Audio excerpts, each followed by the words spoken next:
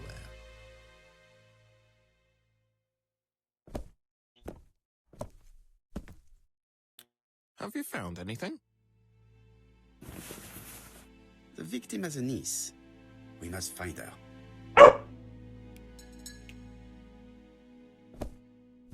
A niece. This interior is very simple.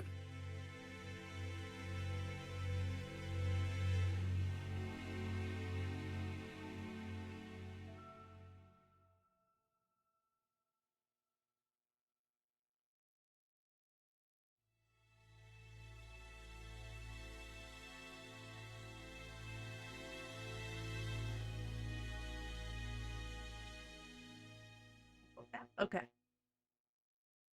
Mrs. Asher lived very simply.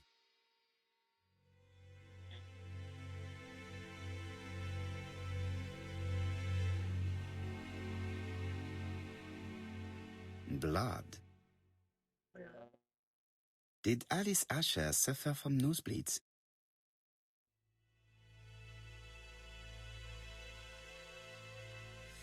An inscription in German. Souvenir of our honeymoon in the Black Forest. To my Alice forever, Franz Asher. The Ashers were a lovely couple when they were young.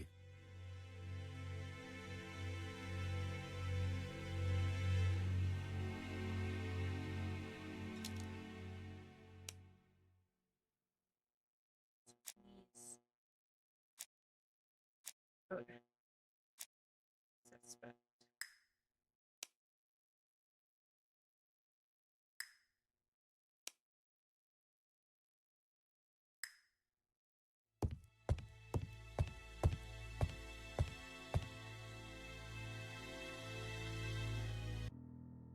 Oh.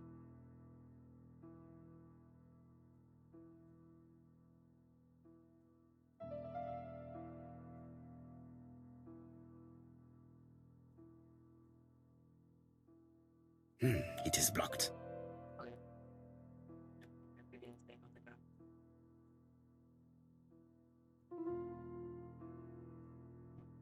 Such a pretty decoration should be at the center of the motif to respect.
I heard a faint sound as if something was unlocked.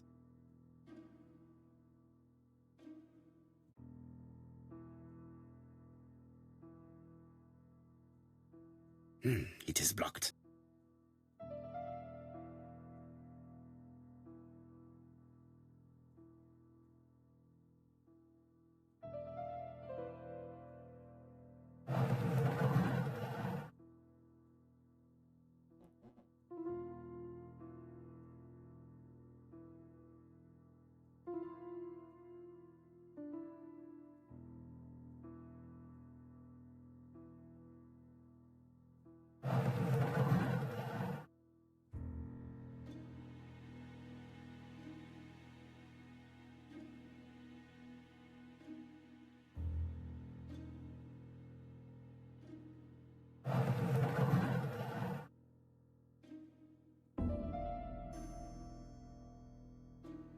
I don't know if I'm doing this right, but it feels right.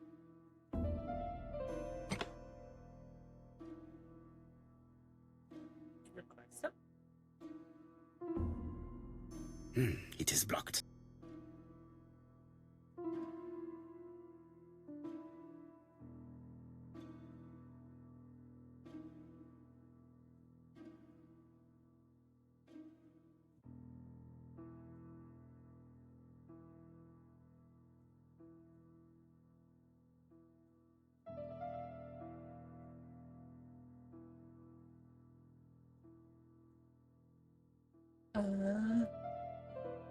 Okay, hold on. Okay, that's how that has to look. So.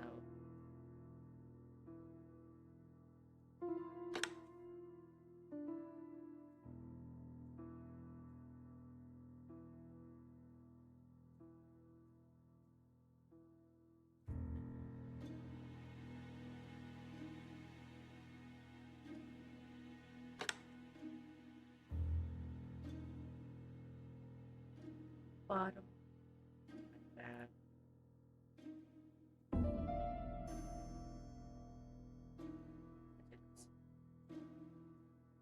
And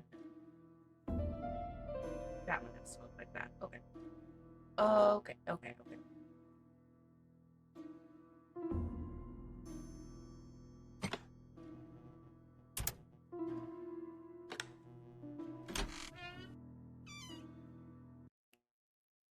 Fucking genius. Medicine.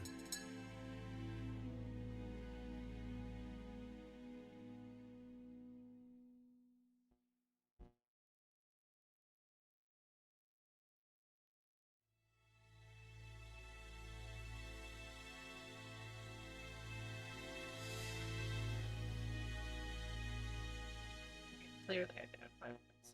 Medicine.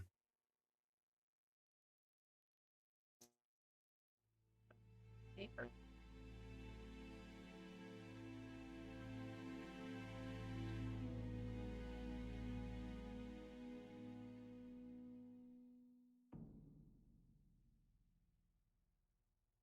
From Mr. Adam Flint, Royal Bank, Eastfield Road, Andover. To Mrs. Alice Asher, 5 Bishops Road, Andover. Dear Mrs. Asher, further to your request of 12 February 1935, I have informed my superiors of your wish to apply for a loan to acquire the lease of the shop you rent from Mr. Fairfax. Despite the seriousness of your case, I regret to inform you that your request has been denied. The amount of your personal contribution, £11, is not high enough and represents too small a part of the final transaction. I remain at your disposal for any questions. Adam Flint. Mrs. Asher's meager savings were not enough for her to own the tobacco shop, but will largely cover her funeral costs.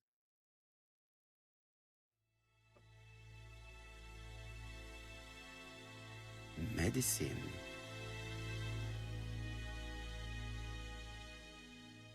Laudanum-based cough medicine, Mrs. Asher, and Dover Morley Laboratory, London. It's strange to find such an elaborate medicine from a leading London laboratory in the home of such a modest woman.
The place is unusually tidy for a crime scene.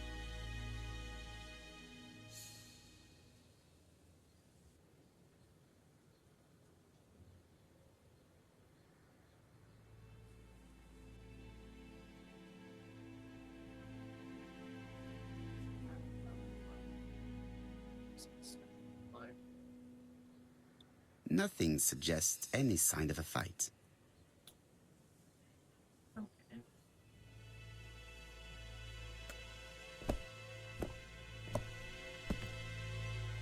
So, Poirot, any news? So, an ABC guide with no fingerprints, but prints all over the counter. Normally, the tobacco shop does not sell ABC guides. Exact. Mon ami, could you have a word with the neighbors? Some may have seen something. Of course, my friend, I'll do it straight away. Let us now try and get our brain cells to work.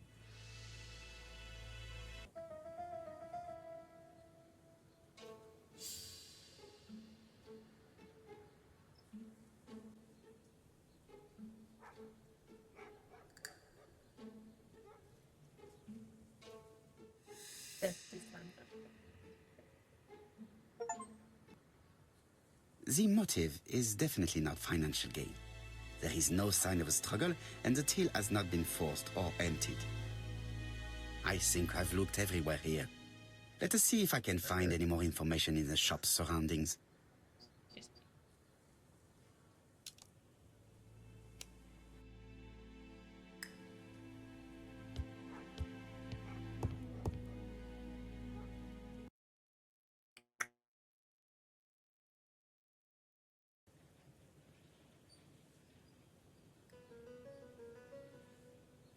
£4 a lettuce, a lovely large lettuce, 4 pence only.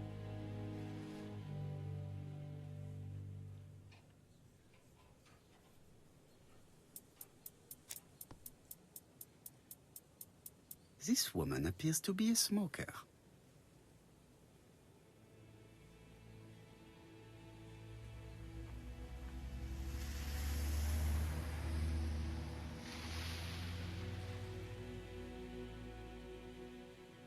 She's a big smoker. She must have been a customer at the tobacco shop. A bottle of poor quality vinegar. The smell could awaken the dead.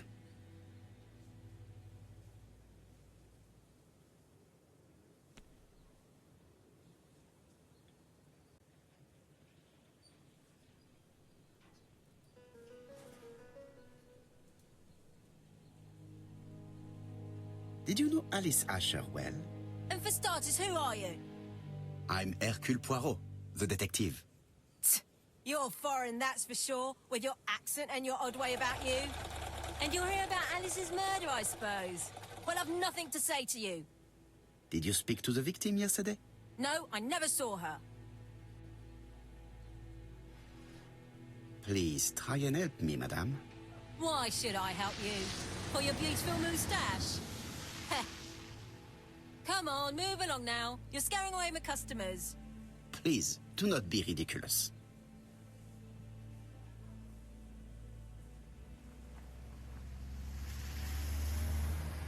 I know that you went to the tobacco shop yesterday. Well?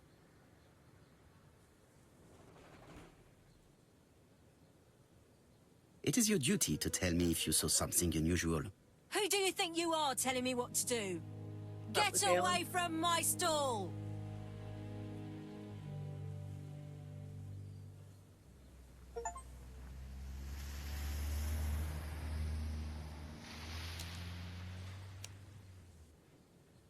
Okay.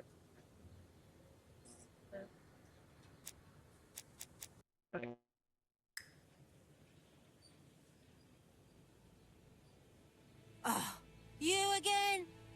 I've nothing to say.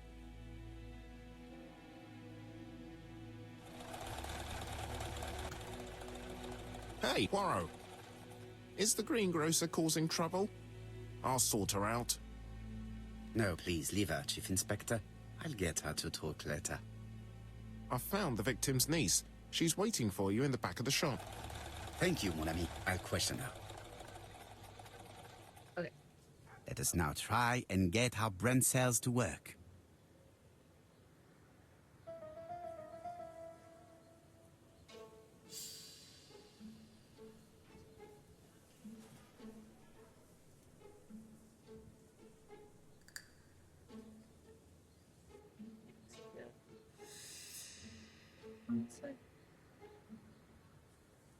Mrs. Asher was killed here.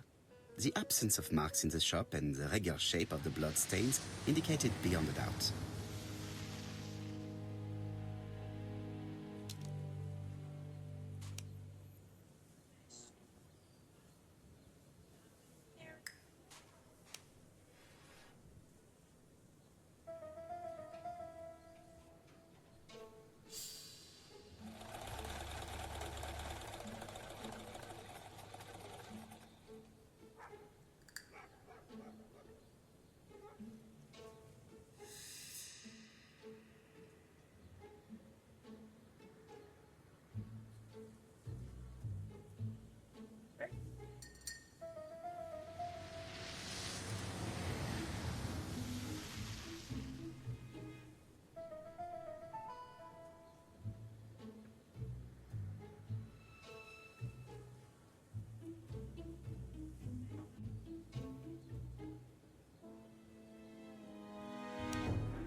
Okay, they get...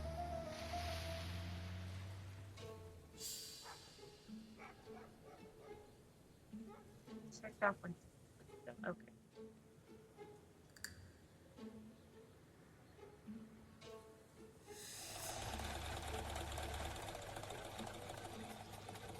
I'm understanding. The murderer deliberately left behind this ABC as a signature. The absence of fingerprints and the fact that it is open at letter A for Andover leaves little doubt.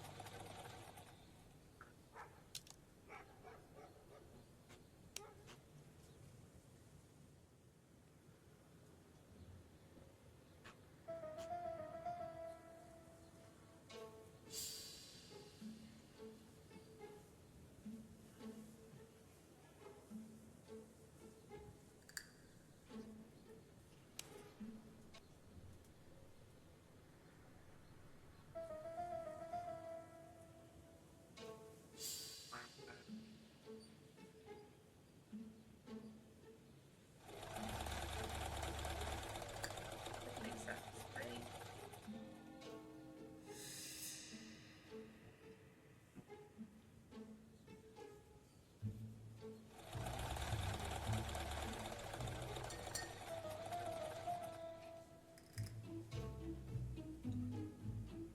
There. There. The murderer You have to go grab somebody anyway.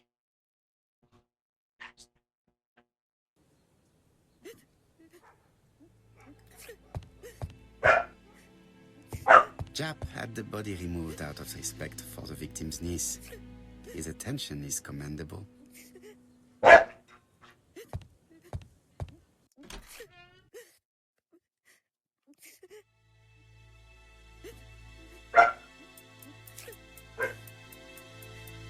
Is her grief sincere?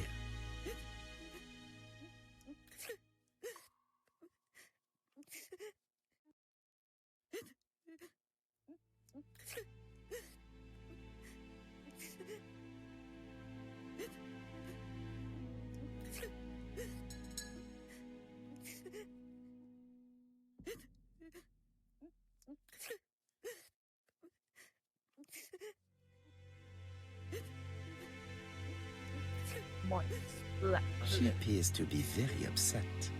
She's dressed in mourning. She looks fragile.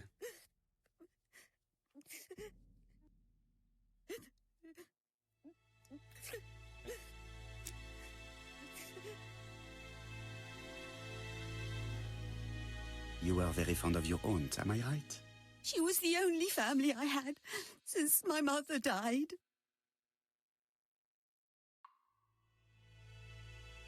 Your aunt did not have any children, is that correct? No, she was separated from her husband. What do you think about Franz Asher, your aunt's husband? He never left her alone. Poor aunt. She used to drop by all the time and make a scene.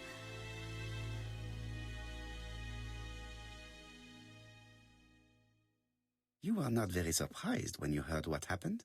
Oh, but I was.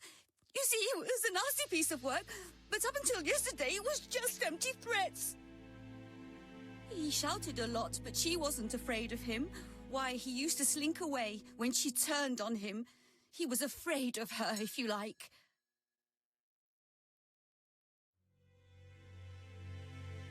Your aunt should have asked for a divorce. Oh, no, sir. My aunt has principles. Well, your aunt's principal have led her to the morgue.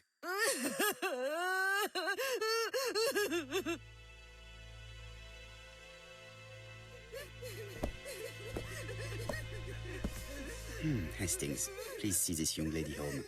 I fear that it's quite impossible to finish our interview at present. Poirot, what have you done? I've never known you be so brutal.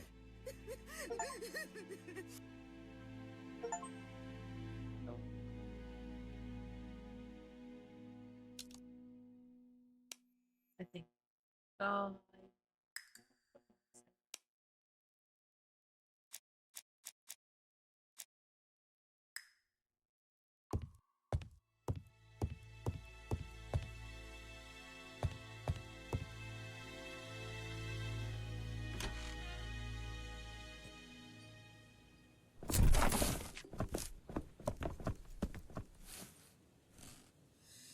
We have to wait for him to sleep it off. He's all yours, Poirot. There are a few things I need to check. There must be some way of sobering him up. I wonder what his wife used to do. He must have scared the customers away.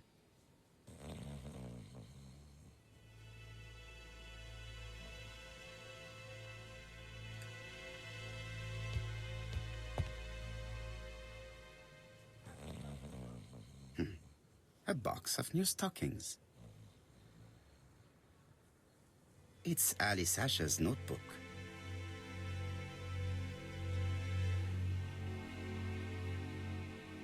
Bodley.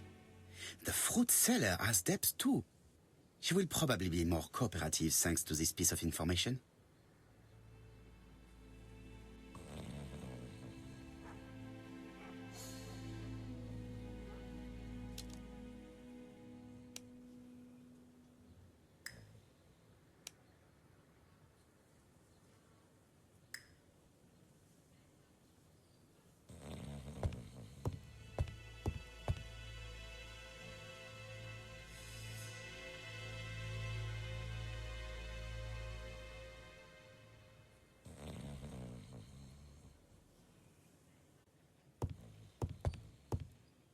Nothing suggests any sign of a fight.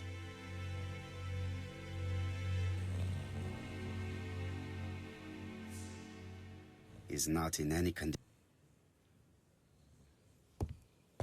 Maybe I think getting some coffee.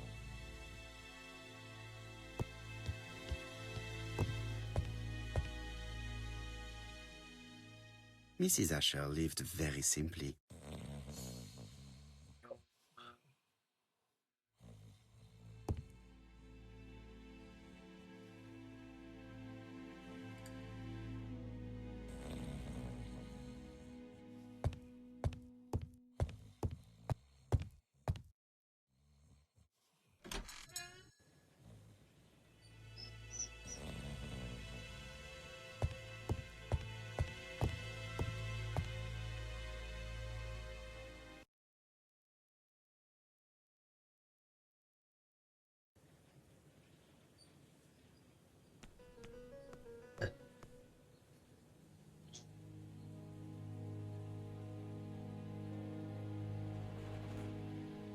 your fruit is rotten.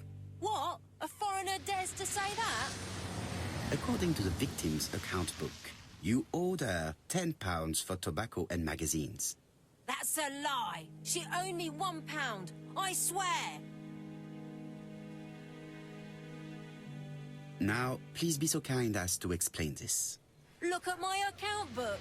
Alice owed me £11 for fruit and vegetables. I may have had a slate at her shop, but she had one at mine.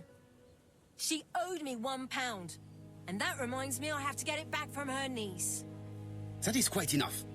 Your account book has saved you, but I might ask Chief Inspector Japp to throw you in the cells for 1 or 2 nights while he checks your entries. You want to go to prison? Prison? Now that's not fair. I haven't done nothing. In that case, I am counting on your full collaboration. Yes, sir. Of course, sir. Listen, I didn't kill Alice, I swear. But it's true that I did go to the shop yesterday. At what time? 6 o'clock. She left me a note saying she wanted some strawberries if I got some. I received them late, about 6. So I took them over to her. But you did not see her. She wasn't in the shop, so I just put the strawberries on the counter and left.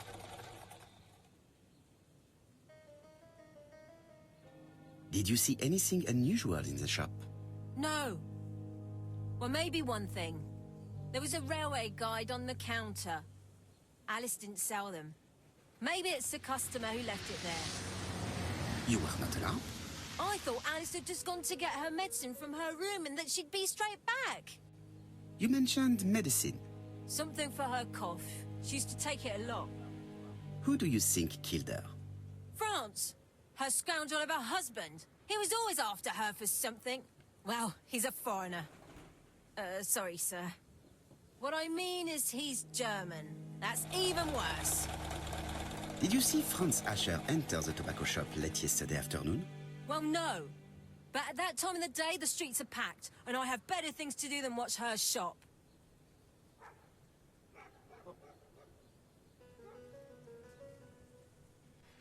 I'll just borrow your bottle a moment. Take it. It's what Alice used to sober up her husband. But try not to empty the bottle. Let us-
Mes amis, I can say without a doubt that poor Mrs. Asher was killed between 5:30 and 6. Killed when the street was packed with people. That's rather bold. I've been talking to the neighbors, and No one's seen anything? Or rather, it's anything and everything.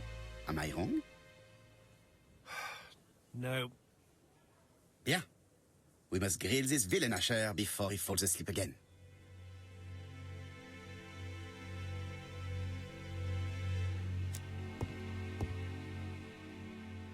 Serve him.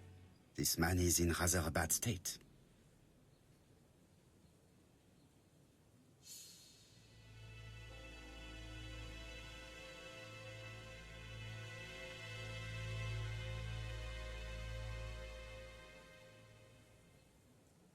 Looks like he got in a fight. This man has been fighting and he smells of alcohol.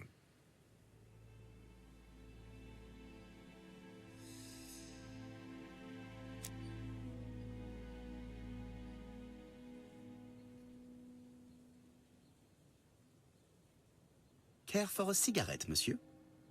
What's that? Scented cigarettes? No thanks. Bien. I was trying to be friendly, but you are quite right. Let us get down to business. You threatened to kill your wife, and now she is dead.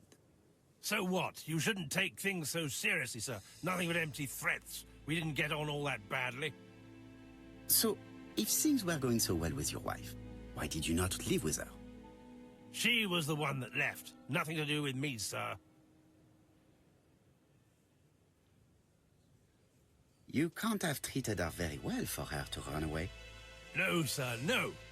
I wouldn't say I'd ever laid a finger on her, but it was only normal. She was my wife. Are you often involved in fights? I don't know what you mean.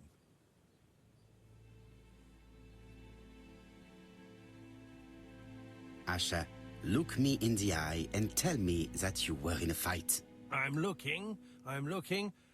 No, I wasn't in a fight. You are right. Looking at the state of you, you did not defend yourself. So someone gave you a good beating. A beating? No way. All right, he tore my coat and gave me a black eye. You see the state of him. Very interesting. Who is the other that you struck? Probably best if I tell you everything. Yesterday afternoon, I met Roderick Tanner. We'd bet on a dog fight together. An illegal bet, naturally. Yes, sir. Our dog won. Roderick got the money, but he refused to give me my share. And you fought about it. What time was this? In the evening, about 6, I think. We were on the other side of town. You see, I couldn't have killed my wife.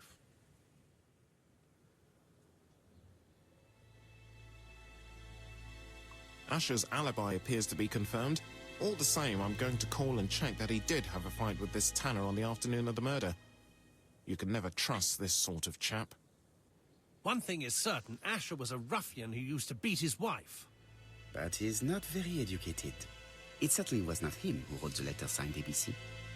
Let's resume, Hastings. We know the murderer pretended to be a customer. He did not kill her for money, that appears to be certain. I agree with you on that point. And the murderer left an ABC guide as a signature. Therefore, it's likely he wrote the letter. Indeed, but that doesn't explain why and how he did it. You are quite right. Why he did it is a mystery. But as for how he did it, we do know enough to try and reconstruct the events.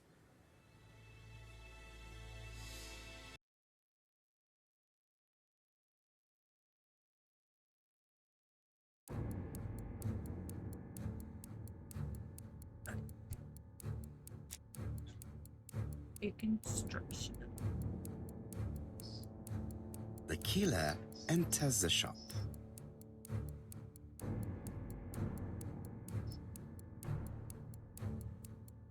Mrs. Asher turns around to greet her customer.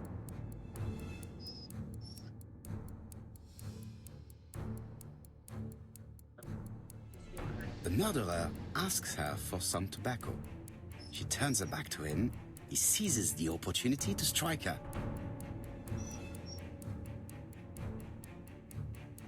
He then places the ABC upside down before leaving. Everything appears to match the crime scene, mon cher Hastings. That is exactly what happened.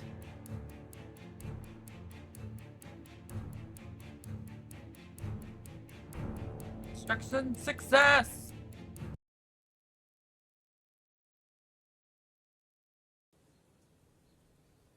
Asher has a strong alibi and we don't have any other suspect. But what was the point of this crime?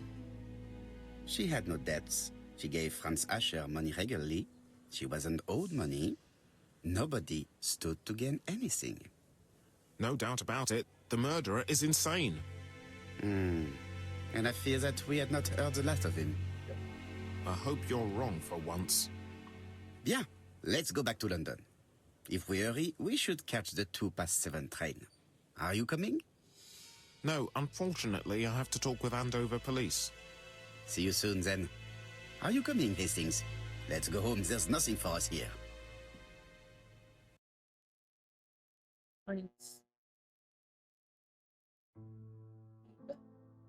Well, do you have any idea about the killer's identity? The crime was committed by a man of medium height, with red hair and suspicious eyes. He has a slight limp on the right foot, and a wart just below his shoulder blade. Poirot! Mon ami, what do you want?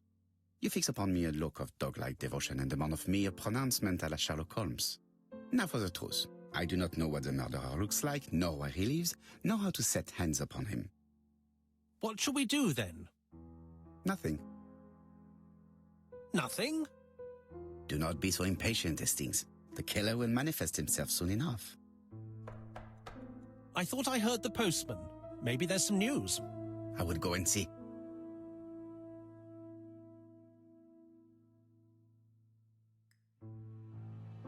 It is not the right time.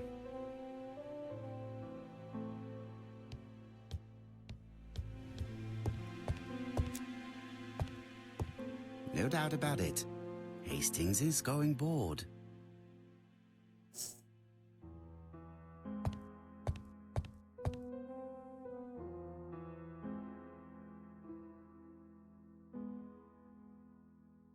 Dear Mr. Poirot, well, what do you think? I believe that I won this round. The end of our affair went like clockwork, don't you feel? But the fun has only just started. I would like to draw your attention to Bexhill-on-Sea on the 25th of this month. We're having a crazy time. Best wishes, ABC.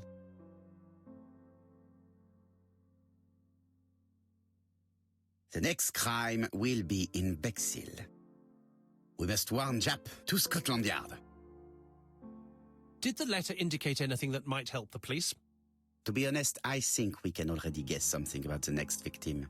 But I need to think about it a little more.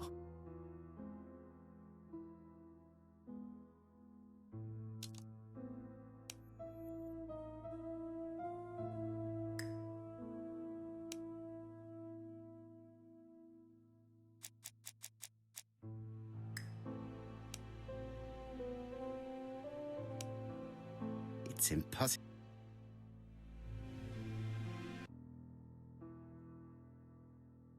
Thinking. Let us examine this more closely.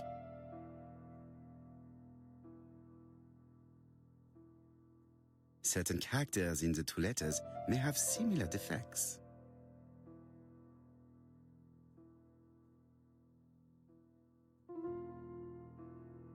Yes, the A appears to be quite unusual.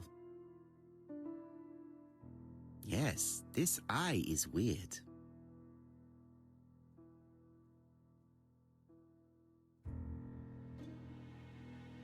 Let us examine the characters in this word.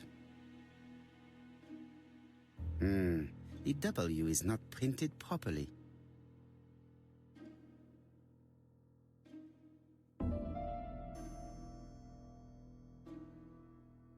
Yes, the A appears to be quite unusual. That's right. The A characters in the two letters do indeed have the same defects. I have to find some other similar defects to confirm my theory. I get how I'm supposed to do this. Let us examine the characters in this word. Let us examine the characters in this word. Yes, this I is weird. Yes, the I characters in the two letters do indeed have the same defects. I have to find some other similar defects to confirm my theory.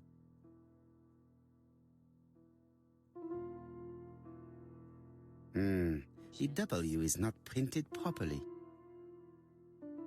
Of course, the W characters in the two letters do indeed have the same defects. My theory was right. These two letters were written with the same typewriter. I love shit like that. Both letters were written on the same typewriter and show the same characteristics. You surprise me, Poirot. You usually ignore material proof. But there is nothing usual about this case, Hastings. Nothing must be overlooked. Let us now try and get our brain cells to work.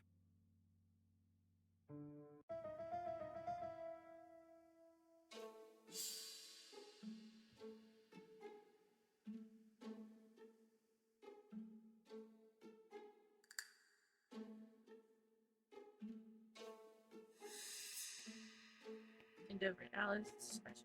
The letter A.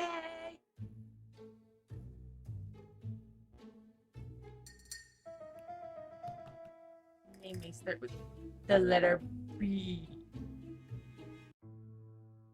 So, Poirot, have you found something? Oui, I believe so. But I am afraid it is not enough to stop the murderer. Let us go and see Chief Inspector Japp. I will explain there.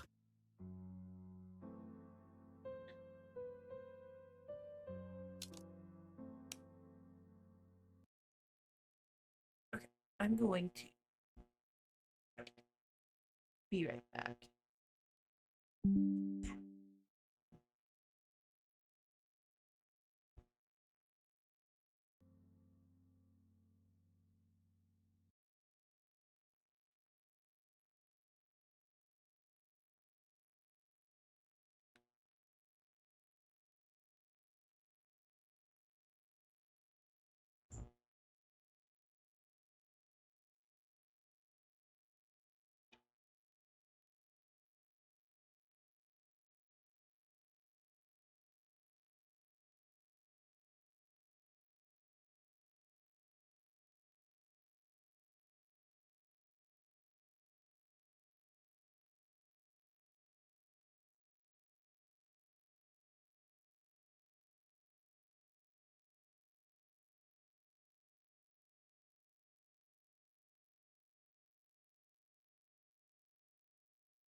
It's the second game in 2 days that I don't have break music, so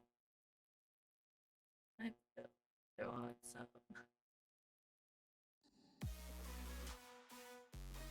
Defense. I'm still gonna be right back.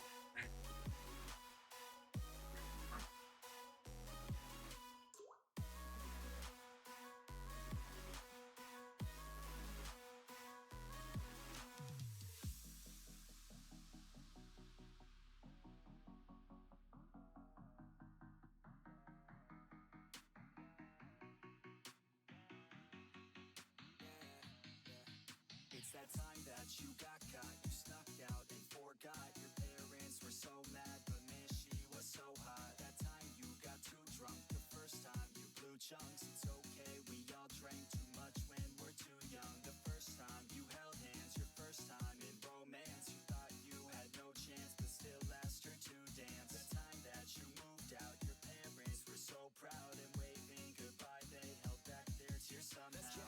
All lives aren't the same, but we can work together and we can make a change. Yeah, this life is strange. Remember all the good while forgetting all the pain. Yeah, think back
near the same. Got that voice in the back of my ear to say, don't give up, don't hold back, you're not enough. Stay on track, it's been tough. Close the gap, it can suck, that's a fact. But no, I won't slow down, hold my own. Right now in the zone, I found finna blow this sound as I grow. This crowd, you all know me now, being known. Call it cloud, better watch the fuck out, yeah.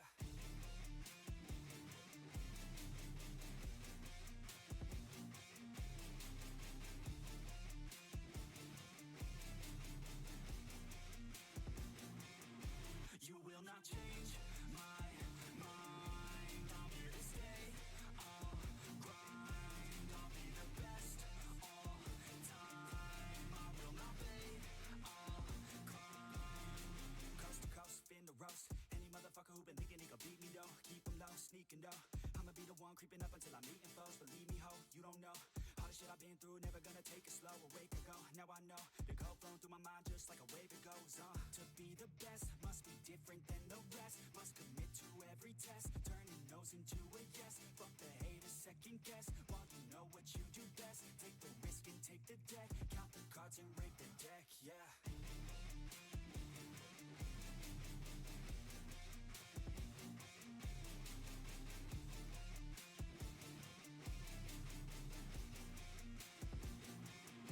You will not change my mind. I'm here to stay. I'll grind. I'll be the best all time. I will not fade. I'll climb.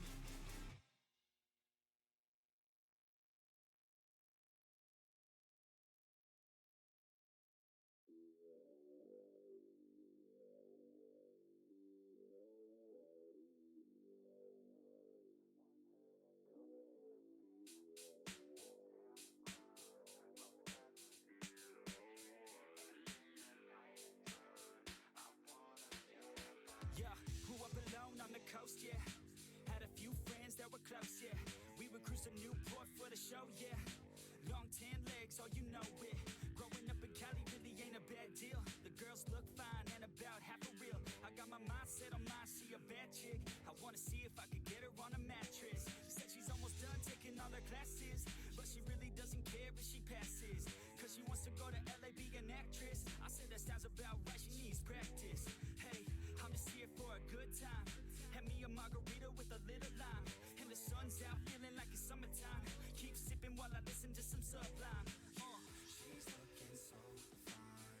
I think she's got what I need. I'm wasting no time. Want her to come into me. Should be a damn crime.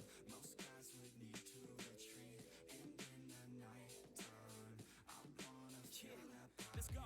The West Coast is the place to be. With a little bit of honey, you attract the bees. It's the best damn thing that you've ever seen. Just trust me, take a ride down to Huntington Beach. Yeah, I'm feeling good with the drink in my hand. I lay out, man, working on a nice tan. Gotta compete with these ladies, damn. A quick scan of the sand and you'll understand. If you like it during the day, just wait till night. You hit the bars and the ladies looking out of sight. Bright lights, jeans so tight, it feels so right. Cost $20 just for a goose is right. But that's alright, cause now we out living the life. Out in Cali, there's a couple thousand misses rights. Another day in the life of the sleepless nights. If you ain't never been, you gotta book a flight. She's looking so fine. I think she's got what I need. I'm wasting no time. Want her to come into me. Should be a damn crime. Most guys would need to retreat. Alright, I am officially back.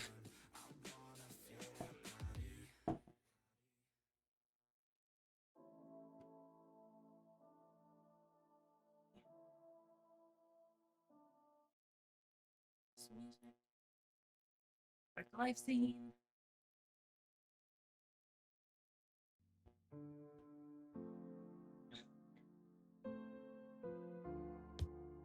And I think now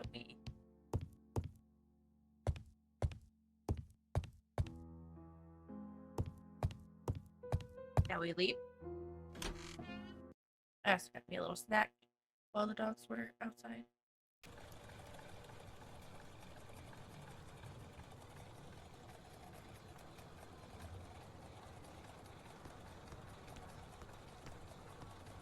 To Scotland Yard, please.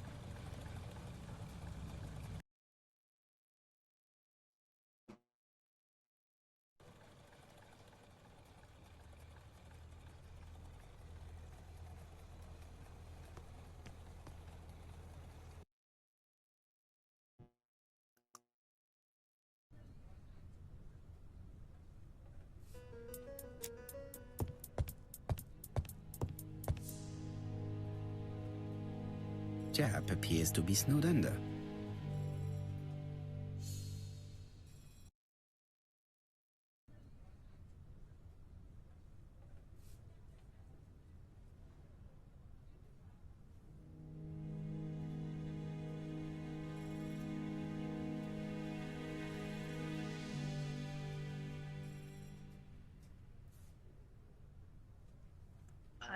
Files.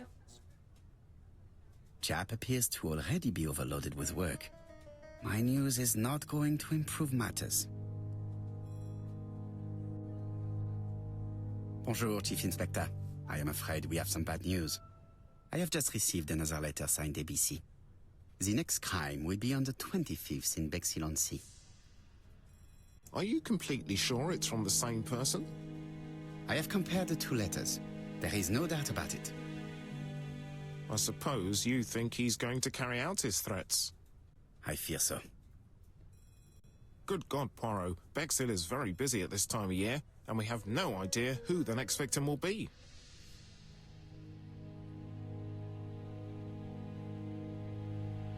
I suspect that the name of the second victim will start with B. What on earth makes you think such a thing? I thought about it when I saw the name Asher clearly written over the shop door of the unfortunate woman who was murdered in Andover last month. When I received a letter mentioning Bexhill, I deduced that the victim, like the town, might have been chosen by alphabetical order. So, it's an alphabet fiend. I'm going to have a list drawn up of all the people whose name starts with B. I hope there aren't too many of them. Bien, we should leave you to work, Chief Inspector. You have a few days to prepare yourself.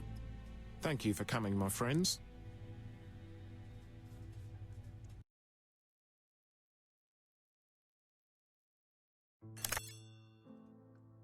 Poirot? Chief Inspector Jap, your call does not bode well. Indeed, we have just found the body of a young woman on the beach in Bexhill. An ABC was placed on the body. We'll be there as soon as possible. Damn little tiny pickles. Go away. Go away. The little nuisances.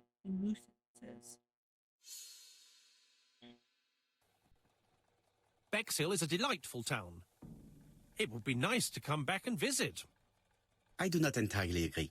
Walking at the beach damages my shoes, and it hurts my knee. So the years have not spared you, my friend. It's the same for all of us.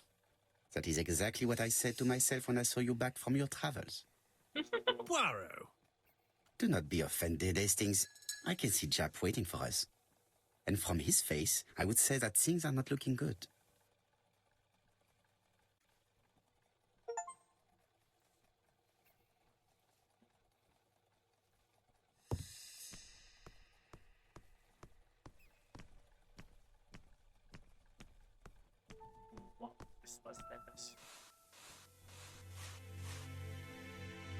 How do you do, gentlemen? Chief Inspector? I fear your admirer has struck again, Poirot. We haven't yet identified the victim, but it's a young woman, 20 to 25 years old. Death occurred last night between 11:30 and 1 o'clock, and we found an ABC guide on the body. Was she pretty? Come on, Poirot, that's rather out of place. It has no bearing on the murder. Are you certain? For women, it is often the most important thing. It often decides their destiny. The body hasn't been moved. You can see for yourself. Has the press been informed? Not yet, but I'm planning to. I haven't yet informed them about the presence of the ABC guide in Andover. Nobody has reported a young woman missing? Not for the moment. No witnesses, I imagine. Indeed. We've asked everybody who may have met a young woman fitting her description last night to come and see us, but I have little hope of gaining anything from it. It's early days, Chief Inspector, and the news may not have spread around the town yet. I hope you're right, Hastings.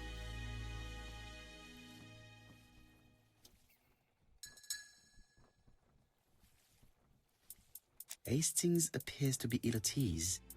He appeared to be relatively indifferent to Mrs. Asher's murder, but a young woman's murder seems to be troubling him greatly.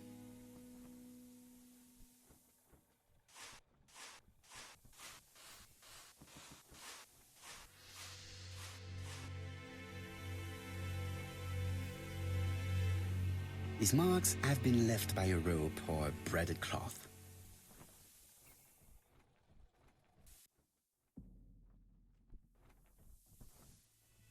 The guide is open at the page for the Bexhill train times.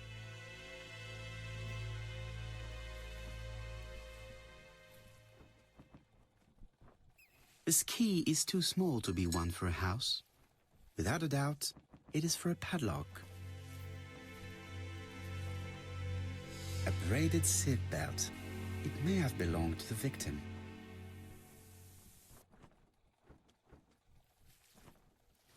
She was a great beauty.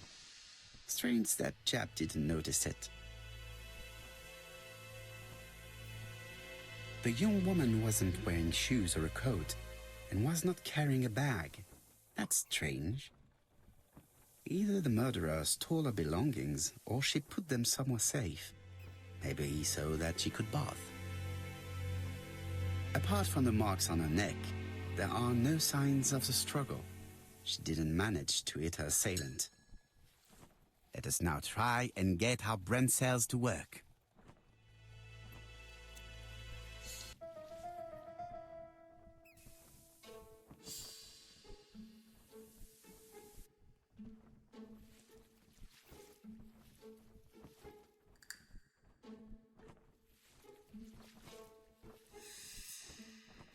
There we go. Using her own belt. The poor child must have been strangled with his braided belt. Unfortunately, in view of the fabric, it is unlikely that we will find any prints. Let us now try and get our brain cells to work.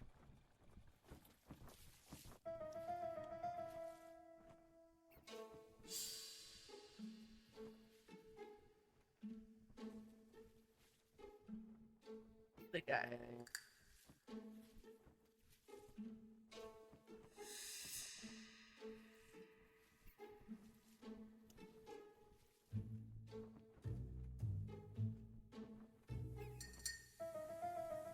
There we go.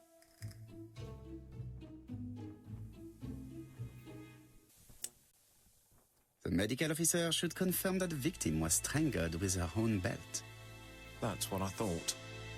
She shows the usual signs of strangulation. With a little luck, we'll find prints this time. You are too optimistic, Hastings. Our killer is far too meticulous for that.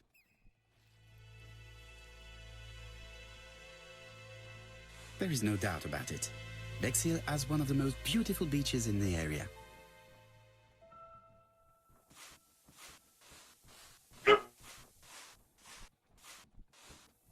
This hut is locked.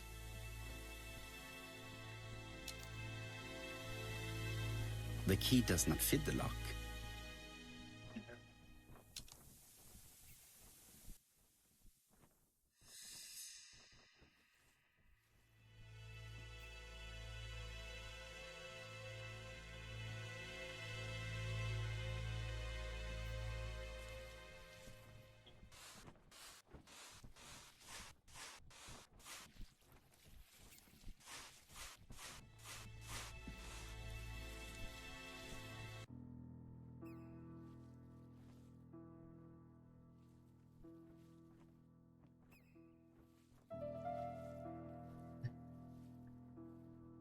Seven 1-5.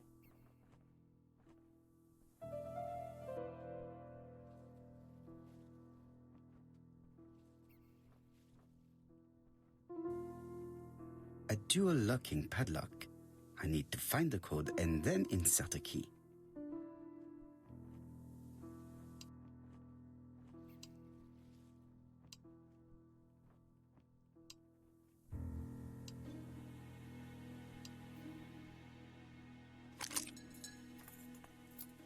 Boom, baby.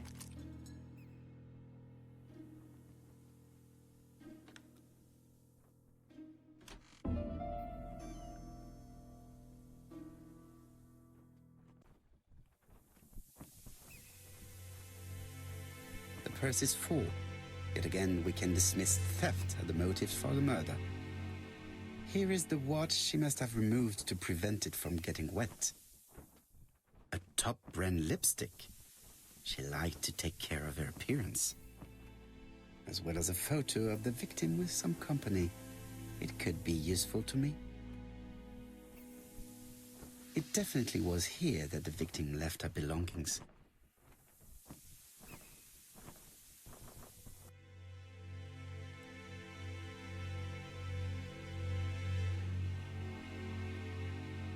Betty's first day at work. Mom is very proud of you. Elizabeth Barnard, 7 August 1931. So, the young lady did have a name starting with B, and she worked as a ginger cat, an establishment that must be slightly further along the beach. Weird that it's hanging up. Jap has gone to the police. The victim has been identified and her family had reported her disappearance. She was called Elizabeth Barnard, mainly Betty. She worked as a ginger cat at the cafe slightly further along the beach. But Poirot, how on earth? Never mind. Do you have her address? Yes, she lived with her parents on the street leading to the beach, number 22. Shall we go? You are far too impatient, Hastings. Let the poor people take in the news first. Let us go and visit the cafe where Betty worked.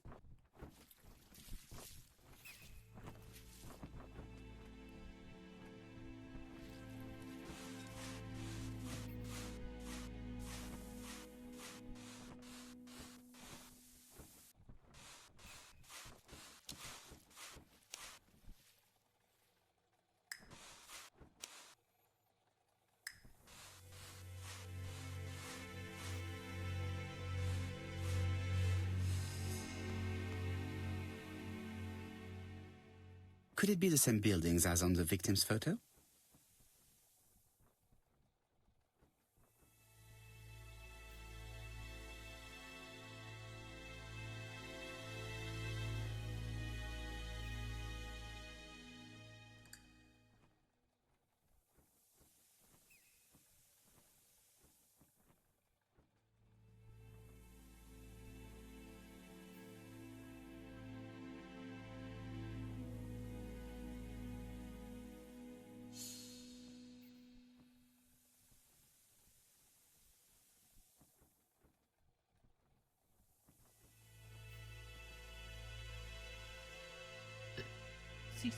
Yes. This is definitely where the photo I found in the hut was taken.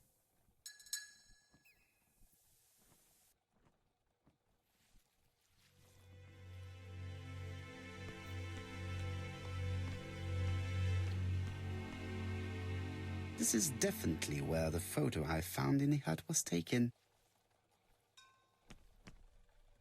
This is definitely where the photo I found in the hut was taken. This is definitely where the photo I found in the hut was taken.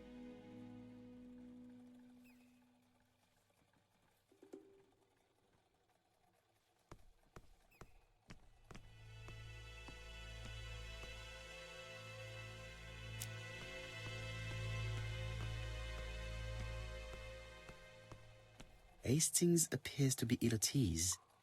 He appeared to be relatively indifferent to Mrs. Asher's murder, but a young woman's murder seems to be troubling him greatly.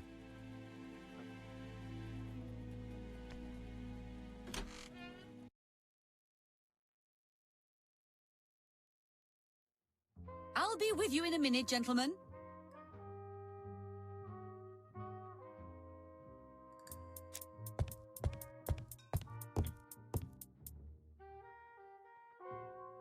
Something tells me that she's the owner of the ginger cat.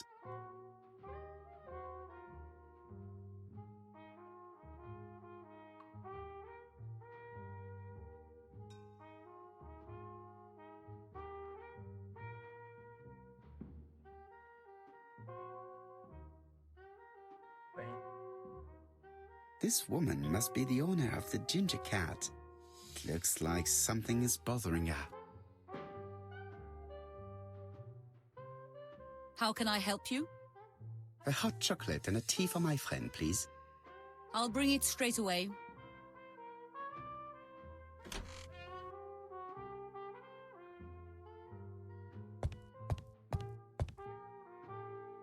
I need to know the time range during which Betty was working on her own.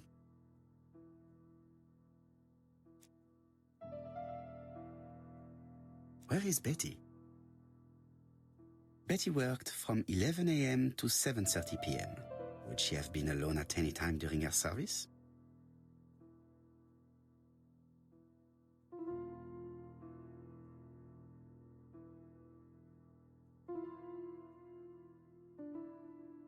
Betty worked from 11 a.m.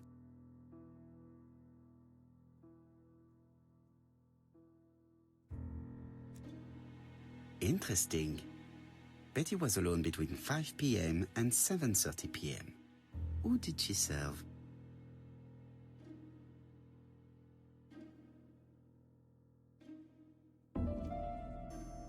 These are the different waiting staff's bills. Which ones were written by Betty?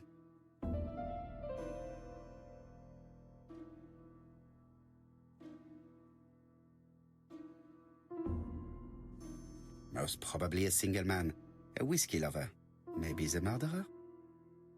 This bill may have been written by Betty. There is probably another one.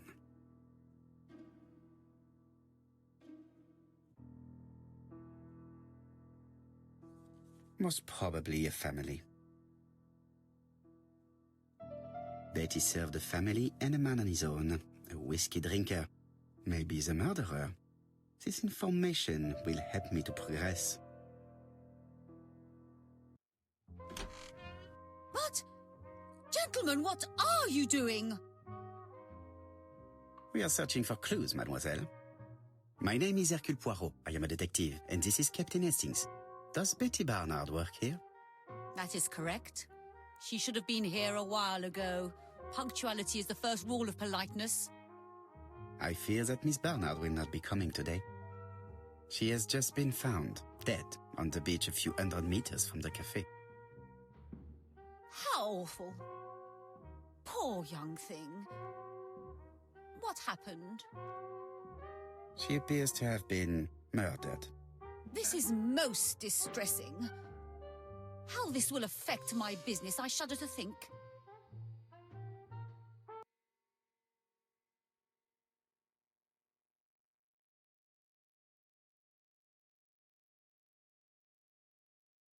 What can you tell us about Miss Barnard? Nothing, absolutely nothing. Miss Barnard was my employee. Her private life was none of my business. You did know at least that she had a young man. Indeed.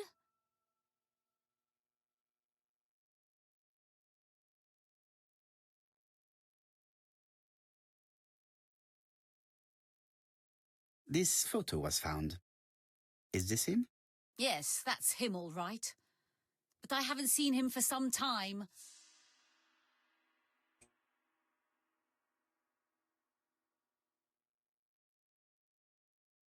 Do you think there may have been some problems between them? I'm not on those sort of terms with my staff. Now, please excuse me, I have work to do. The customer who ordered the whiskey might provide us more information. He may have been the last one to see Betty alive. It is an interesting idea, Hastings. Maybe he is a regular guest. What do you think, mademoiselle? I don't think so. Our regular guests tend to order tea and cakes. At this time of the year, there are a lot of tourists about you never see again. That's what I thought. Time to visit Betty's home.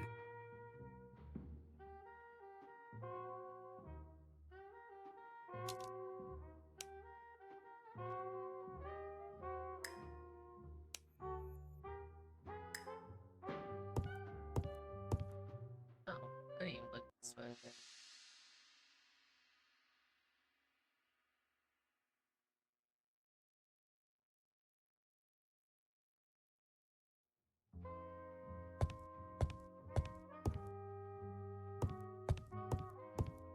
This is a well-laid table. Nothing is out of place and, above all, no creases.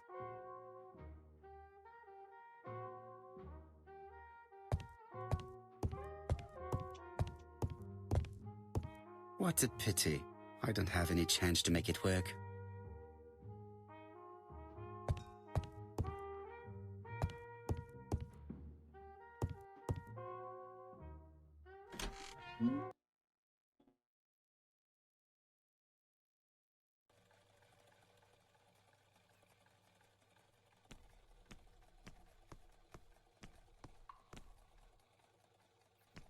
This is definitely where the photo I found in the hut was taken.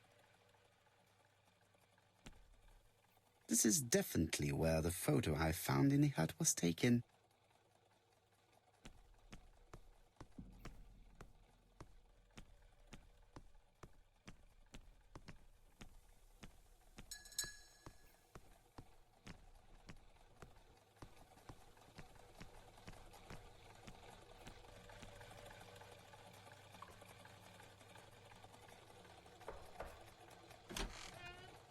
How do you do, mademoiselle? My name is Hercule Poirot. I know you. You're that detective we hear all about. I do not know if that is a compliment, but I will take it as one for now. You are Betty's sister, I believe? Yes. My name is Megan. Can we come in? Please do.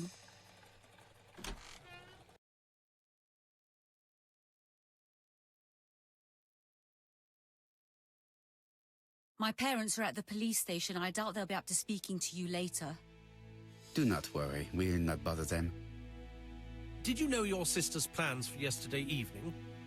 No. I arrived by train this morning. My parents called me in a panic when they discovered that Betty had disappeared.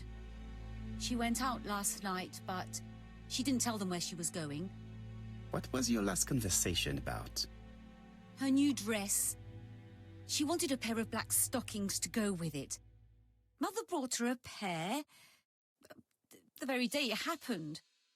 She was crying. And to think that Betty never even wore them. Oh, Mummy.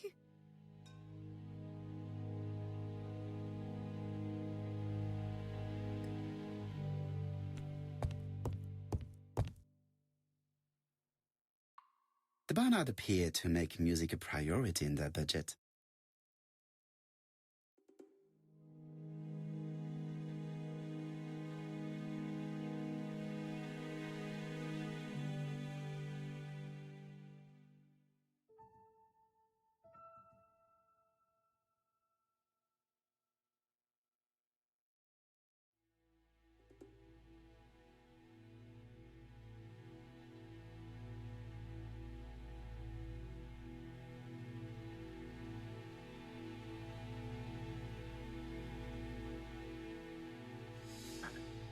Their home is modest, but the Barnards are definitely music lovers.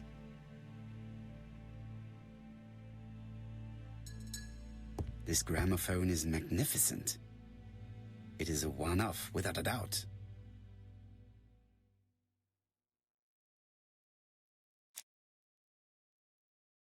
What is she feeling at the moment?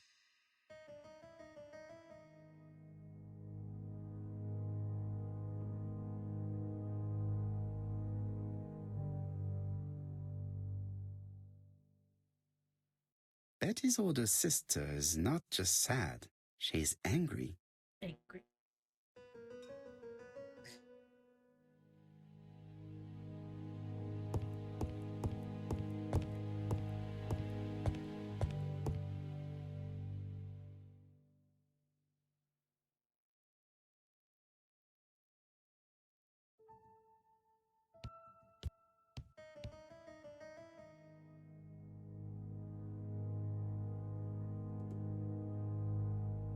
Your sister had a fiancé, I believe? Yes, he's called Donald Fraser. A very nice man.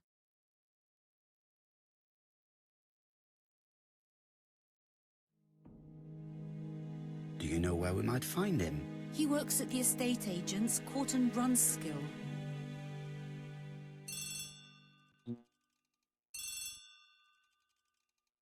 Oh, excuse me, I have to answer that. But of course. Betty's room is opposite the stairs on the first floor. Feel free to take a look if you think it might be useful.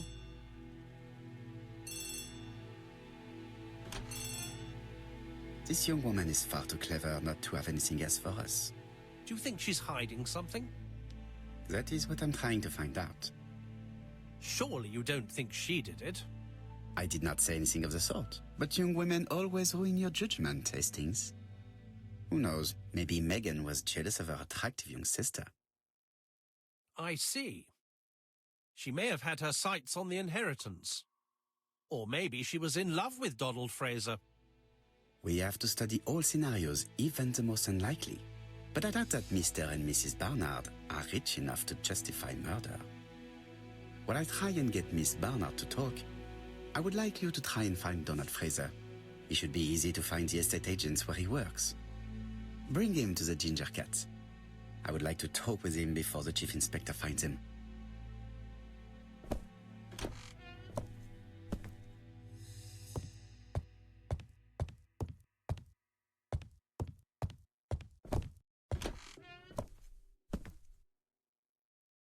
Looking at all the clothes she took out, Betty must have had a problem deciding what to wear.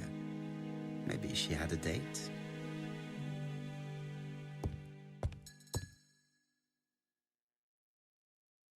It looks like Betty was also a music lover, the same as her family.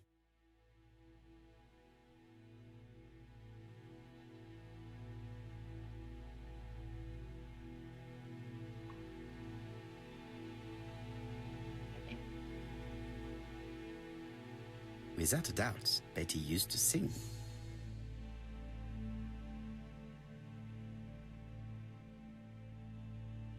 It looks like Betty has a very busy life.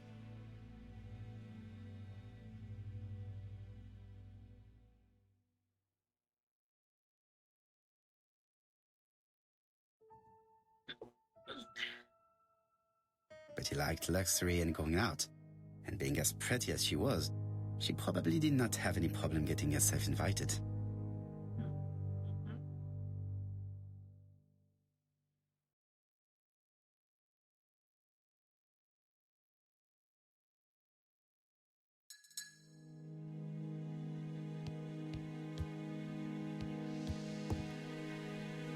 A record sleeve with an handwritten title. Betty must have recorded a demo. I'd be interested to hear it.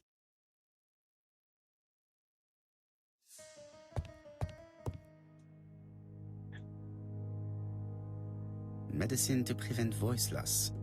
Did Betty have problems with her voice? This small key should be useful to me.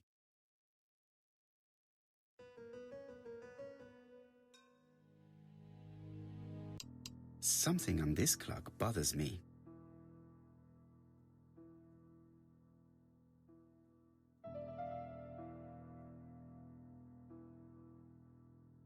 What a strange mechanism. I don't think it serves to turn the hands.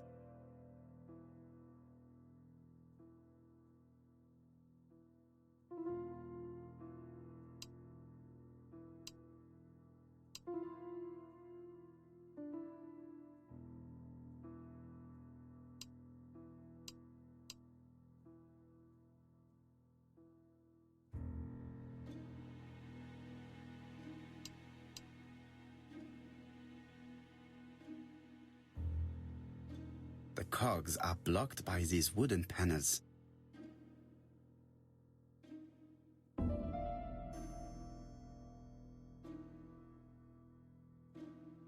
This metal disc is stuck.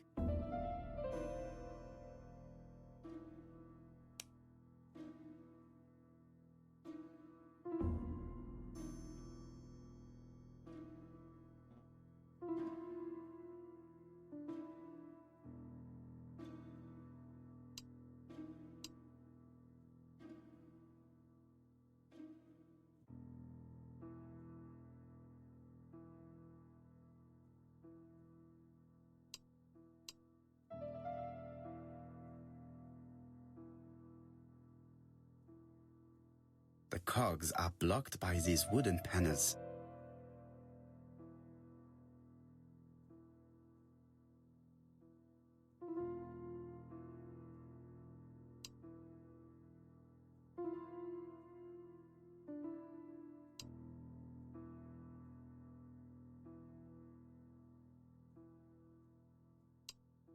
The cogs are blocked.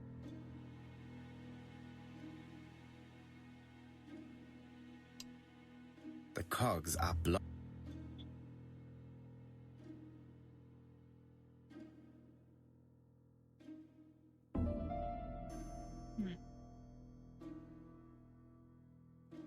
Strange. A sheet of paper is blocked in the clock.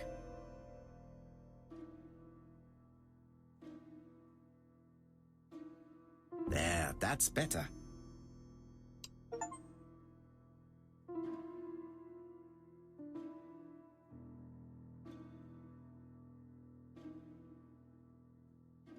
This metal disc is stuck.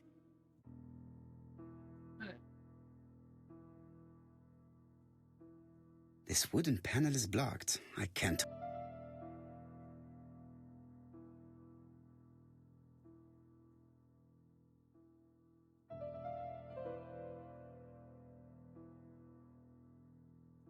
The cogs are blocked by these wooden panels.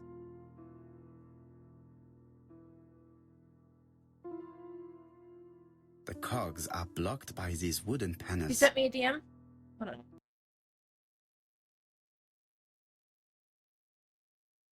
Let me check. Ooh. Okay.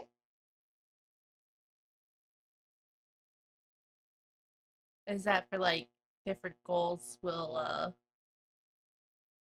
unlock more of the VTuber model?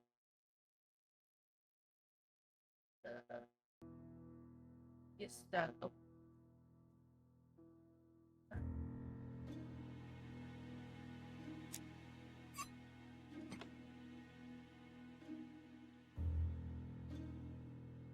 What?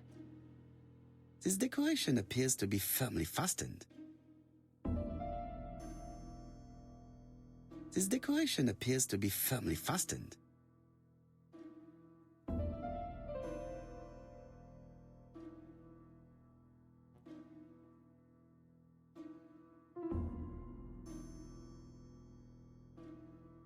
This decoration appears to be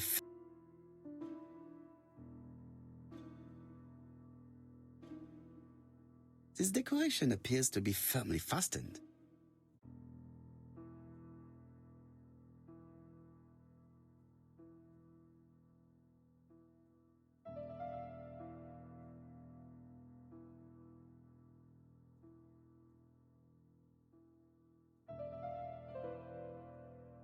What?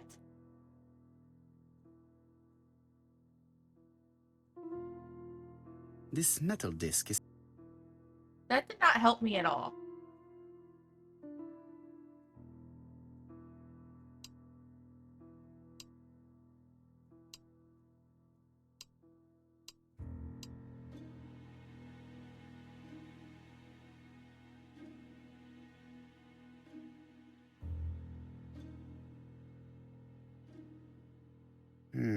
Could the screw be slightly loose? Could...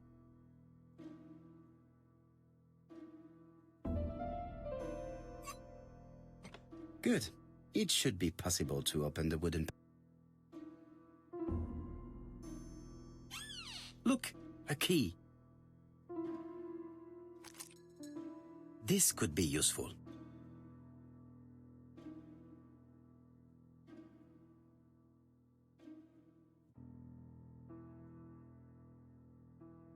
There's my...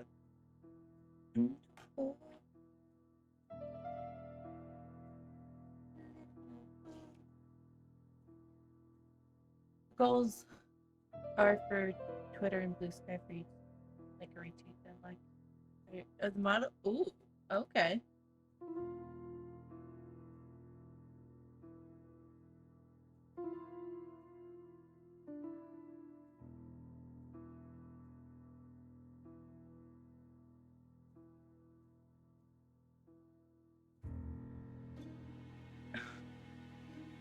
I don't know what that means.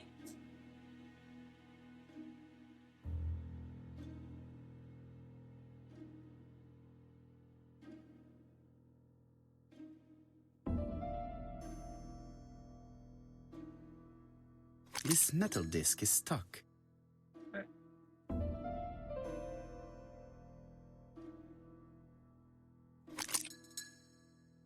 The central cog is blocked.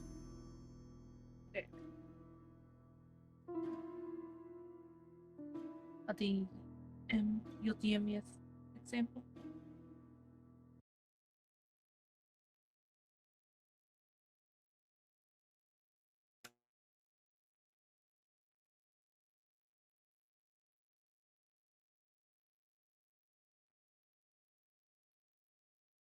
Okay.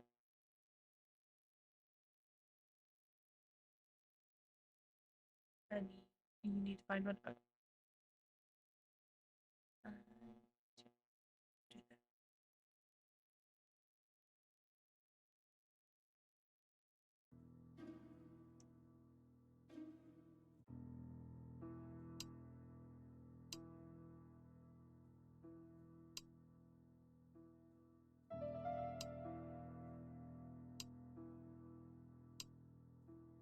The cogs are blocked by these wooden panels.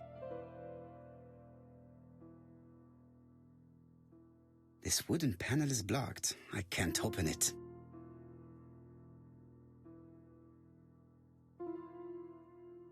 This decoration appears to be firmly fastened. Hello, guys.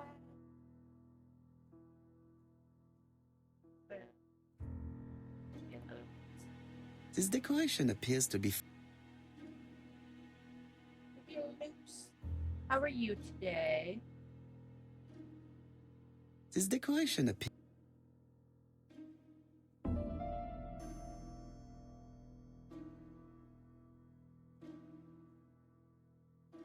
Alright, kind of bored.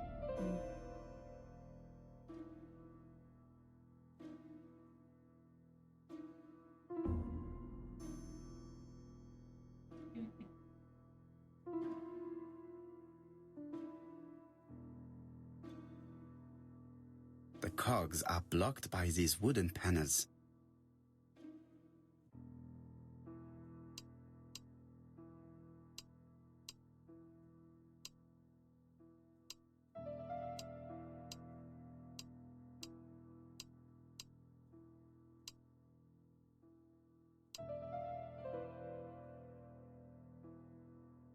No, the key does not...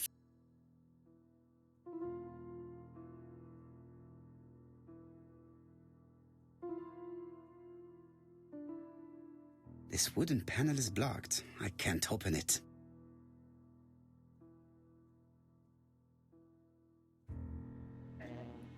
Strange. A sheet of paper is blocked in the clock.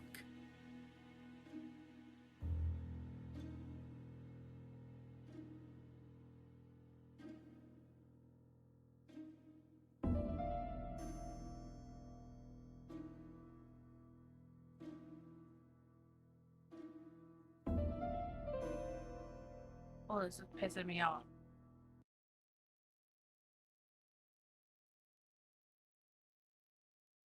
Oh. Takes a while.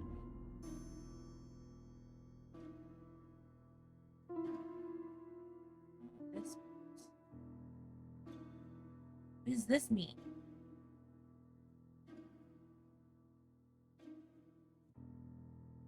This metal disc is stuck.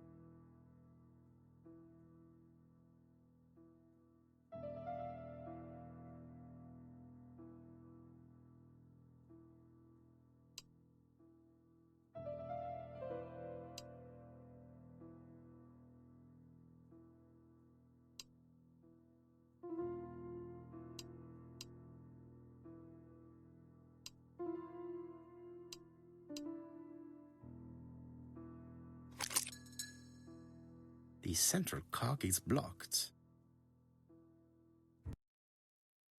This code probably has something to do with the mechanism above the clock. This code probably has something to do with the mechanism above the clock.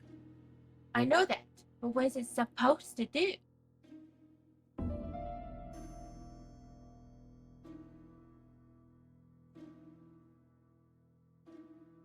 The cogs are blocked by these wooden panels.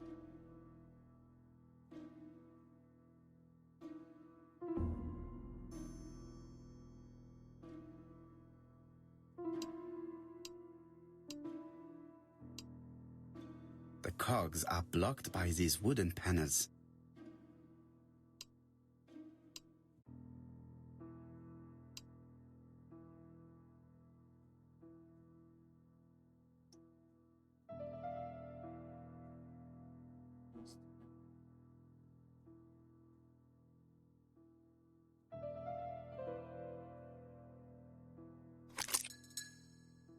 The central cog is blocked.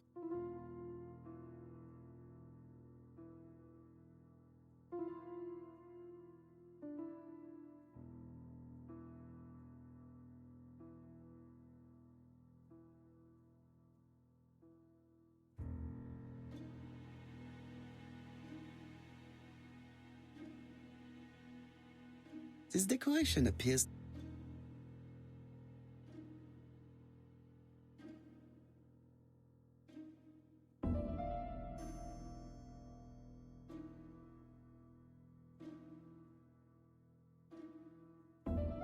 This metal disc is stuck.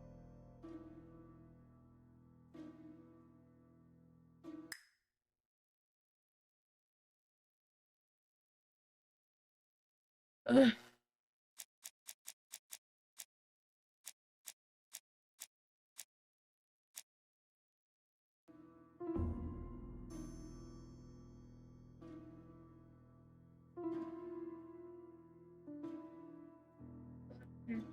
Can't take out the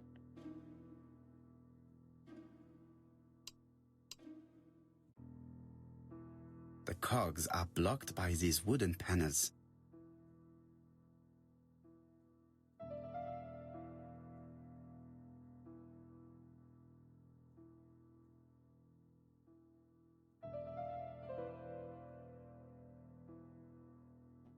do.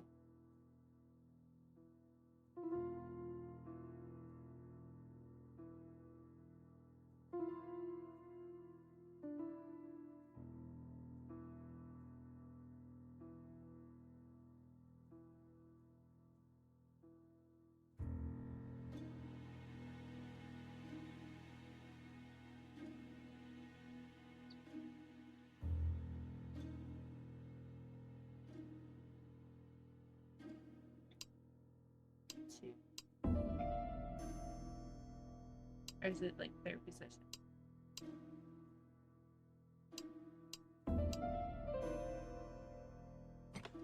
Ah! Ah!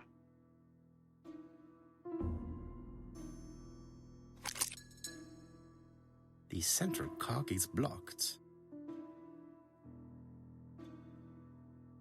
I definitely need an object to make these cogs turn. Okay.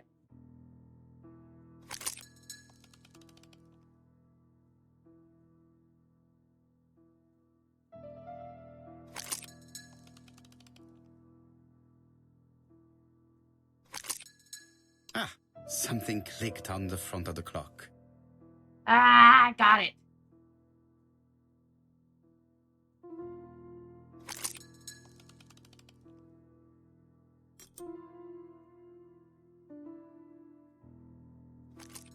This could be useful.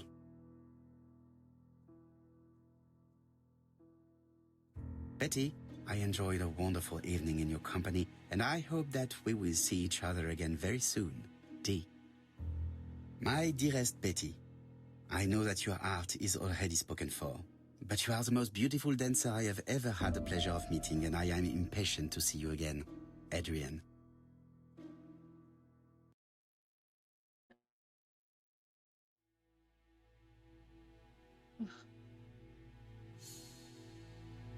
How annoying. A box of new stockings.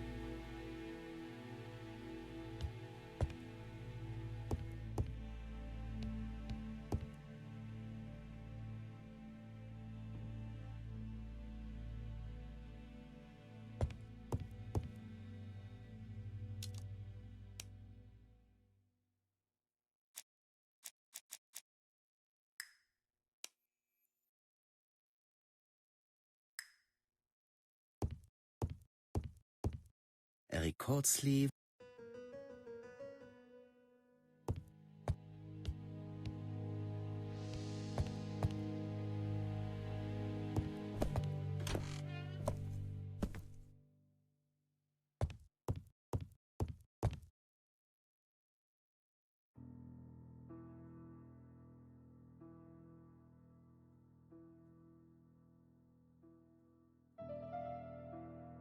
Let us see.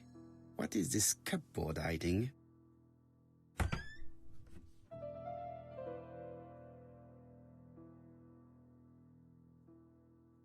This looks like solfège.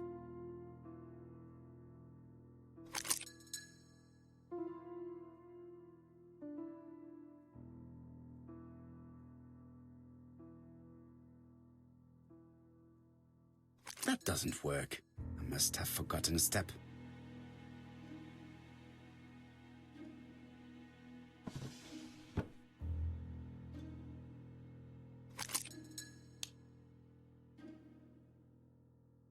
There is bound to be a clue somewhere.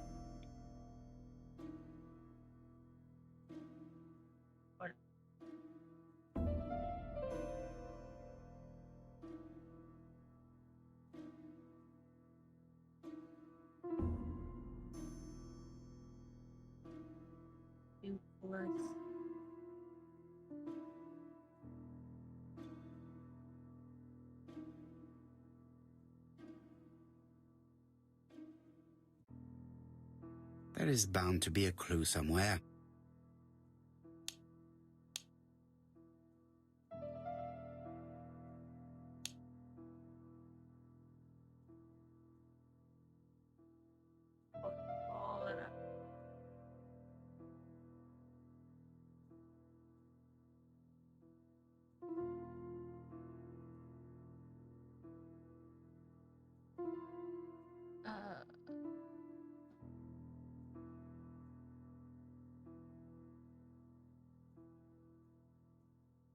Is that one?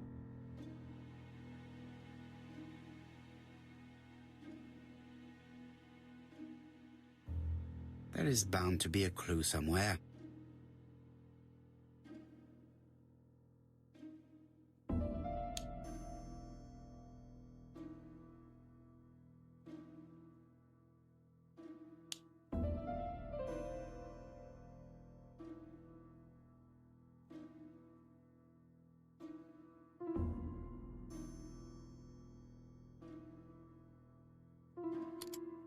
That doesn't work. I must have forgotten a step.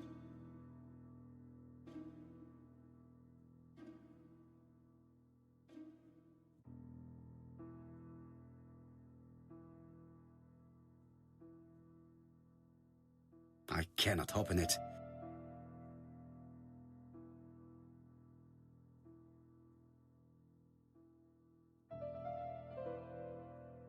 It looks like something goes in here.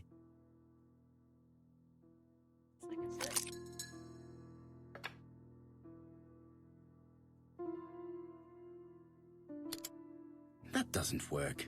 I must have forgotten a step.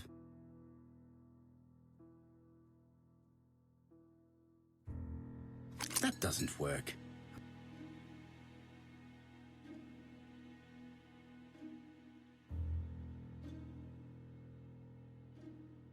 There is bound to be a clue somewhere.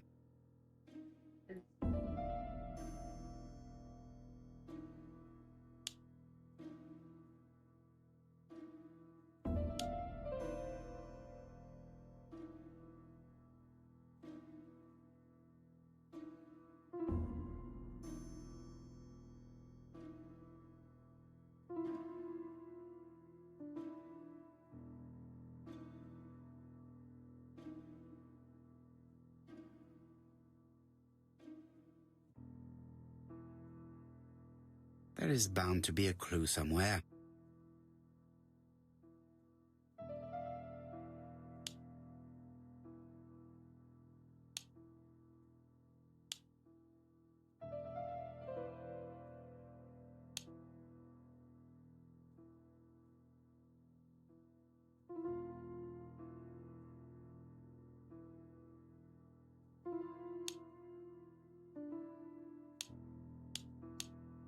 Right?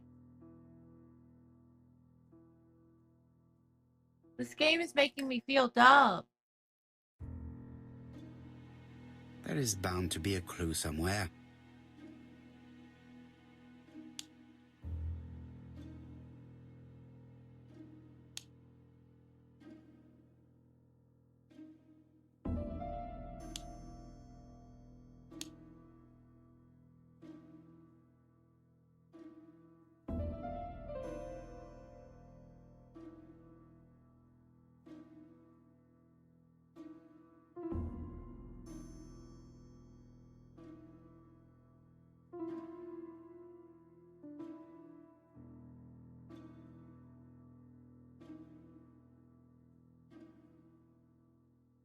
This looks like solfège.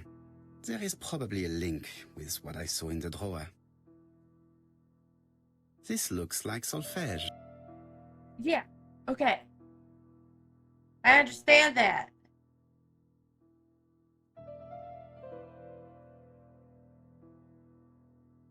Okay, so... What? Ah!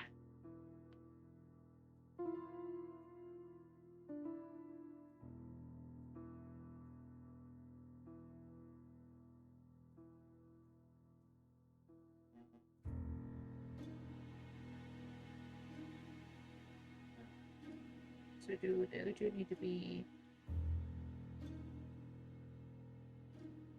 the 3-1?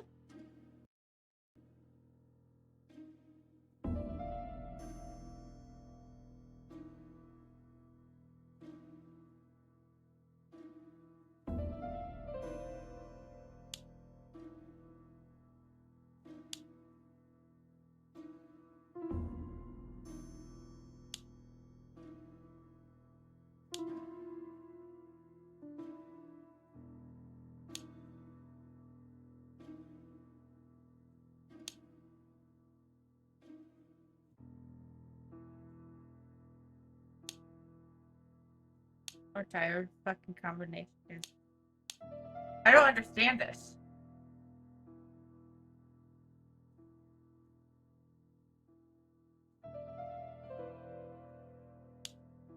Do I have to look?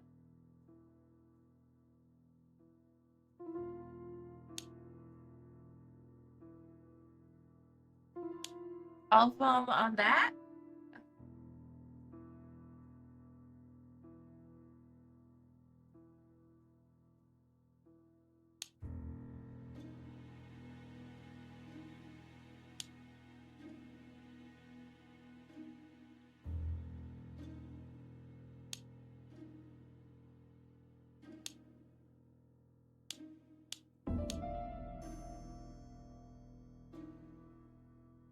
Yeah, I'm just gonna click the right one for it.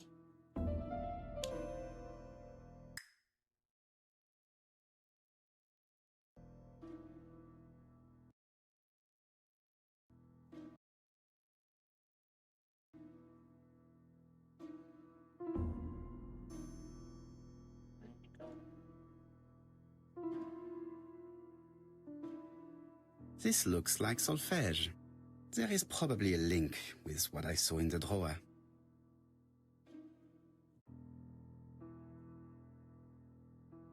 This looks like solfège.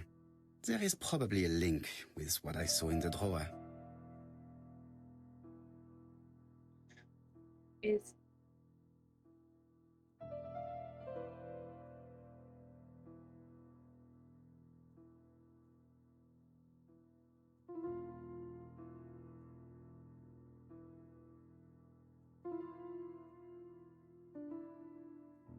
hold on. I think I figured it out.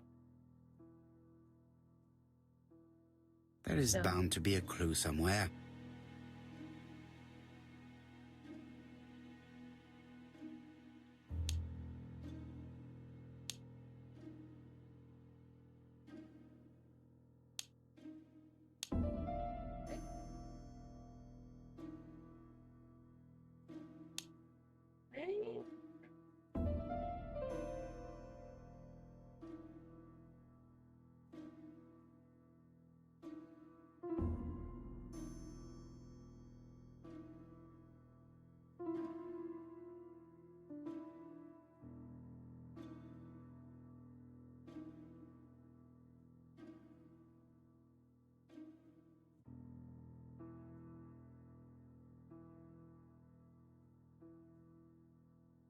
Look up the fucking solution.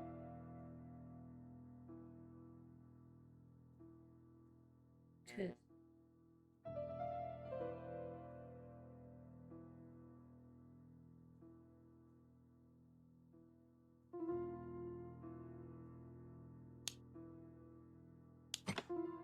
I heard the sound of a mechanism being triggered.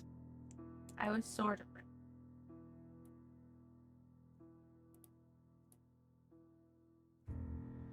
I I cannot open it. I cannot open it. That doesn't work. I must have...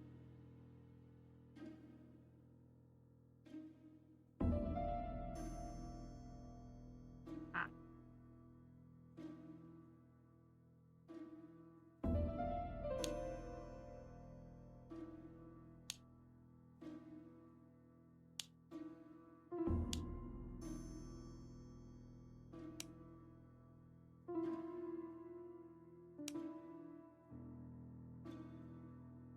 $7.18.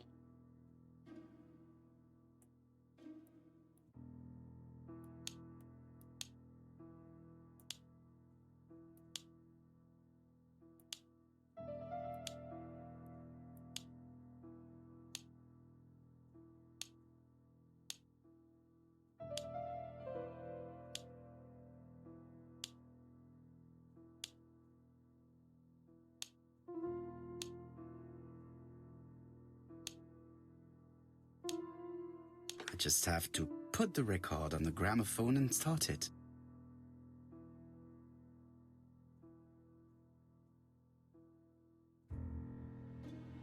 That doesn't work. I must have forgotten a step.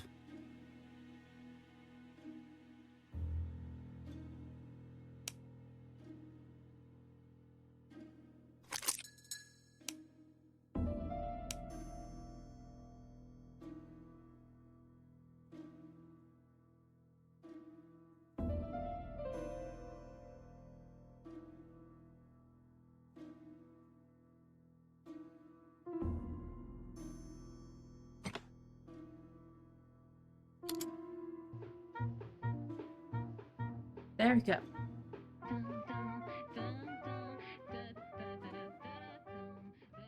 Oh, Donald. We're in the middle of recording. Sorry, Betty, but it's not wise. The doctor said you should rest your voice. You're such a killjoy sometimes. Very Scottish.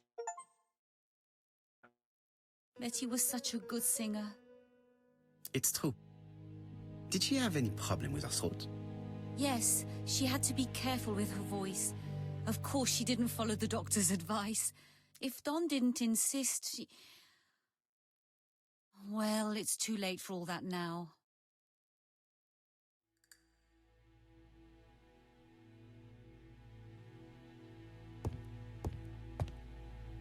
Family photos and files.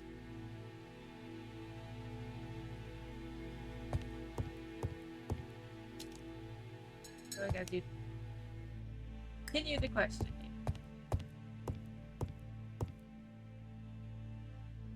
It looks like this woman is single, but she has feelings for someone.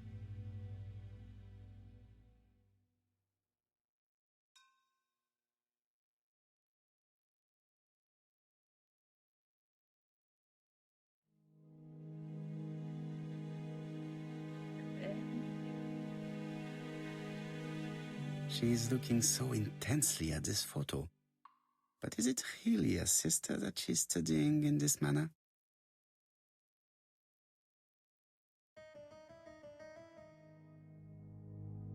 They made the perfect couple, am I correct? Yes, in a way. She was pretty and he... Well? He's a bright man, with a promising career ahead of him. He would have made Betty a good husband. He was always attentive and generous. Oh, a true gentleman. I hear a note of envy in your voice. You must have heard wrong.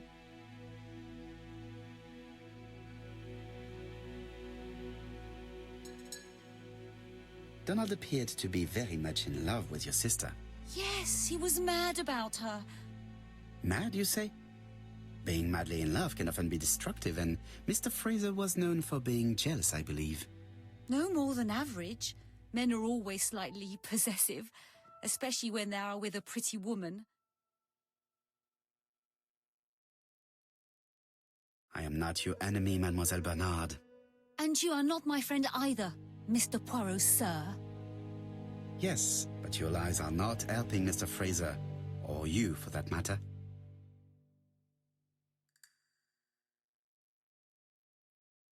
I I know that Fraser was jealous, but I wonder why you feel the need to protect him.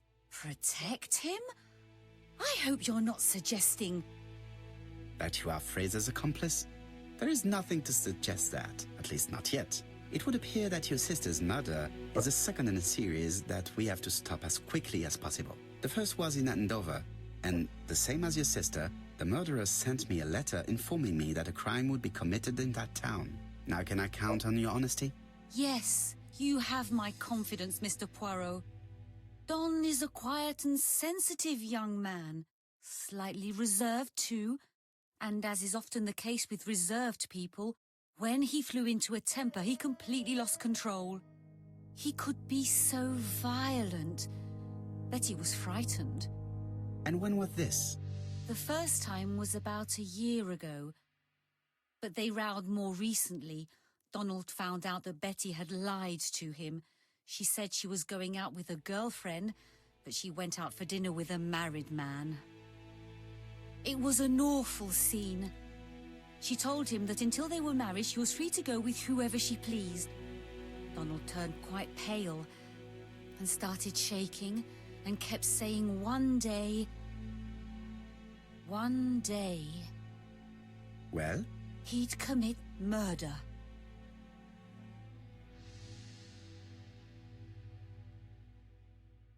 So you were afraid that he would become our main suspect. I know that Fraser was jealous, but I wonder why you feel the need to protect him. Exactly. Had you not told me about the case, I would never have dared to tell you about this little matter. Don loved Betty with all his heart.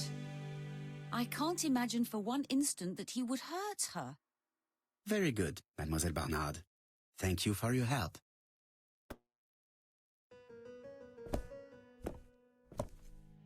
Fraser is at the Ginger Cat. The police haven't spoken to him, but they want to. Très bien, Hastings. Let's see him now. Au revoir, mademoiselle. My deepest condolences to your parents. Of course, Mr. Poirot. And don't be too hard on Don. He's more fragile than he looks. If you say so. Let us now try.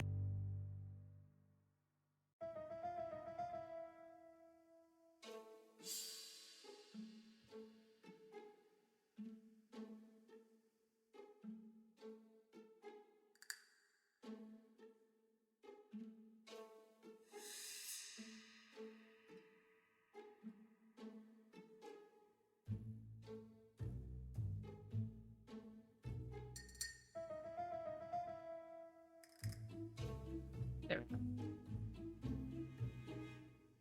Another thing for the thing.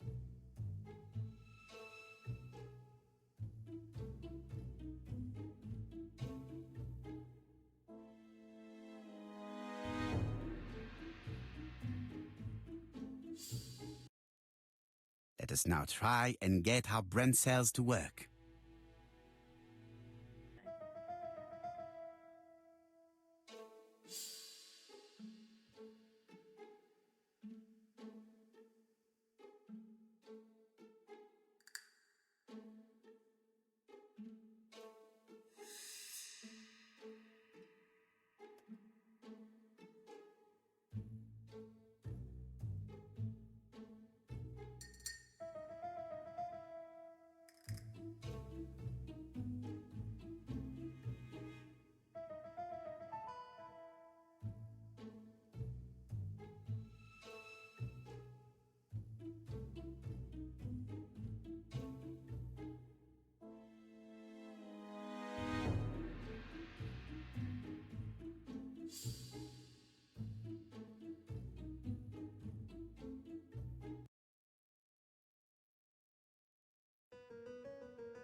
You've seen Fraser, Hastings. What is your feeling? He's a big chap. Fragile isn't exactly the word that springs to mind. I talked to his landlady before seeing him. She went to bed at 11. Fraser wasn't home yet. Bien. Megan Barnard said he is a reserved character but with a nasty temper. We will see if this is the case.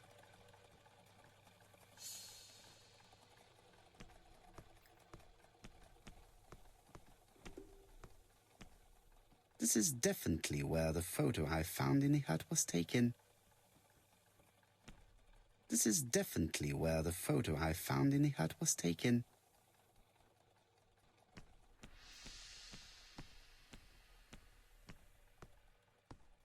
This is definitely where the photo I found in the hut was taken. This is Can you definitely please where the move? photo I found in the hut was taken. This is definitely where the photo I found in the hut was taken. This is definitely where the photo I found in the hut was taken.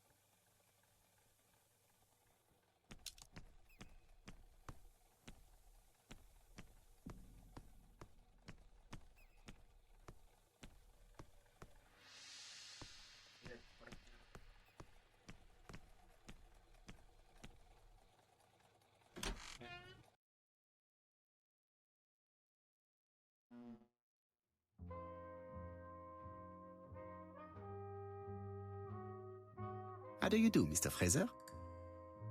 You Hercule Poirot. Mr. Hastings said you wanted to speak to me. Yes. I know that it may not be the right time, but I would like to ask you a few questions.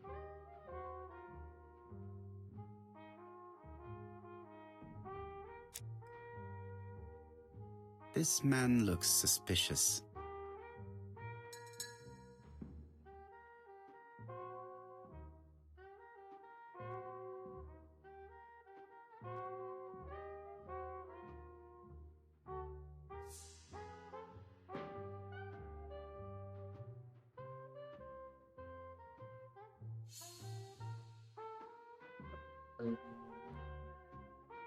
Donald Fraser is in a terrible state, as if he hadn't slept all night. And he's drinking White Horse. Returned from lurking and now Leave me chilling alone. at a solid 28 hours of no sleep. Tell me that it's a mistake. That Betty isn't dead. Sadly, your lady friend has been murdered, Mr. Fraser. Oh, Betty, if only you'd listened.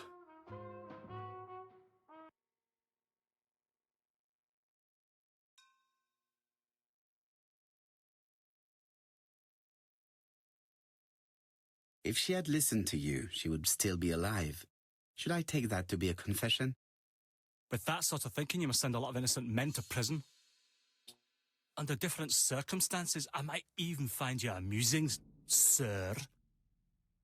It's no time for amusement, Mr. Fraser. It is time to find your fiance's killer. Did you know what her plans were for the evening? She said she was having dinner with her sister.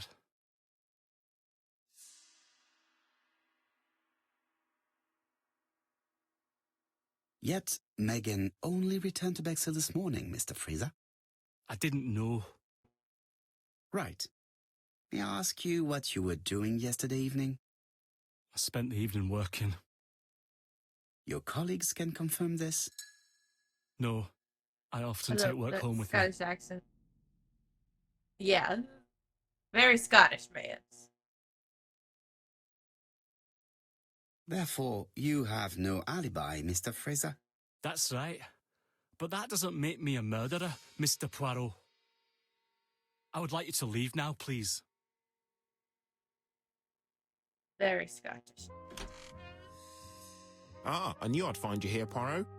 I thought the victim's young man was here. Yes, is all yours, Chief Inspector.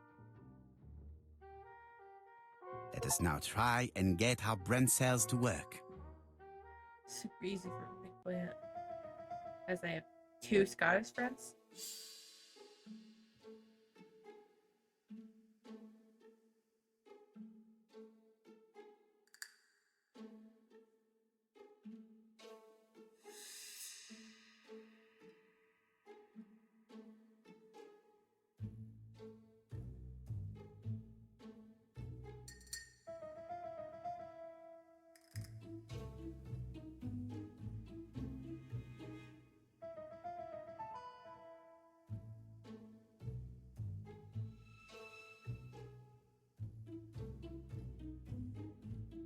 Wait, no, technically, 3 skies. Fred's, but one of the people is my empty. Ah.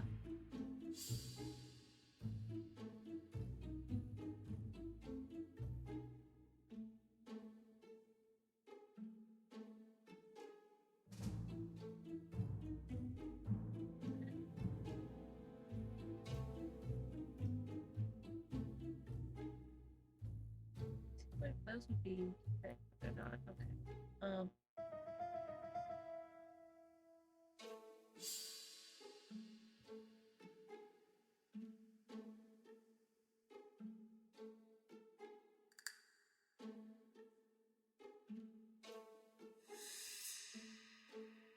Maybe that. Okay.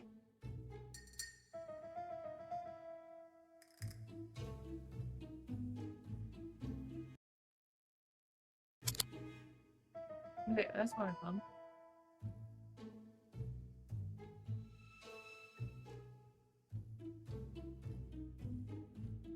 There we go. I had that in a different order, but I had that.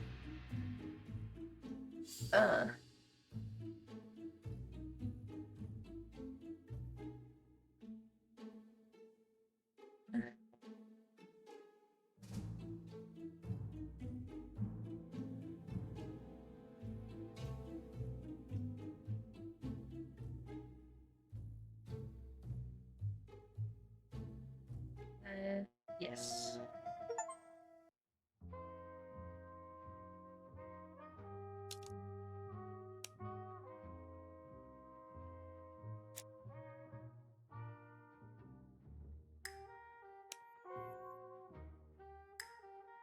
Come to the crime scene. Let us go. Fraser doesn't have an alibi and he's extremely jealous. You are very skilled at summing up. And yet you haven't asked Jap to arrest him. It is too soon. But I agree, without the letters announcing the crimes, Fraser would already be behind bars. Bon, I think we have enough elements. Let's reconstruct the events at the scene of the crime. I can't imagine how the murderer wasn't seen, though. Surely she must have struggled. Let us try and imagine the scene.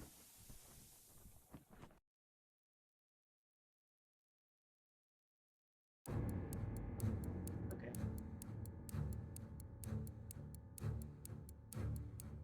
The killer and the victim are walking on the beach. Miss Betty has a bag, a belt around her waist, and carries her shoes in her hand. Both of them walk slowly to hut number 5.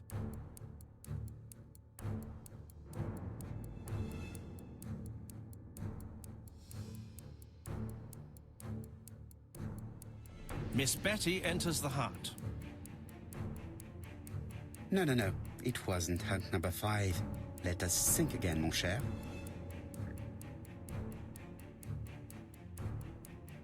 The killer and the victim are walking on the beach.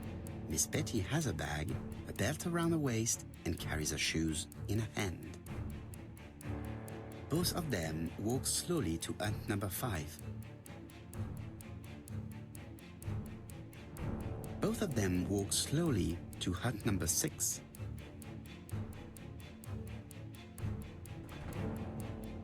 Miss Betty enters the hut. She leaves without her belongings.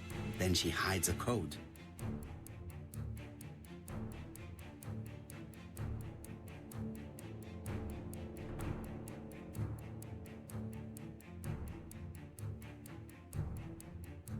The killer tries to remove his victim's belt.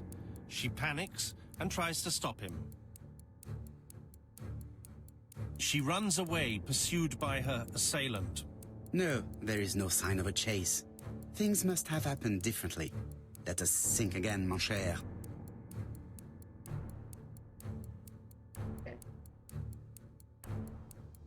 The killer and the victim are walking on the beach.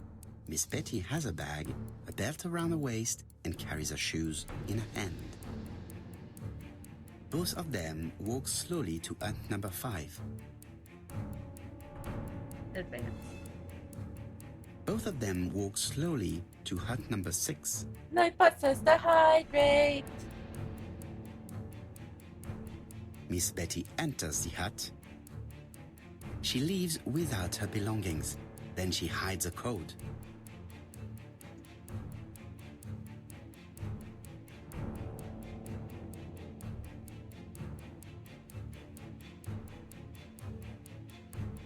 They keep walking. Then she removes her belt. The murderer moves behind her and then attacks her by surprise. The body falls, lifeless, on the sand. Everything appears to match the crime scene, mon cher Hastings. That is exactly what happened.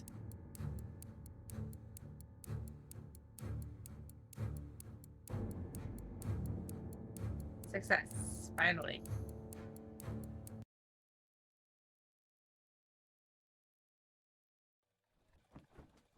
Without the ABC, we might have suspected Mr. Asher and Mr. Fraser.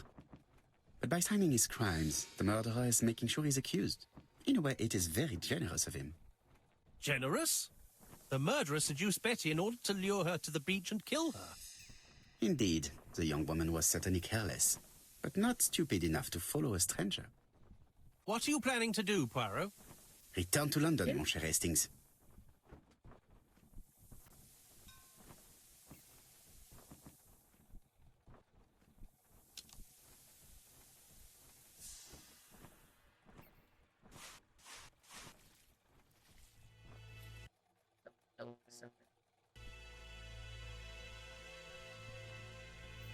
Time to go back to London. Right?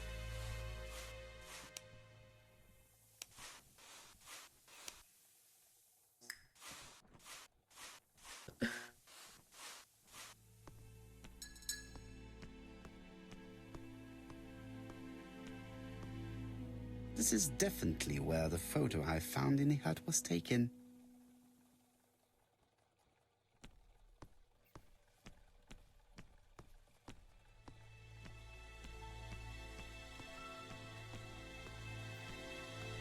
Right, back to London. There is nothing more for us to do here.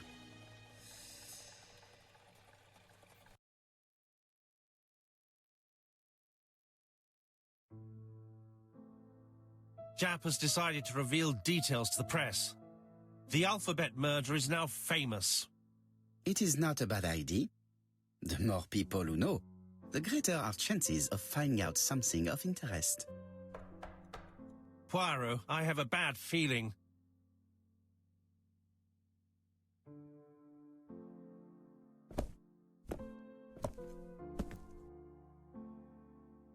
Poor Mr. Poirot, not so good at these little criminal matters as you thought yourself, are you? Rather past your prime, perhaps. Let us see if you can do any better this time. This time, it's an easy one. Churston on the 30th. Do try and do something about it. It's a bit dull having it all my own way, you know. Good hunting. Ever yours, ABC.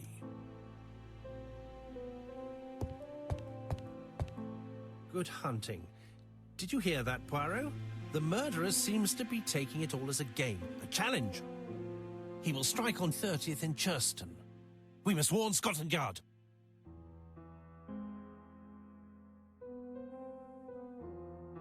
No time to lose. We must prepare our suitcases for Churston. Mon Dieu, it is already 10 o'clock. I will call Scotland Yard immediately.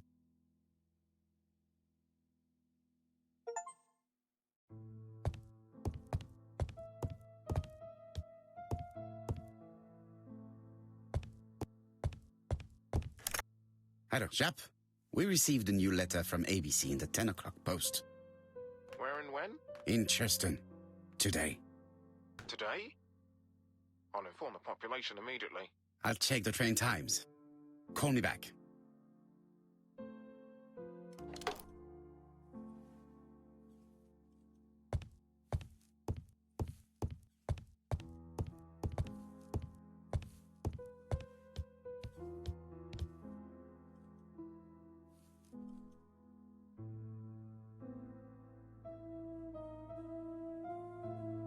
Excellency, Sussex, population.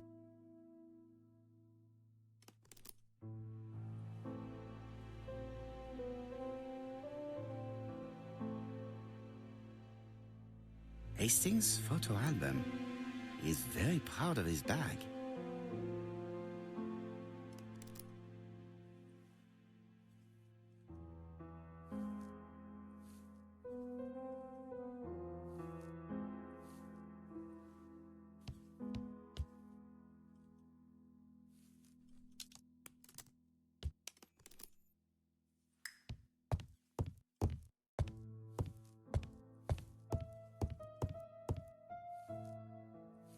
Daily Flicker, July 30, 1935.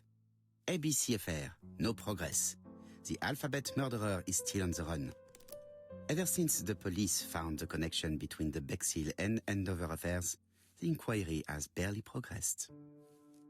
In this issue, we are publishing provocative letters sent by the killer to Hercule Poirot.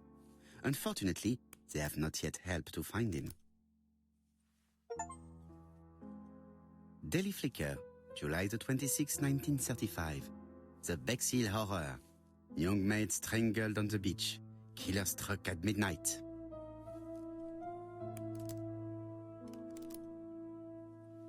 It is not a good time.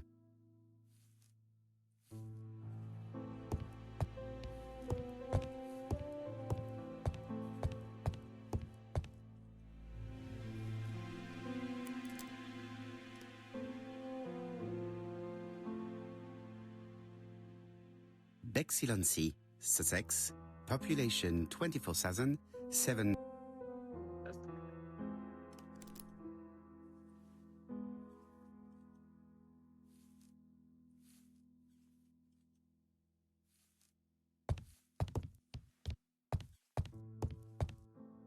Hastings, what you are doing is an absolute disaster. That is no way to pack suitcases. Heavens, we must hurry. We have to get to Churston before the murder. Hastings' order and method are always necessary, regardless of the circumstances. Okay. I'll let you pack them. All the same, it really is a disgrace to leave your belongings in such a mess.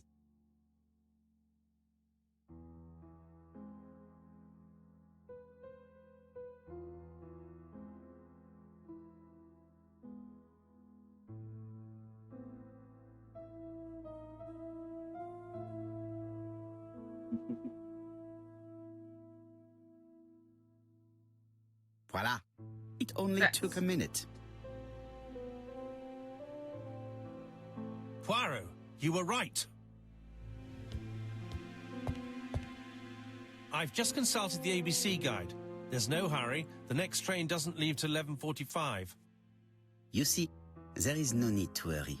We will not be in Churston until tomorrow morning, after the murder. But why has the murderer warned us so late? It's not what he usually does. Did he do it on purpose? Very good question, Hastings.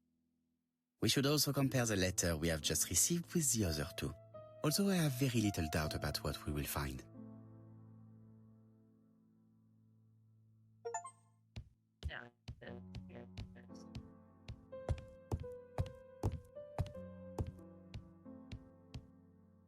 It is not a good time.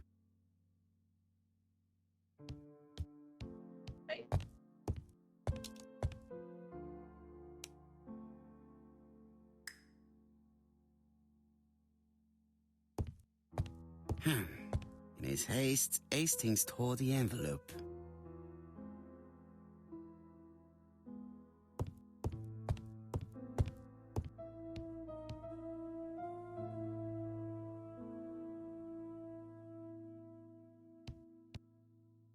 Right, let us compare this new letter with the second one. Let us examine this more closely.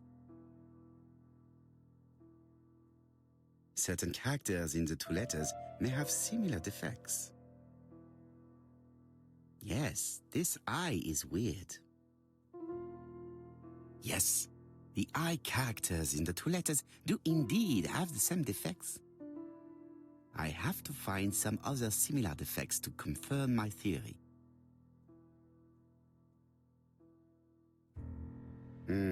The W is not printed properly. Of course, the W characters in the two letters do indeed have the same defects. I have to find some other similar defects to confirm my theory. Yes, the A appears to be quite unusual. That's right. The A characters in the two letters do indeed have the same defects. My theory was right. These two letters were written with the same typewriter.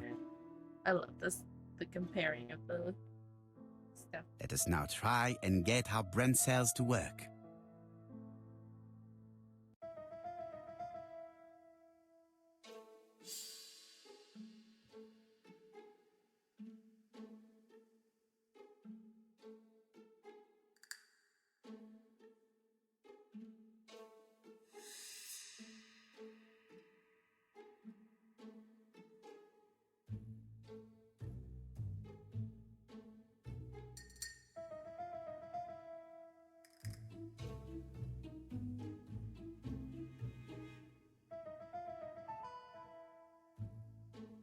Because of an error in trust. The letter should have arrived in time. The postmark shows that it was sent 3 days ago. However, our man made a mistake in the address, which explains the delay. All the same, the post office took their time correcting the error.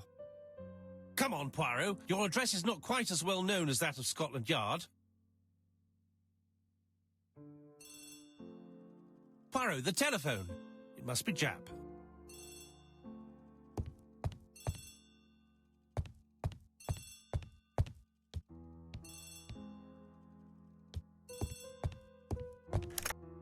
I have some news from Churchton. Bad news, I'm afraid. Sir Carmichael Clark was murdered while out on his evening walk. Sir Carmichael Clark. The name is familiar to me. He was a famous throat specialist, one of the best in London. A wealthy man, he retired to Combside, a beautiful house by the sea. He collected antiques. Are you going there? Yes, let's meet on the train.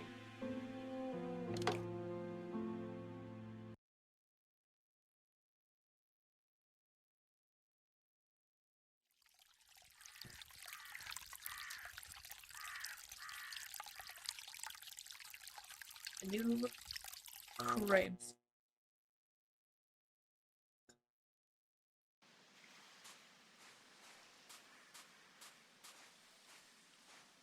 The victim is called Sir Carmichael Clark, one of the best throat specialists in London. The body was still warm when we found it.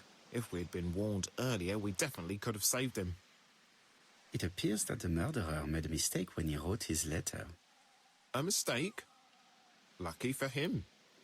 And what if he did it on purpose? No. He's defined his madcap rules and he's sticking to them. It's a matter of pride for him. Shall we go up to the house, Poirot? You go, my friends. I will come soon.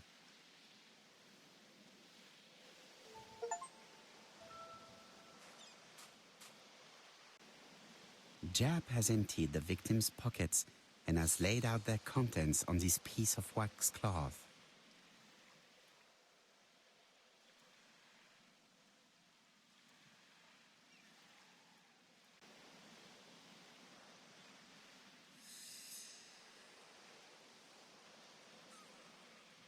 A signet ring, very probably with the Clark family's coat of arms.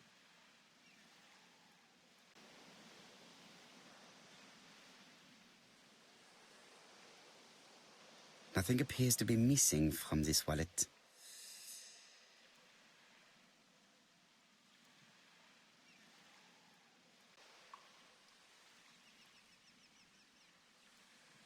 An Oriental dragon. It's an old piece, much older than the pocket watch on which it was fastened.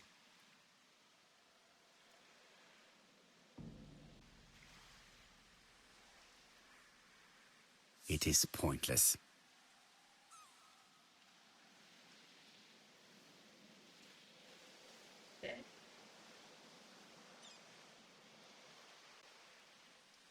Sir Carmichael's throat was cut. It's a clean incision, a professional murder.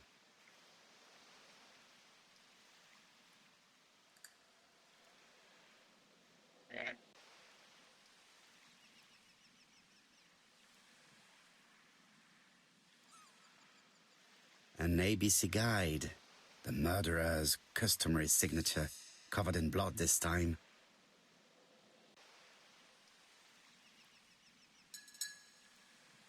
Apart from the wound to the throat, the body is untouched. No cuts, no bruises. The gravel on the path has been sprayed with blood that covers a conical-shaped area, which starts at the body and becomes wider as it moves further from the bush.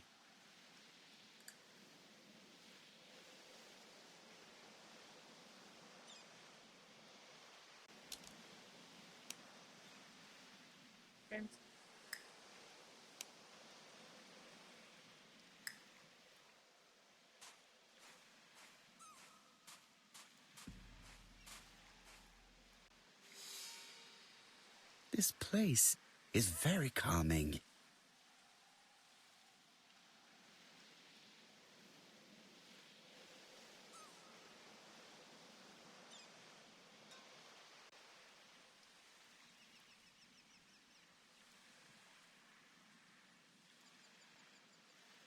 The site is exceptional. It is easy to imagine that Sir Carmichael used to enjoy stopping here every evening.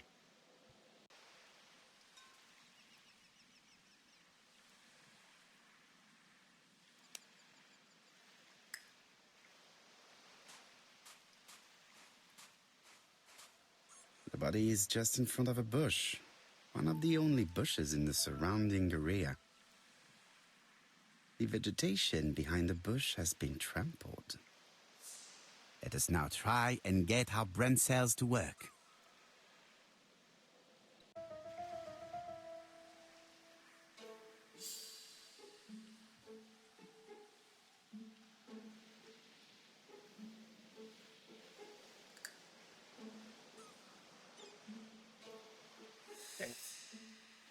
And back to the bush. The killer popped up from behind it. Sir Carmichael had his back to the bush when the killer cut the throat from behind. A fatal blow that sprayed blood over a range of more than 1 meter. Let us now try and get our brain cells to work.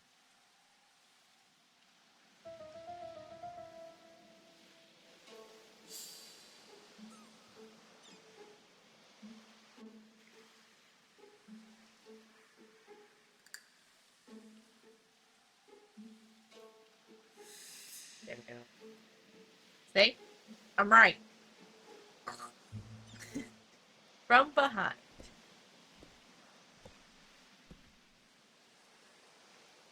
Have you finished, Poirot? Chief Inspector, many questions remain unanswered, but I am certain of one thing. The killer has prepared his crime very carefully. Quite right. He must have known Sir Carmichael's movements well to plan such an attack. The murderer struck with terrible savagery. Yes, blood flowed. It's the first time he's attacked a man. He armed himself accordingly. Have you spoken to the victim's family, Chief Inspector? I've spoken to the brother, Franklin Clark. I didn't get much out of him. He's yours. I must get the body removed.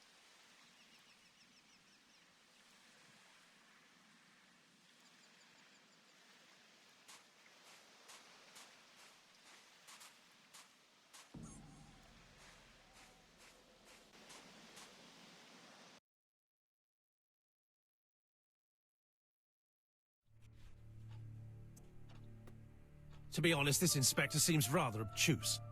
I'm counting on your friend Poirot to catch my brother's murderer. Ah, here he is now. Please, Mr. Poirot. Mr. Poirot, this is my brother's secretary, Miss Thora Gray. Pleased to meet you, Mr. Poirot. Would you like some tea? No, thank you, mademoiselle. I find it hard to digest.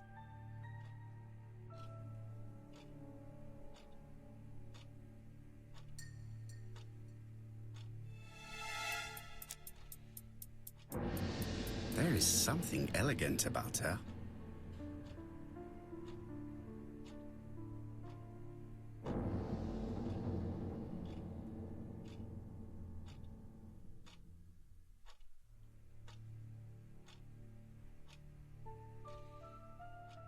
She has good taste, except perhaps in her choice of jewelry.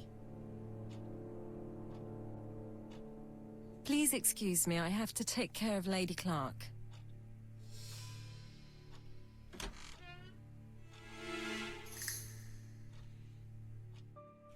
It is a once-in-a-lifetime opportunity to question him. It is a once-in-a-lifetime opportunity to... My brother's wife is gravely ill. You will probably want to question her, but I fear that it won't be possible today.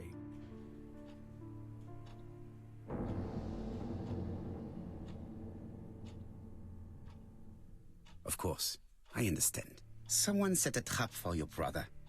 Who was familiar with his habits? Everybody knew he took his evening walk at 8:30, and that he always followed the same path.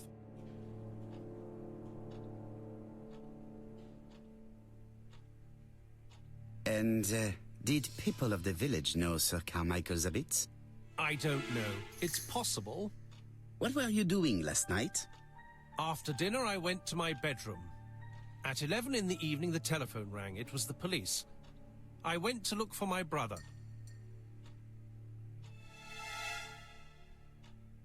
Was it your favorite novel? The Railway Children by Edith Nesbit. I know it's a children's book, but it's enthralling. So it was you who found the body? Yes, along with the gardener.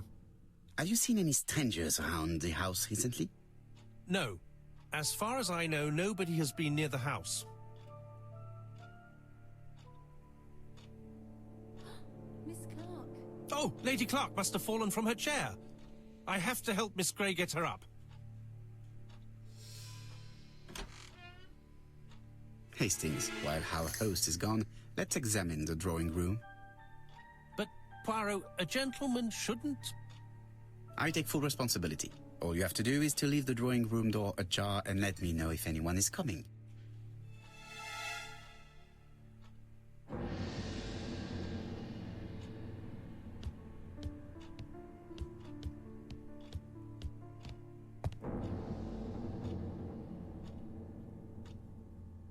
A tiger.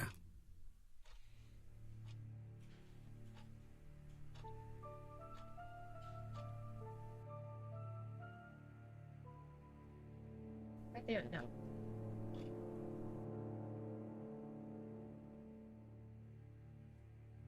Comside's private collection, purchases since 1920. The catalogue for Sir Carmichael Clark's collection.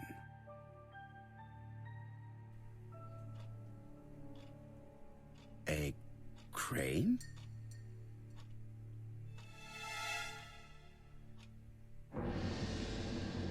A turtle? Much like the turtles in after the last Airbender. A dragon?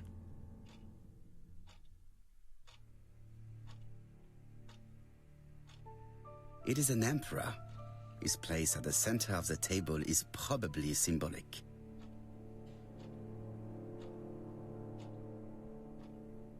Dragon, dragon, dragon. Sir Carmichael showed himself to be very consistent in his collection's theme.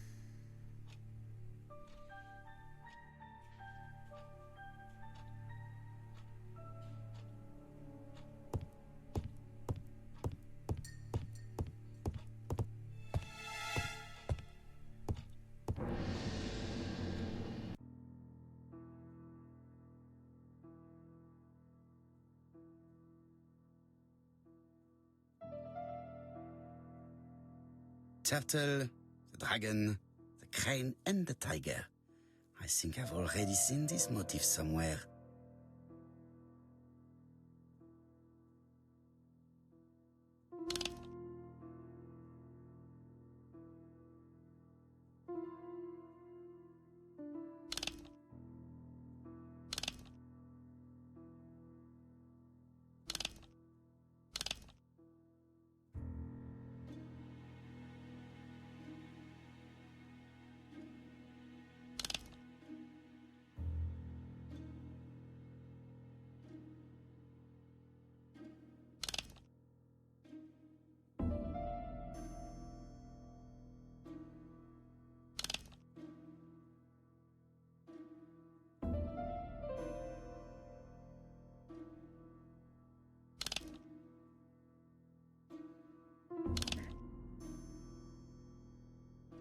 The cardinal points. This book could maybe help me. Okay. Each cardinal point is associated with one animal and one color. In the middle sits the imperial dragon, and out of respect, all the others are turned towards him. Okay. Okay. So, that's to be blue. Black bottom, white, red. Okay.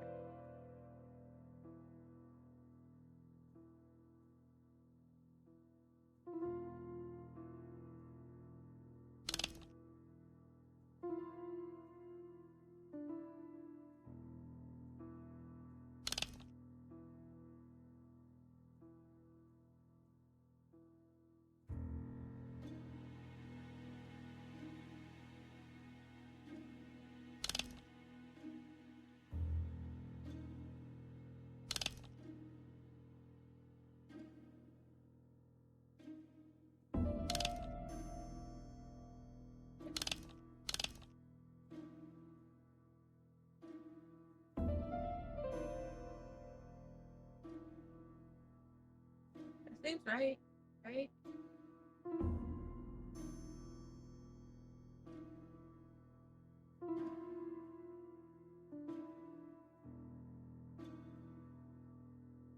It is blocked.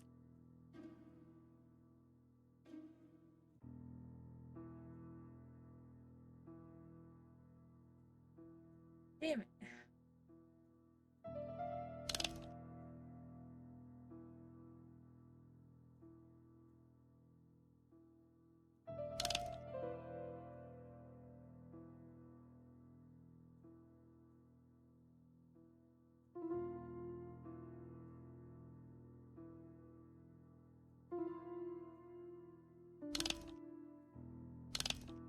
There.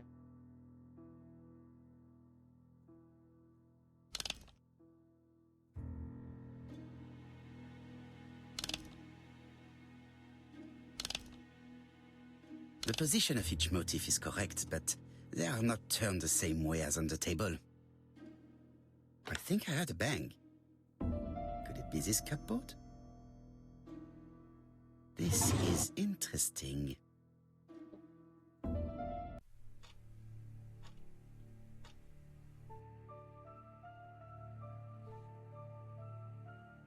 Ernest Logan, MD, Brighton Cancer Institute, 201 Dusk Road, Brighton, Sussex. To Sir Carmichael Clark, MD, Comside Churton, Devon. Brighton, 1935, January the 5th. As a man of science, I owe it to you to be completely frank. Lady Clark, your wife is suffering from a generalized terminal cancer. I confess I didn't suspect anything like that during the first exams. But with the test results I have received today, there is unfortunately no place for doubt. I estimate that Lady Clark's life expectancy is no more than 1 year. Hospitalization would not help in her case, so I advise you to keep her at home and provide her with as much morphine as required to ease her last moments. Yours sincerely, Ernest Logan.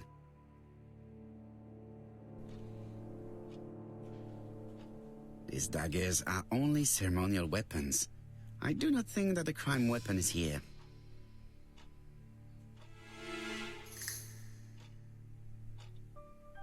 Here's Miss Grey. Sorry to keep you waiting. Lady Clark's condition requires regular care. I believe you want to ask me a few questions. Indeed, mademoiselle. This porcelain is remarkable. Is it old?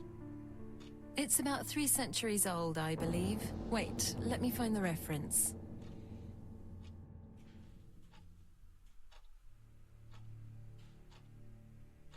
It is not the right time.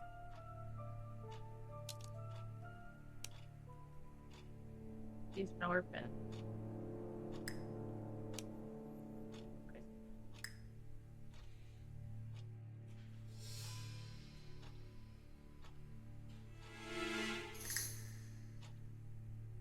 It is not the right time.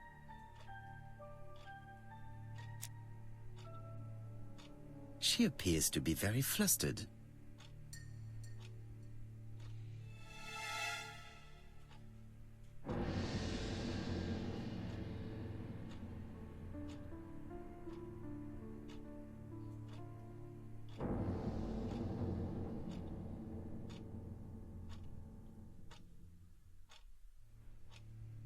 Just a minute, please, Mr. Poirot.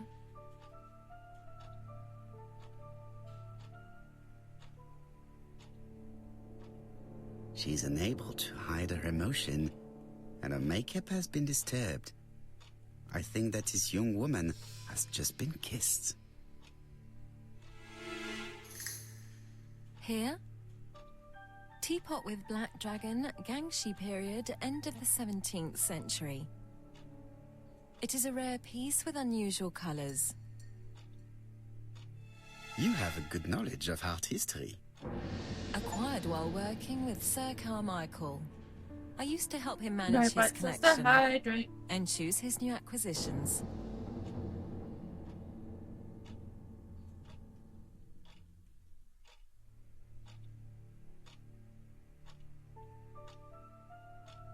Did you have a good relationship with your employer? He treated me well, and I am sorry for his death. Have you seen any strangers hanging around in the past few days? No. Nobody has been near Cumside.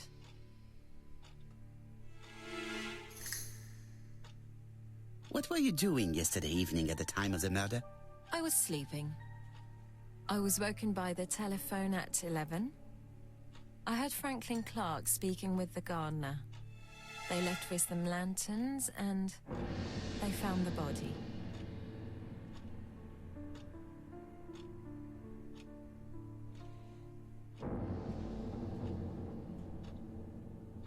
What are your feelings about Franklin Clark? What an odd question. Of course I think he's a good man. He's energetic, nice, very sociable.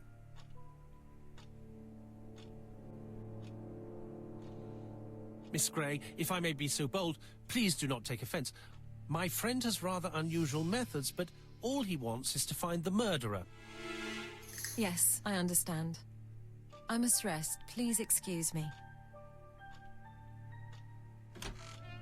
Earlier, you asked me to watch the living room door for you. I don't wish to be indiscreet, but sometimes a gentleman stumbles upon a secret without intending to. That is sometimes the case. And I saw Franklin Clark kissing Miss Grey at the foot of the stairs. But I You figured. think this is a common occurrence? No, I saw emotion, intensity. I think it was their first kiss. Well done, mon ami. Well spotted. However, I don't think I completely understand this business. Why did Sir Carmichael not defend himself? He appeared to have been active and strong. The murderer did not give him a chance. Let us try and reconstruct the scene.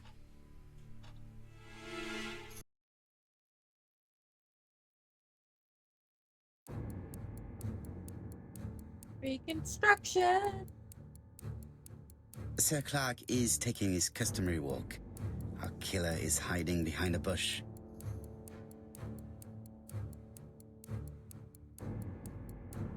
The old man walks quietly along the gravel path.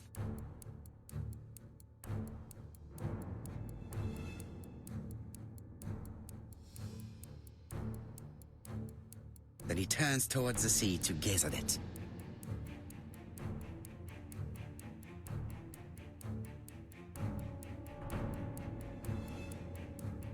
The killer leaves his hiding place on the right-hand side.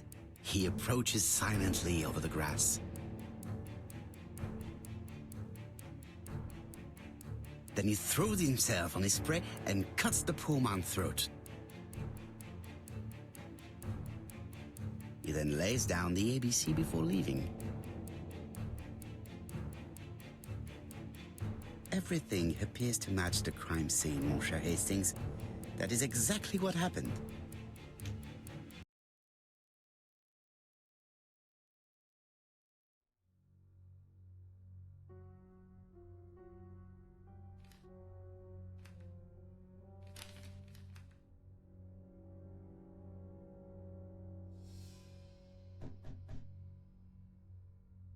Oh, just a minute. I'm getting dressed.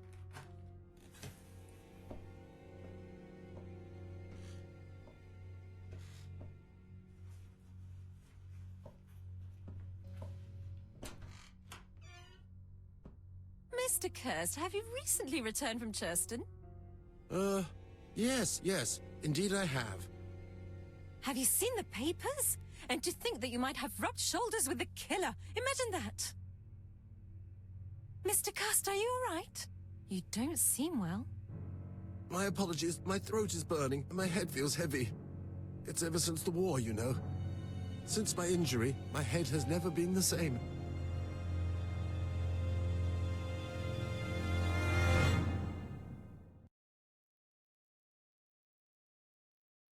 Don! Poirot, it's a pleasure to be with you again after all these years. I looked for a gift to thank you, and I found this propelling pencil. An authentic collector's item. You spoil me, mon ami. And you more so by sharing investigations. Do not underestimate the help you are to me, Hastings. Intellect is not everything. There is also goodwill, and you are not short of that. Later, I will ask you to help me tidy up the room and bring some chairs. Our guest will be here soon. Ah, is Thora Grey coming? Naturally. She is a fascinating young woman, n'est-ce pas? Oh, come on, Poirot. I'm a married man. And Miss Grey has already been courted by Franklin Clark. Poirot, our guests will be here soon. We must prepare ourselves.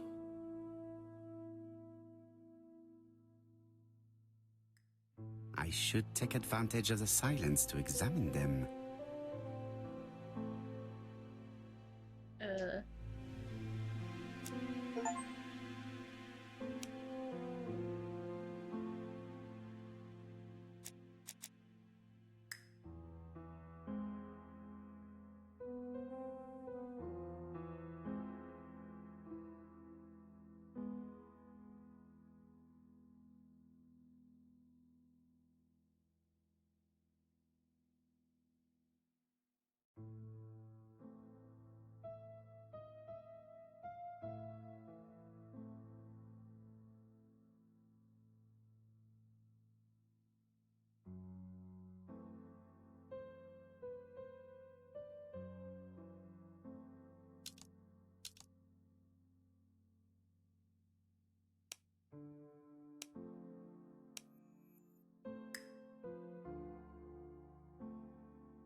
Do it in a specific way. I ought to concentrate on my guests. There. Franklin Clark always seems at ease, regardless of where he is. Something that's unique to people who travel.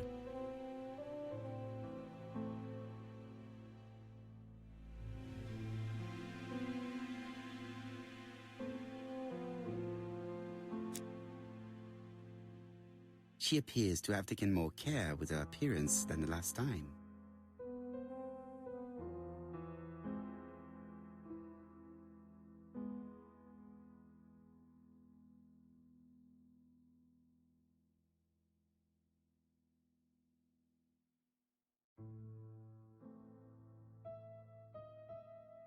Okay.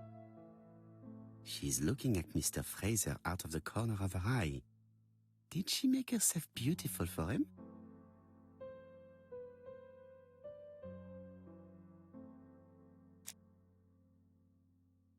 Donald is always on edge.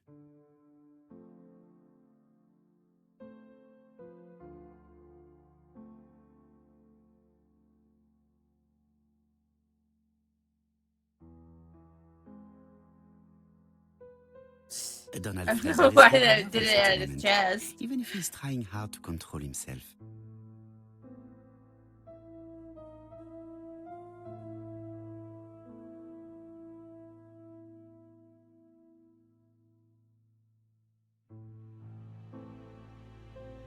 Sometimes I love a brunette, sometimes I love a blonde.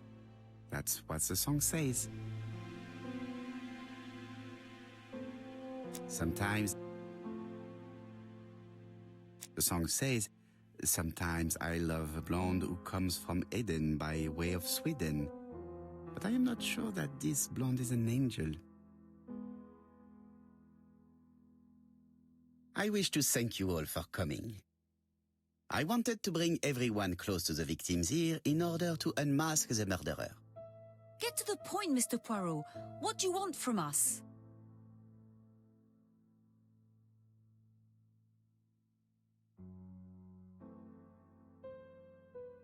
You are an intelligent woman, Mademoiselle Barnard, and I'm sure that you have already understood my intentions.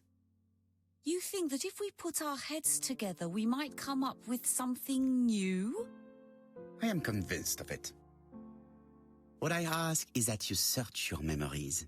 The murderer must have left some trace. Yes, he must have prepared his crimes very carefully. Tout à fait. He did not get to Bexhill at midnight in order to strangle a You know, young girl whose name something by with, chance like, starts with P. The throat. Must we what go I into know of. that?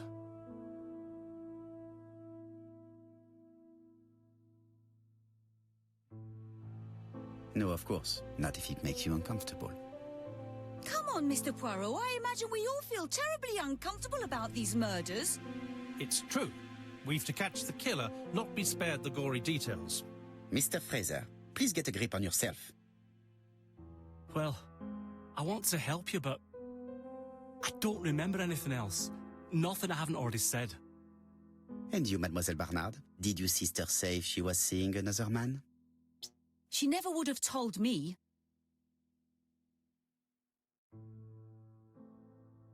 Why would she hide the fact from you? Betty knew I didn't approve of her behaviour. Her flirting was spoiling any chance she might have had.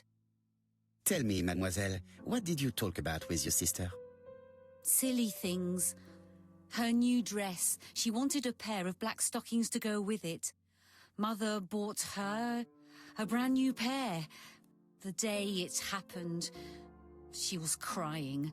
And to think that Betty never even wore them. Poor Mummy. Your sister used to sing, I believe. Did she ever perform in public? She dreamt about it, but she had a very bad cough. It troubled her greatly. She had to cancel auditions and miss lots of opportunities. A pity. Yes, she sang well, but that doesn't tell us much about the murderer. Qui sait? In any case, we now have enough information to draw up a relatively precise psychological profile. Let us now try and get our brain cells to work.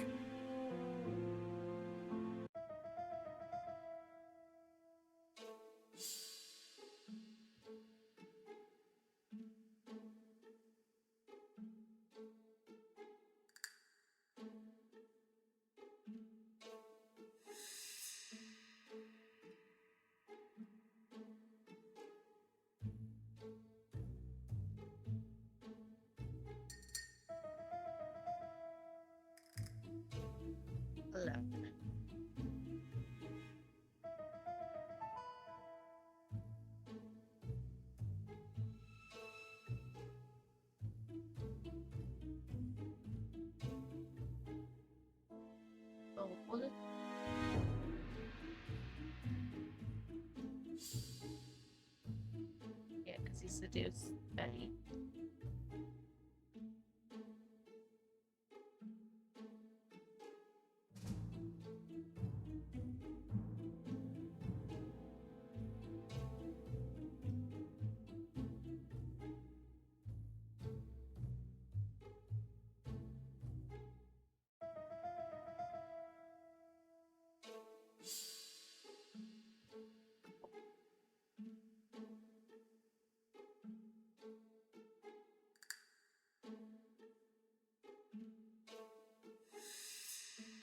This will be the last.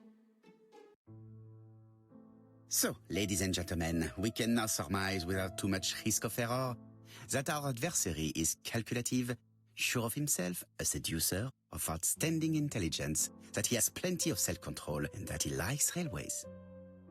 It's a good start. Other meetings may be necessary. I hope that you will be able to come back again. Well, it's just that...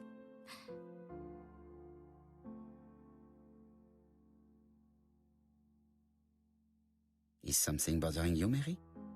Well, Mr. Poirot, you see, I don't know if I can come to London just like that. It's normal that people helping with this inquiry should be reimbursed. Starting with you, Miss Drower. Please allow me to pay for your train tickets. Oh, sir, I cannot accept.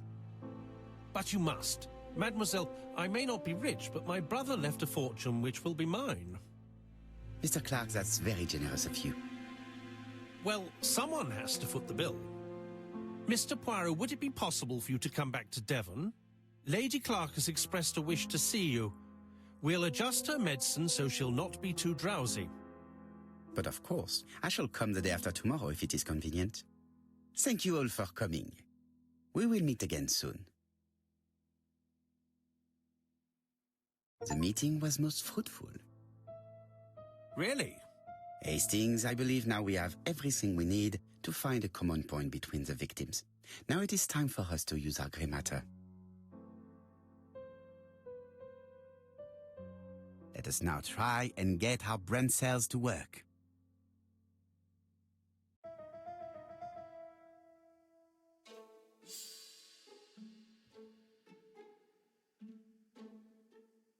Right.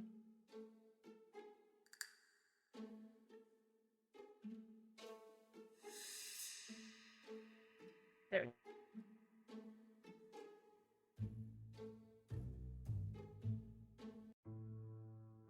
The first two victims suffered from bad throat, and that was precisely the specialty of the third victim, Dr. Clark. We have a lead. It would pay to take a closer look at the medical records of Dr. Clark's patients. We'll do so during our next visit to Churston. I will do it myself, mon ami. You must remain in London just in case ABC sends us another letter. Very well, as you wish.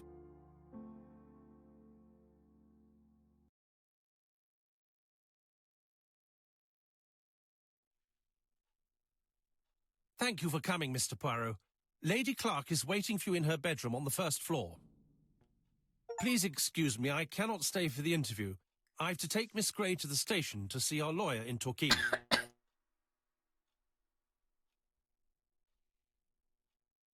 Are you going on holiday, mademoiselle? Not exactly, Mr. Poirot. Miss Gray very kindly stayed with me to settle my brother's affairs, but naturally she prefers to find a position in London. Ah, très bien. I'll be absent all morning, Mr. Poirot, but the nurse is coming soon. She's to ensure that the dose of medicine doesn't make our patient drowsy. Thank you, Mr. Clark. Have a nice trip, mademoiselle.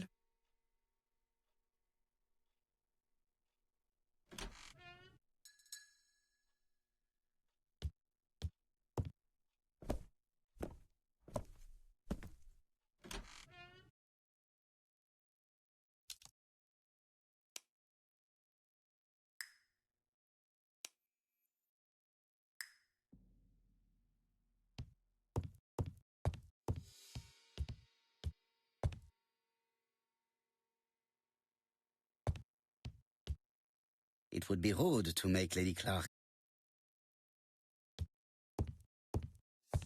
It would be rude.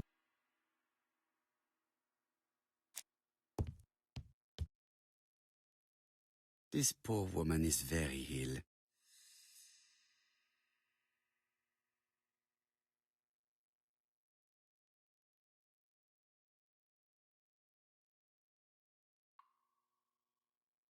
There. This woman is suffering. She is in no state to have a conversation.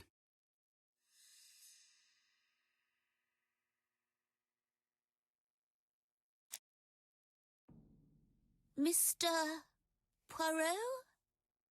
My respects, madame. Thank you for coming. Thank you. Have you seen the nurse? She should have been here by now. Oh, I'm sorry. The telephone in the hall is ringing.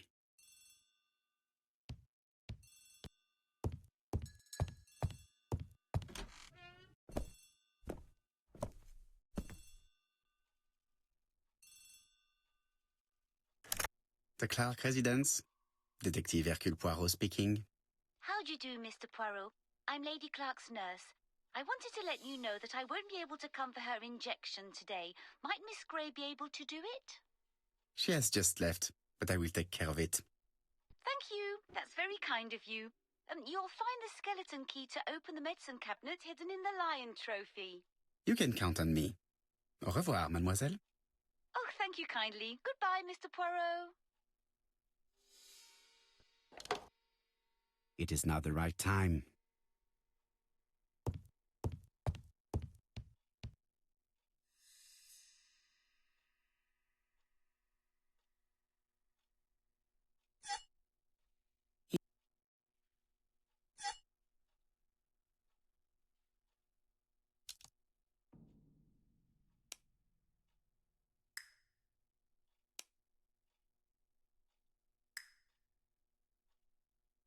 April 1925, Aceh Province, Sumatra.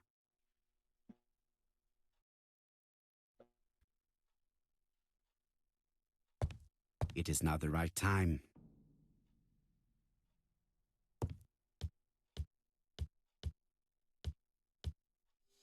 Lady Clark is in.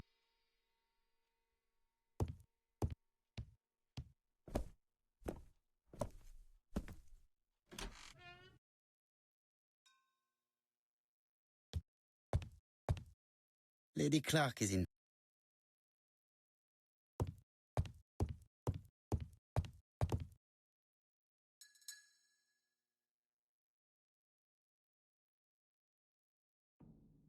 It's closed.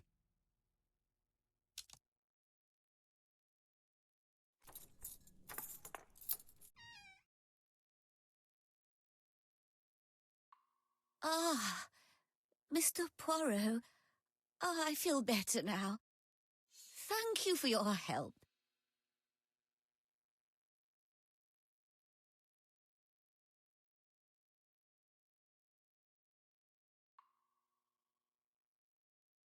You asked for me, chère madame. Yes, yes, of course, I wish to speak with you. But what was it about? No doubt. You wish to talk to me about what happened to your husband? Ah, yes. Oh, poor Carmichael. Has the madman who killed him been caught? Not yet, chère madame. There was a great many people in Cheston on the day of the murder. Indeed. People go straight to the beach. They don't come near Coomside. So, there were no strangers around the house that day? Who said that? The people who live here. Your brother-in-law, Miss Gray. Miss Gray? Oh, I don't like her. Franklin wanted her to stay, but I insisted she should go immediately. You are entitled to do so, naturally. I'm pleased that you approve. The others have been taken in by her. But at least you can see through that self-pity act. See what she's up to. Oh.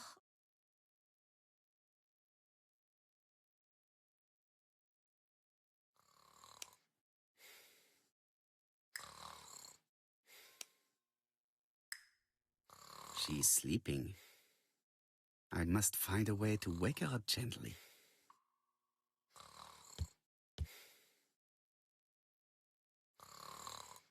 This subject would probably be useful to me.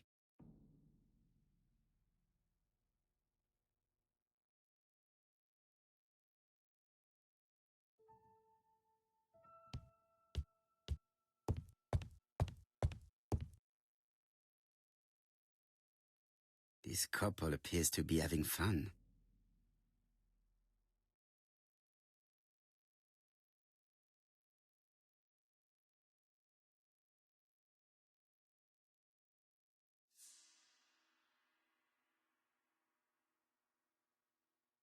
Lady Clark and Sir Carmichael were very happy, but they did not have any children.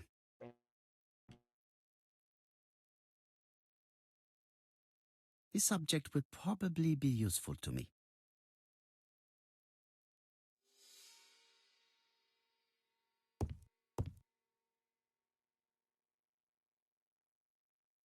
This subject would probably be useful to me.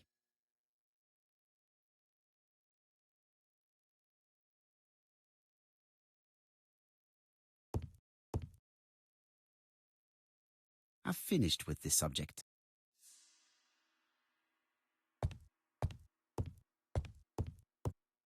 She's sleeping. I must find a way to wake her up gently.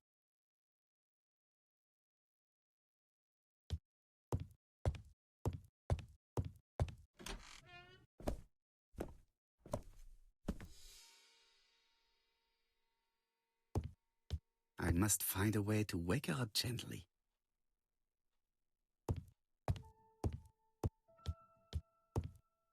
It is now the right time. I must find a way to wake her up gently.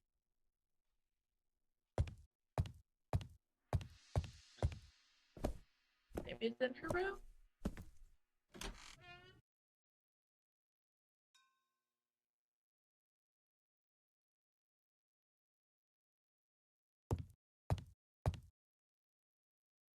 Lady Clark and Sir Carmichael were very happy, but they did not have any children.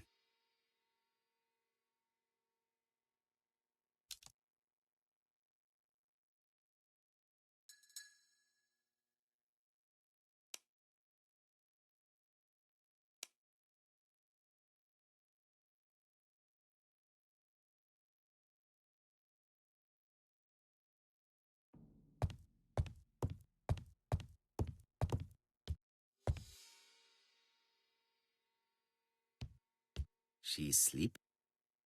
I must find a...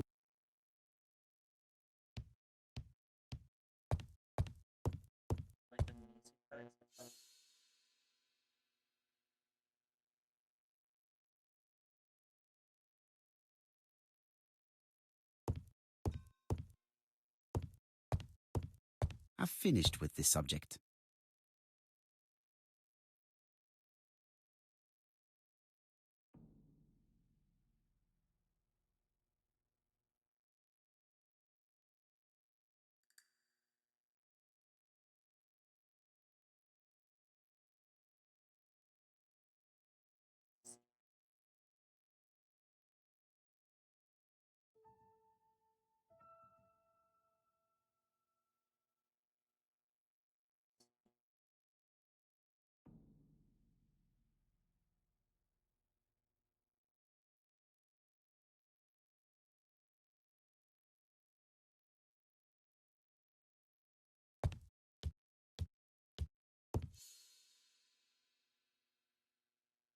Lady Clark and Sir Carmichael were very happy, but they did not have any children.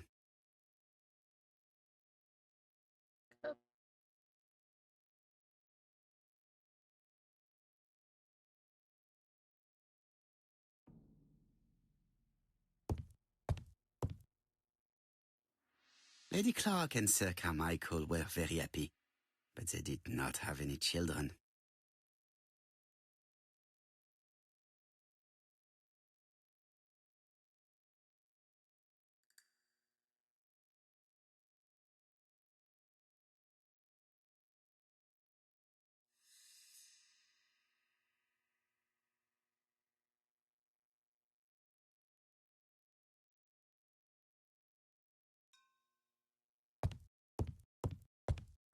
Says I'm supposed to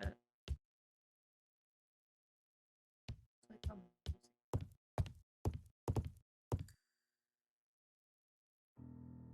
There we go. Fucking hell.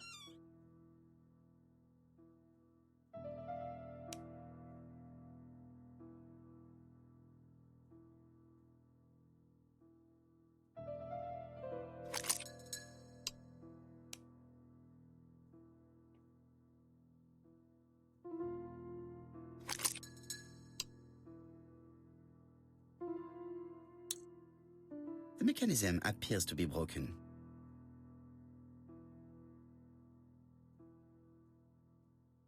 This spring appears...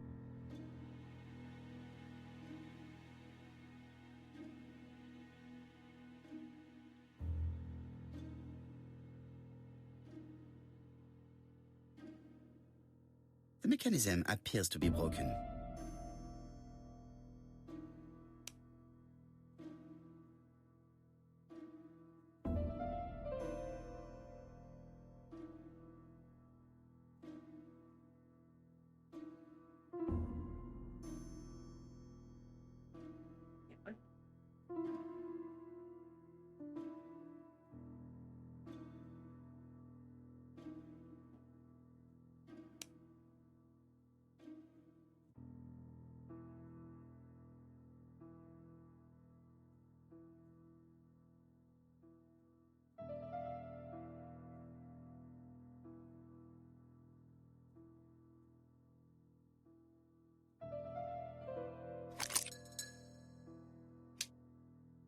hope that Hastings will not be cross with me.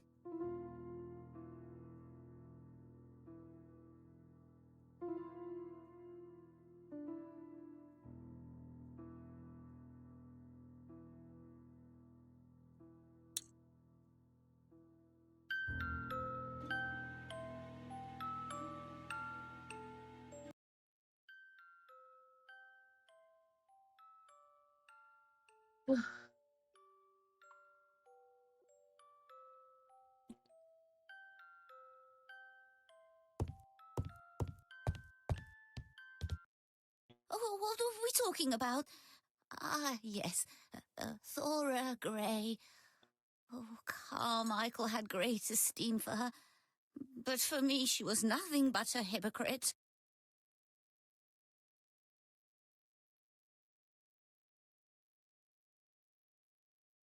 Miss Grey was a hard worker, though. Thank goodness. Fortunately, she was good at her job. I don't see why you all think you should have to defend that girl.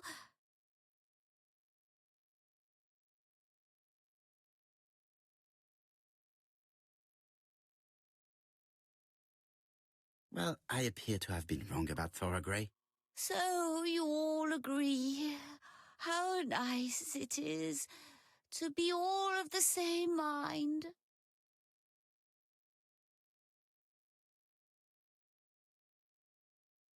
Miss Grey did look after you very well, though.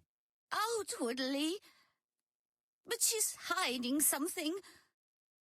I think she tried to poison me. Miss Grey? A poisoner? But everybody appears to like her. It proves she knows what she's doing. She's manipulative and she's a liar. A liar? Let's see, didn't she say that on the day of the crime nobody was around Coomside? That is correct. Well, at 11 o'clock I saw her talking to someone. Really? And what was this man like? An ordinary sort of man with a very plain face. Oh, I don't remember well. Was he a gentleman? No, he was not a gentleman. It would be best to leave her to sleep now. The telephone in the hall is ringing.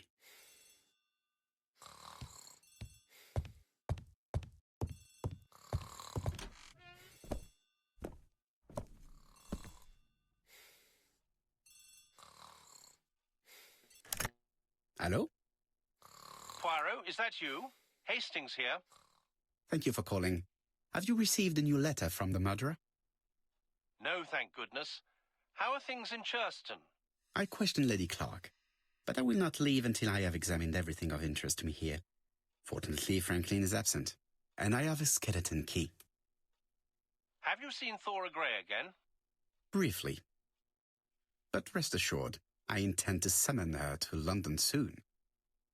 She's a fascinating girl. But secretive. I would like to ask her a few questions. Poirot, she wouldn't hurt a fly. Each to his own, my friend. Yours are pretty orphans, mine old ladies that have the maladies. Poirot, are you mocking me? No ill intended, rest assured. À bientôt, mon ami.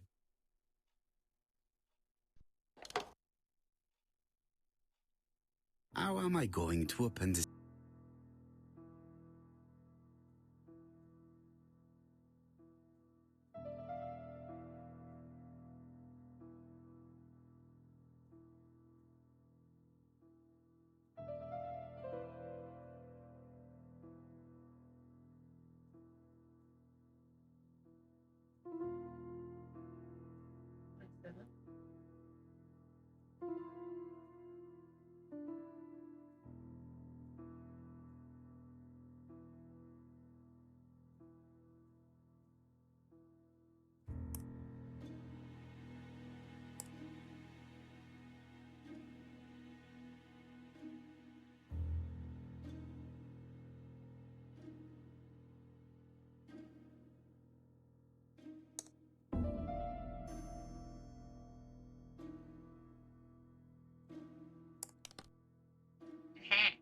the code on the trunk. What a strange character Franklin is.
Seven.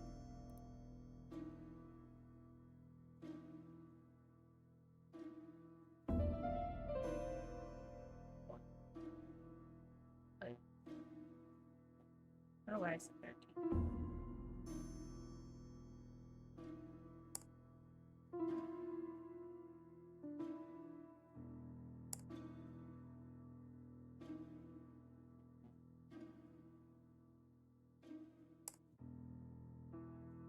Right?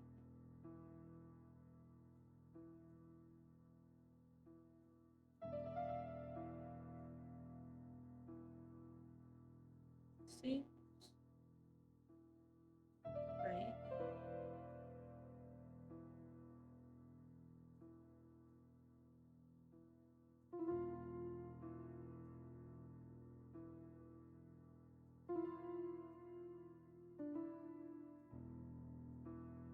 My color books.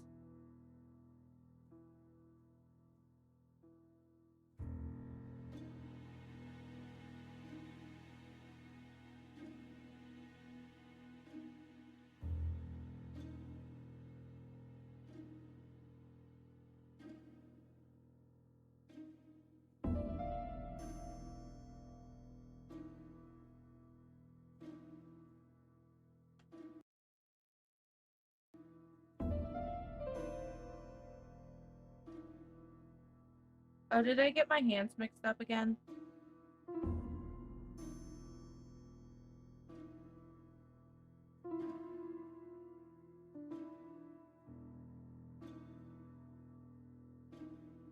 So, what is this sound?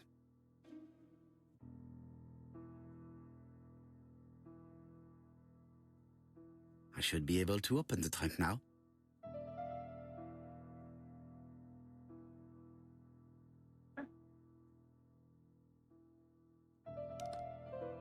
There we are.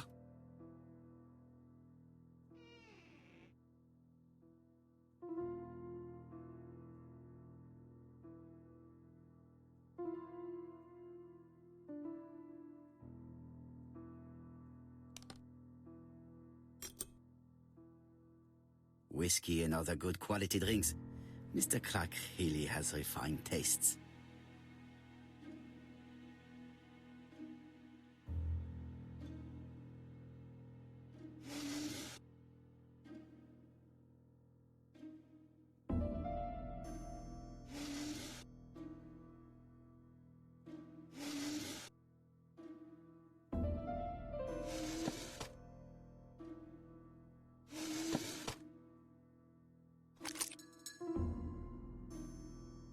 Why has Franklin put an Allen key inside his trunk? I'll borrow it for a minute.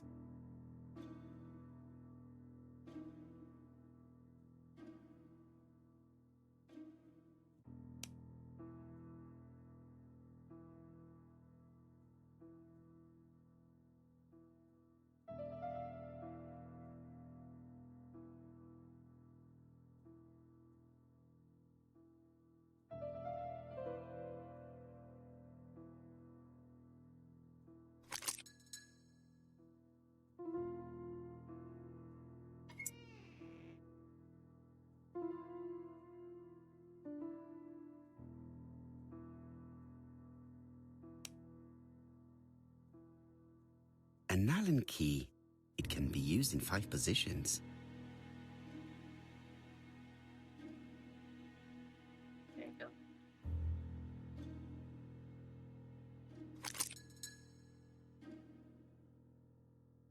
Another screw.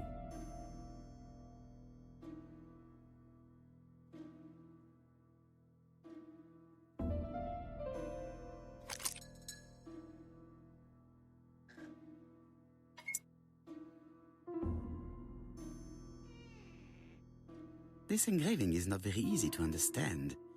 I need to sort it out.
They're not right?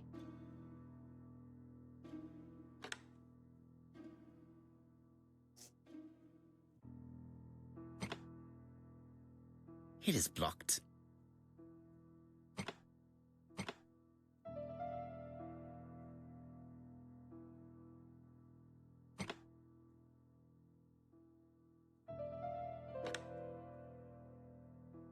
There.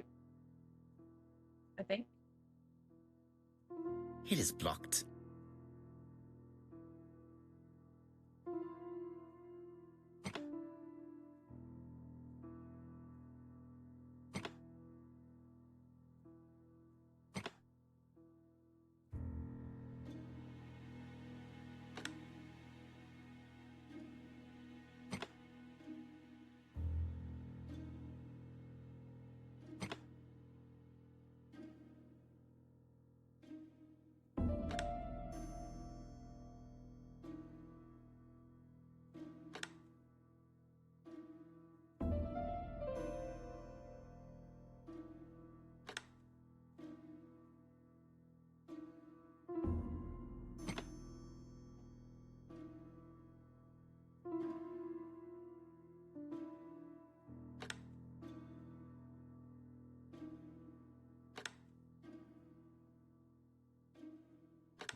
Franklin must really love his country to have an engraving in his trunk. I think I heard the panel above release.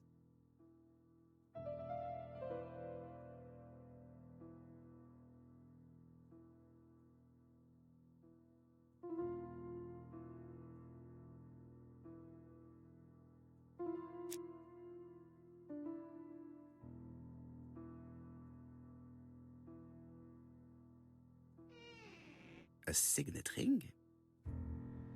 A signet ring with a code written on it. 1587. It may be useful to me.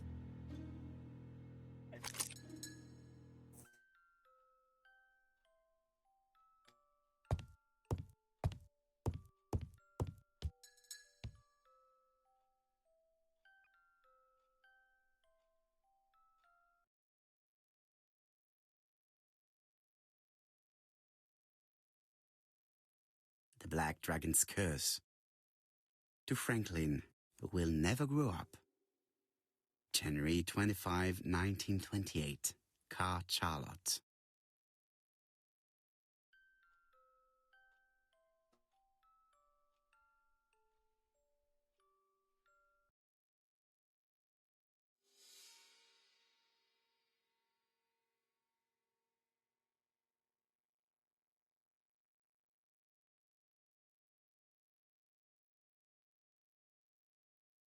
Miss Thorogray, Comside, Justin, Devon. Arsenic trioxide thallium.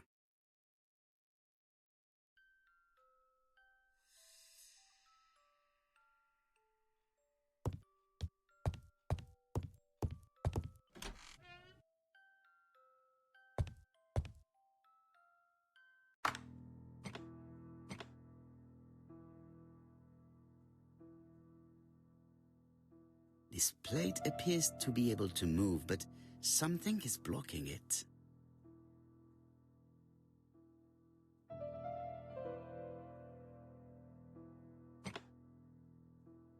I think that signet ring should be placed here.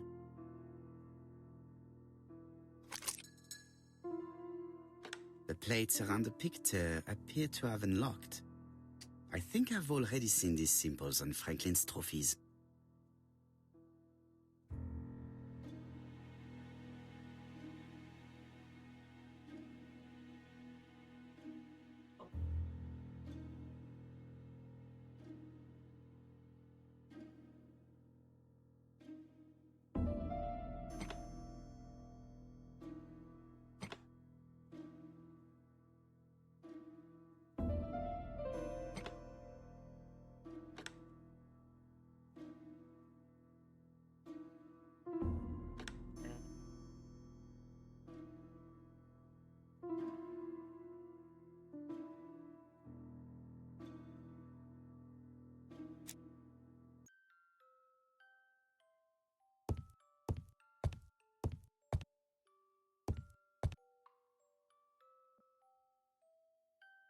There. July 1920, Alaska Peninsula. Oh, okay.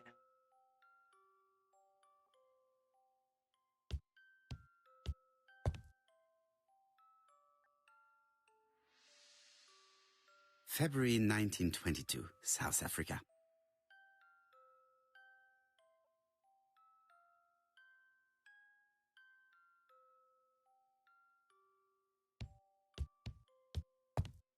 I need a break, but I think I get it. I think I get what I need to do. I will be right back.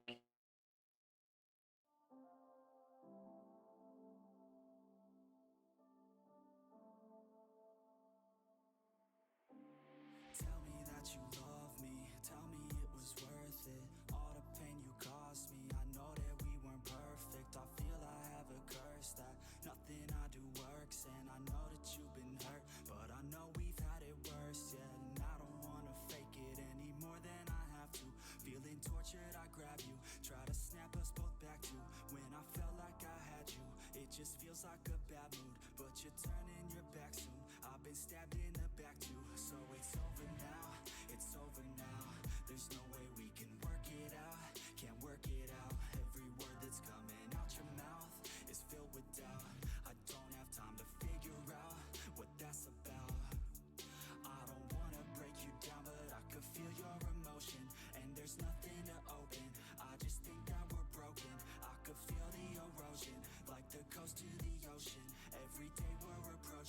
Just another explosion to fall asleep. Just to fall asleep. I think I'm in too deep. Yeah. I just need to fall asleep. Put my mind at ease. Don't wanna think, just breathe. Yeah. Every single day becomes another battle. I'm tired due to pain, exhausted from the shackles. I feel you and disdain for the time we unravel. We'll never be the same, call the case, hit the gavel. I never thought it'd end like this with the fight. Not a kiss, nothing's right. Think we missed all the pride that I dished. Cause when I reminisce every night, felt dismissed and I tried to forget all the pain. I can't feel no more. I think you finally closed that door. I think you finally cleaned your drawer. I guess this is the price of war. And as I sit I write these chords. I still stay up at night, of course, and think about what might restore my heart so I could feel once more. I just need to fall asleep. Just to fall asleep. I think I'm in too deep. Yeah. I just Okay, need I am to back. fall.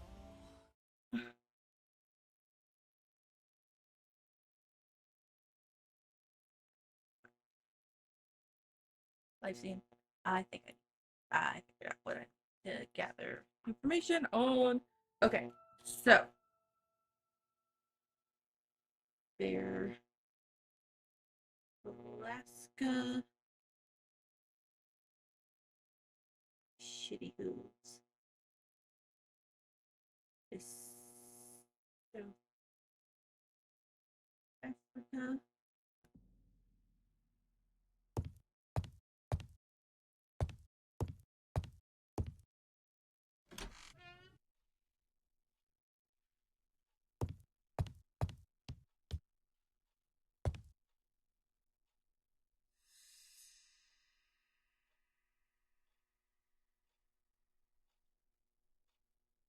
April 1925, Aceh Province, Sumatra.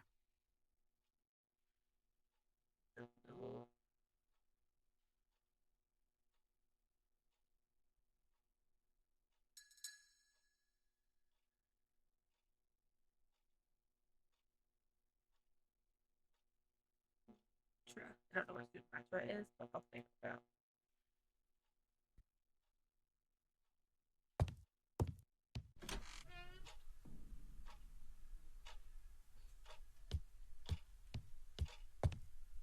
The door is locked.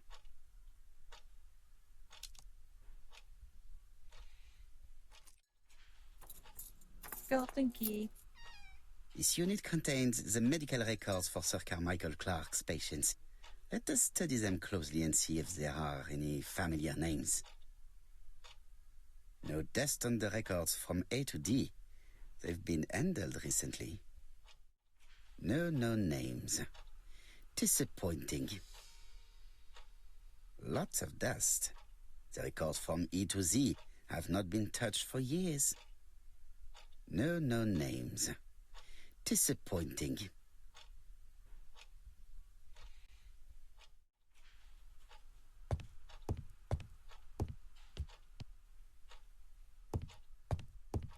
There are some very valuable objects here.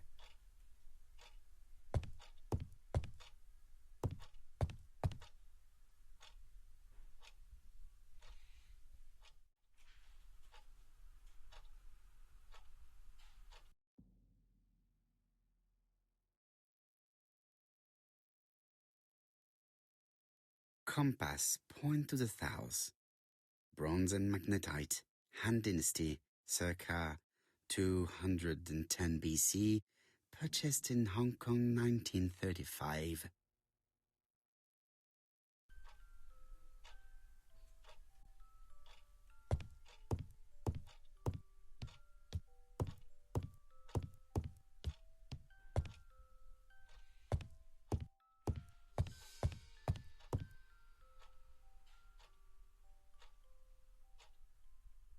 traditional Chinese map. Facsimile. South is on the top of the map.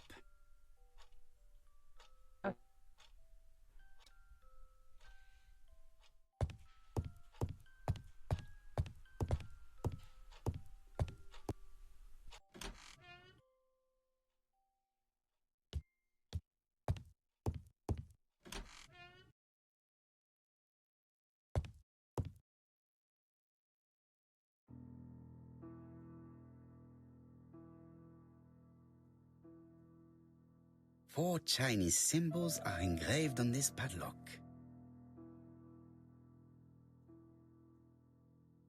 Well, well, the characters engraved on this disc resemble those engraved on the padlock.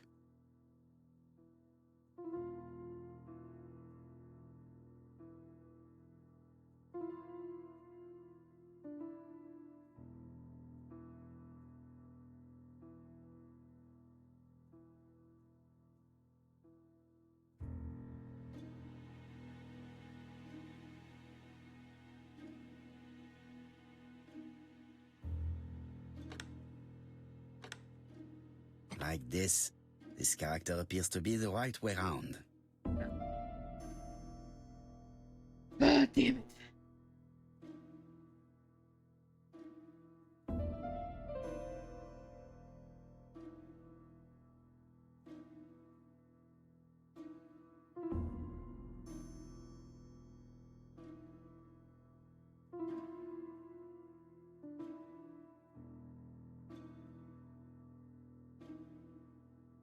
Okay.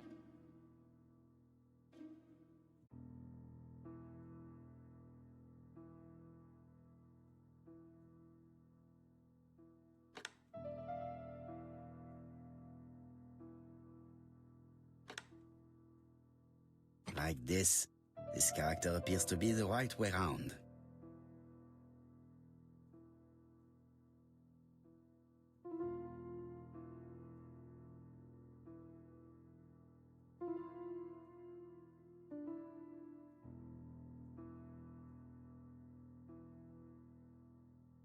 The position of this character looks right to me.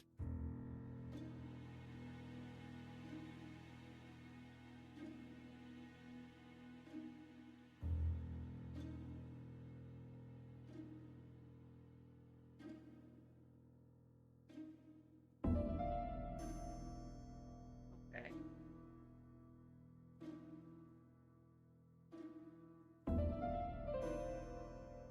That's it. This character appears to be the right way round.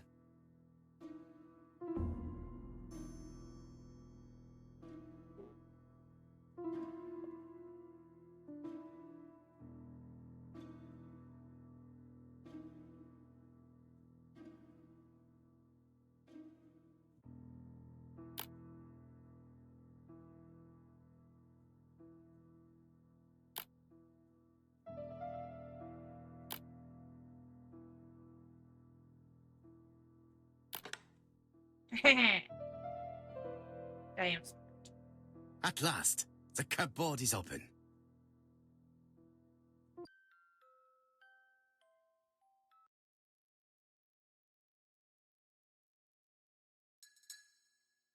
Genteel and wild. English countryside revisited.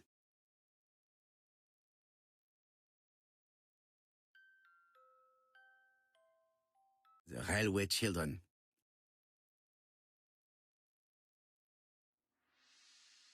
For Franklin, Und Effie's Christmas, 1910.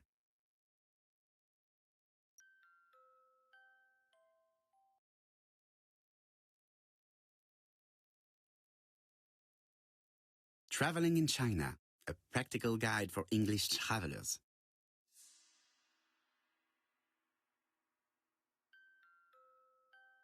Helmet, flask, and rifles. Franklin is very well equipped.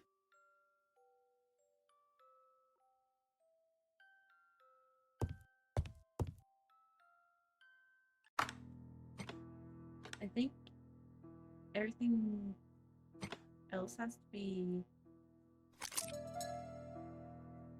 The plates around the picture appear to have unlocked. I think I've already seen these symbols on Franklin's trophies.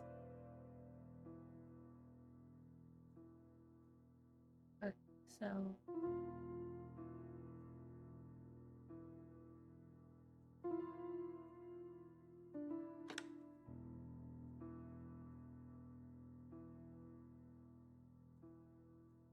guessing like that.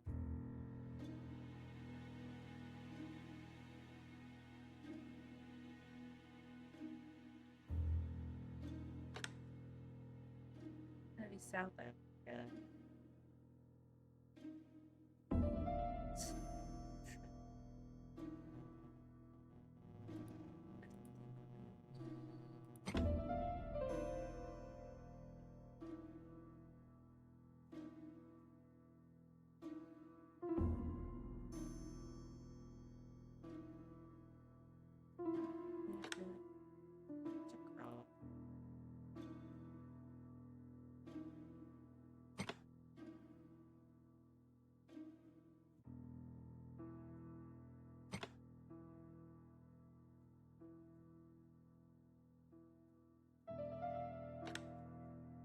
The Lion of Sumatra.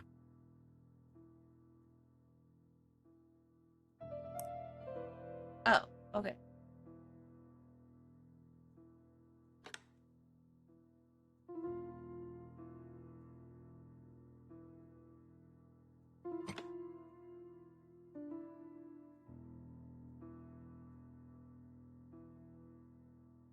Lion of Sumatra.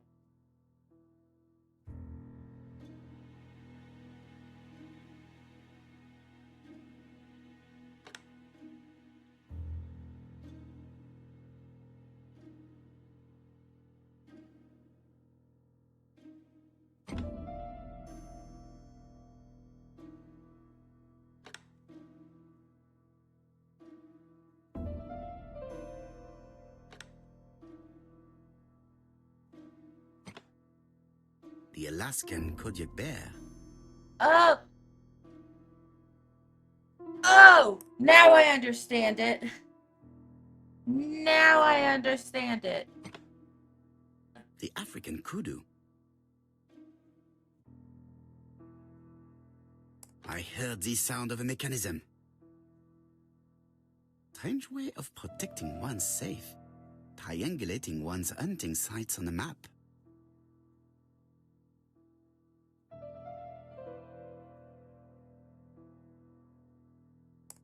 Wait, what was this I have?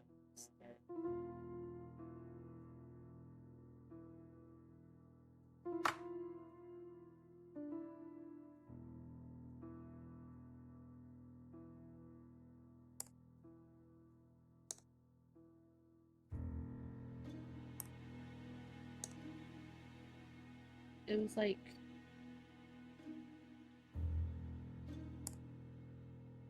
1590.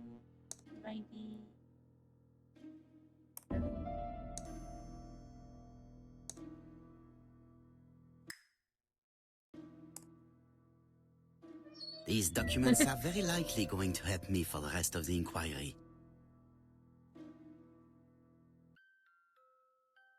A dozen gold sovereigns, some shares for the Southern Railway and some treasury bills. This is not worth much, hardly enough to justify your robbery. A dozen gold sovereigns, some shares for the Southern Railway and some treasury bills. This is not worth much, hardly enough to justify your robbery. Charlotte Clark Comside Churston, Devon, to Mr. Franklin Clark Peninsula Hotel, Salisbury Road, Chim Sha Tsui, Kowloon, Hong Kong, Comside, 1935, January 1st. I wish you with all my heart a happy year 1935. Writing my greeting cards, I have affectionate thoughts for you. Always smiling as a child, sailing to distant countries and bringing back to us trunks full of wonder. At home, everything annoys me, starting with this young Thora Sir Carmichael is so fond of. I have nobody to share my feelings with, so I write to you. How can I tell you what happens to me? The simplest way the better. I am doomed. I still have 1 year to live, no more. How do I know? I opened the secret drawer of Carmichael and read a letter not addressed to me. In this letter, Dr. Logan tells my husband in the most direct way the truth he conceals from me. So, I know. But my husband doesn't know I know. Please don't tell him. And if he shares the truth with you, act as you are surprised. Carl will probably speak in his usual convoluted way, but I wanted to be the first to announce it to you. It does matter to me that you are aware of what happens in Compside. Warm regards, Charlotte. Sir Carmichael Clark, Compside, Churston, Devon, to Mr. Franklin Clark, Peninsula Hotel, Salisbury Road, Tsim Sha Tsui, Kowloon, Hong Kong. Compside, 1935, January the 12th. Dear Franklin, first, I wish you a good start to a successful new year. I have received your letter dated December 10th. Thanks for defending my interest against Wang, this robber. Things could have got pretty bad if you weren't a real cold-blooded guy. I envy you for that. Things go on here much as usual. Charlotte is moderately free from pain. I wish one could say more. You may remember Thora Gray. She is a dear girl and a greater comfort to me that I can tell you. I should not have known what to do through this bad time but for her.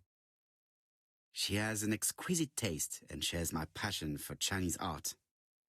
No daughter could be a closer or more sympathetic companion. Life has been difficult, but I am glad to feel that here she has a home and true affection. You wrote me you want to stay in China for 1 more year or even longer. I don't object. The longer you stay, the more opportunities you will have to increase our collection. Nonetheless, you should know that we miss you here, and that Charlotte will be gone by the time you come back. I am, dear Franklin, your truly affectionate brother. Eton College School Year, 1912-1913, Franklin Clark. School report for Franklin Clark. According to his teachers, Franklin was a good student, but lacked discipline.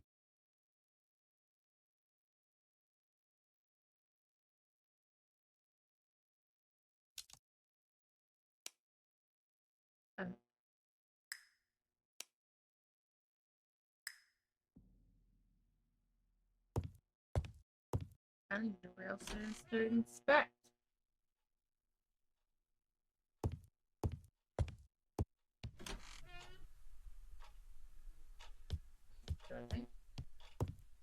Order and method above all.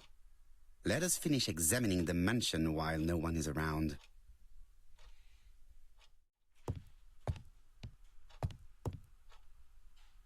I see some papers that were not there the first time I visited. Valuers report property.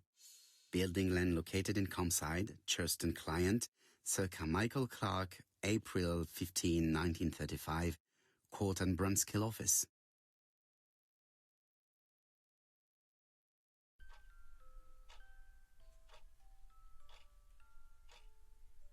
These daggers are only ceremonial weapons. I do not think that the crime weapon is here.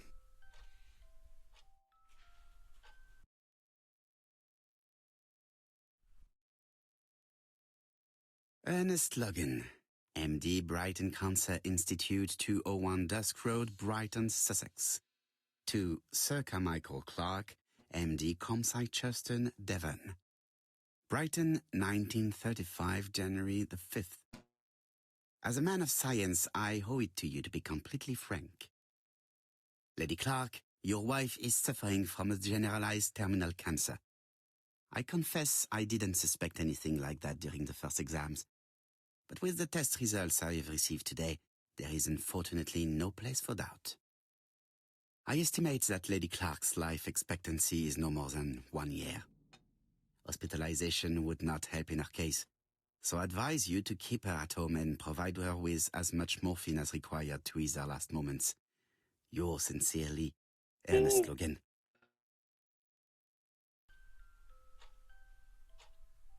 Valuers report property. Building land located in Compside, Churston client, Sir Carmichael Clark, April 15, 1935, Court and Brunskill Office.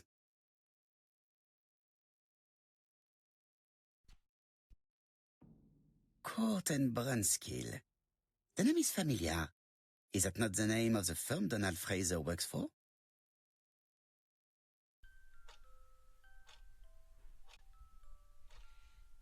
Order and method.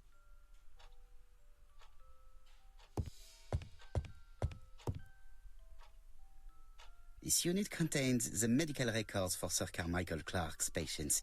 Let us study them closely and see if there are any familiar names.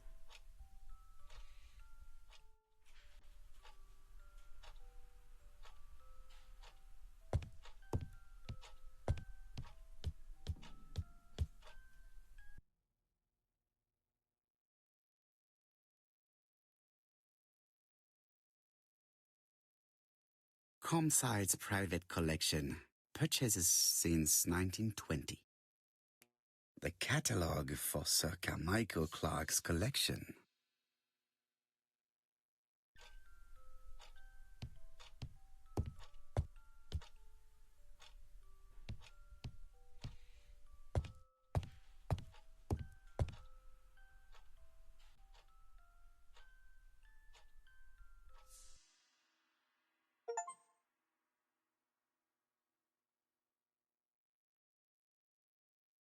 Attention, Franklin. Task list. A. Ordering Lady Clark remedies. Done. B. Tidying up real estate property files. Done. C. Calling the lawyer about inventory. Done. D. Update the tenant farmer list. Done. E. Update land rent accounting. Done. F. Ordering a restock of arsenic. Done. P.S. I have left on the living room table some of my things I don't want to keep. The locket and the dagger. I am sure you know why. Thora.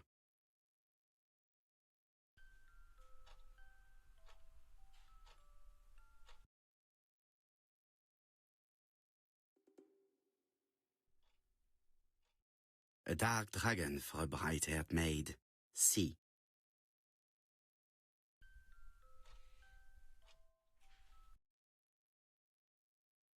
I've already seen similar daggers.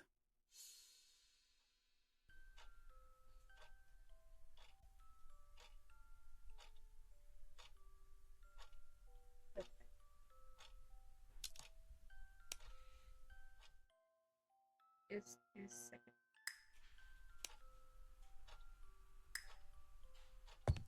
Now I can inspect it.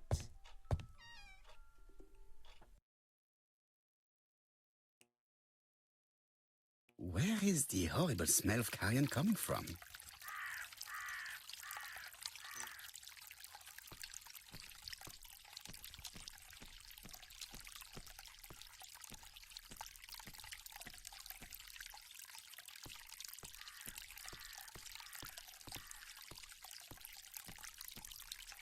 This fountain makes a very relaxing sound.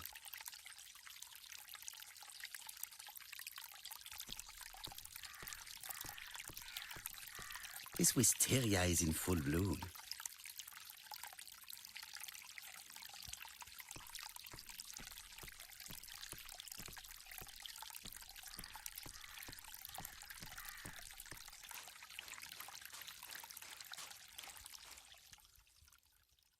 It was probably the gardener who lit this fire. Look here. I wonder if someone wanted to get rid of these papers. This object would probably be useful to me.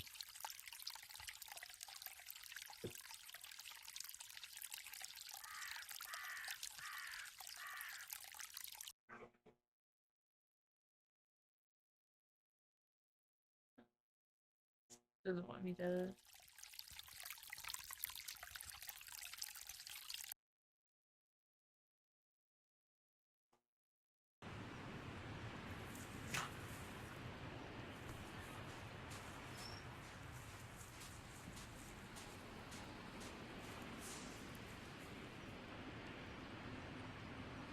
May you have peace, Carmichael. Charlotte.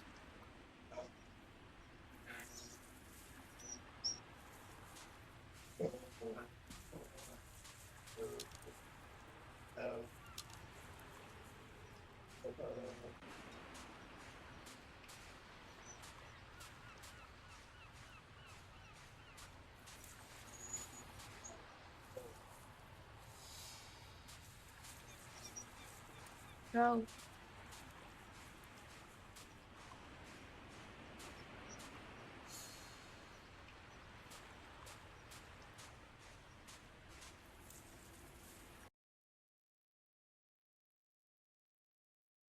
Where is the horrible smell of carrion coming from?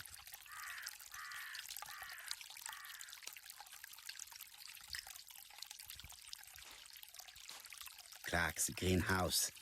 It must hold some rare plants.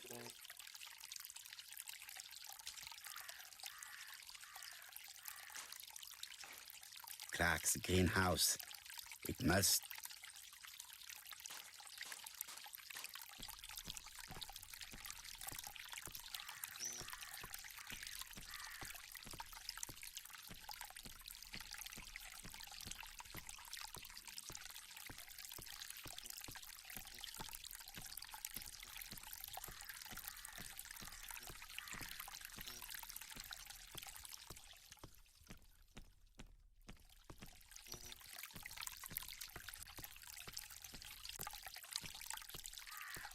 Weird.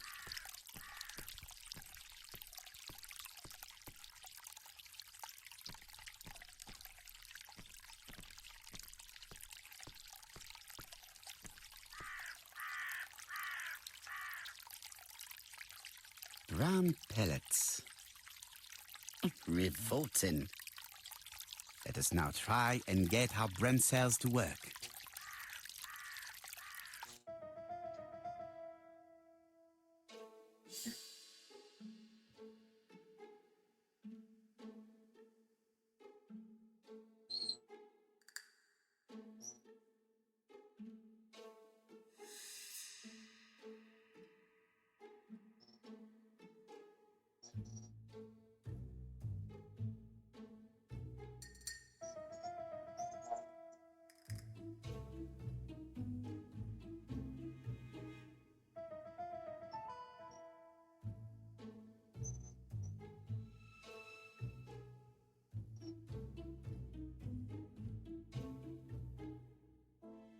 Okay.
That hit didn't do anything, did it?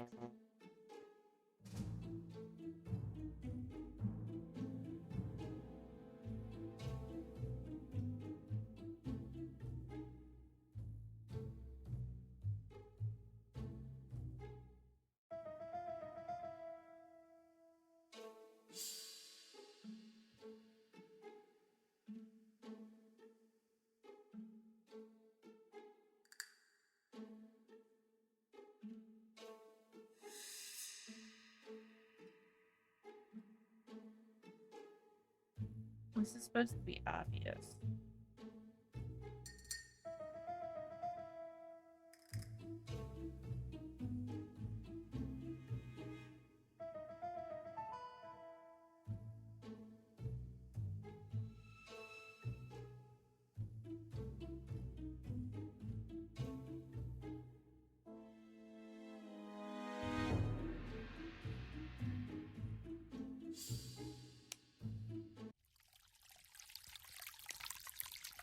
Brown pellets.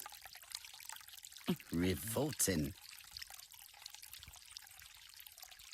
Tut-tut. The gardener does not follow the alignment. There, that's better. It is symmetrical. There, that's better. It is symmetrical.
I've had that, though.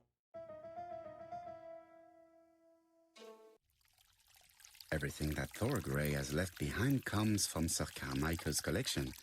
He most probably gave them to her. But she chose to leave them here rather than run the risk of being accused of theft. It is understandable when you know just how much Lady Clark mistrusted her. Let us now try and get our brain cells to work.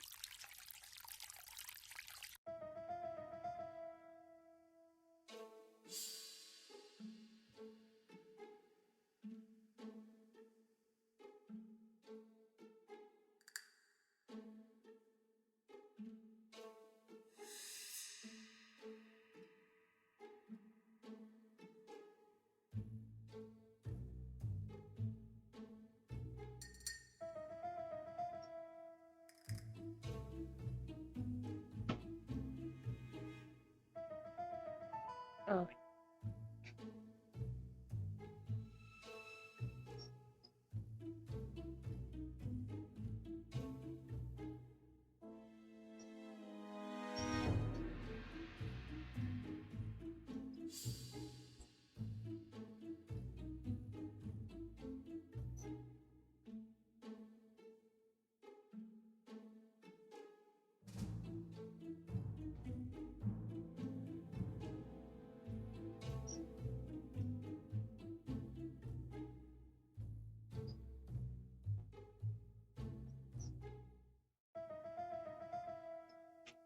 There. God damn.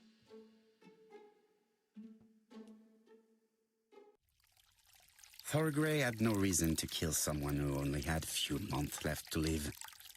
The poison she ordered was for rats. The gardener must have made good use of it, considering the stinking remains on the path, not far from the property. I've finished here. I must put the skeleton key back and inform Hastings that I'm returning to London.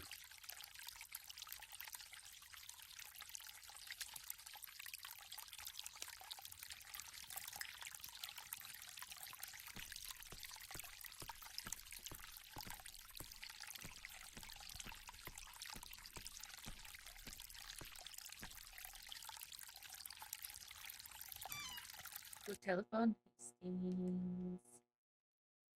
Or just go back to that.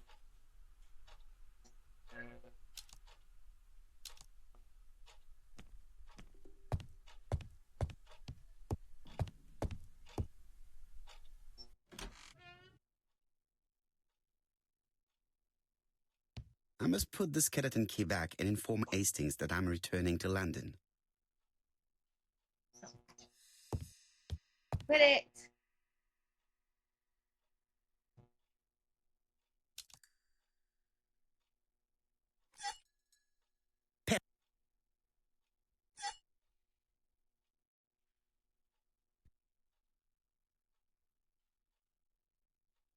Hello, Hastings?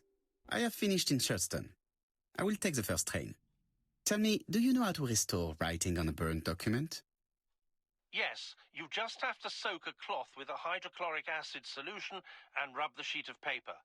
Then the characters appear. Bien. You have been of great assistance, Hastings. Could you please order the solution as soon as possible? Of course, but what documents do you want to read? You will see, my friend. À ce soir.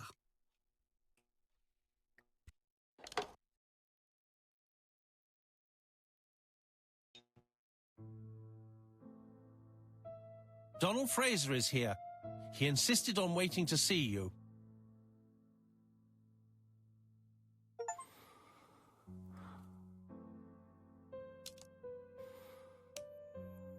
Oh, good.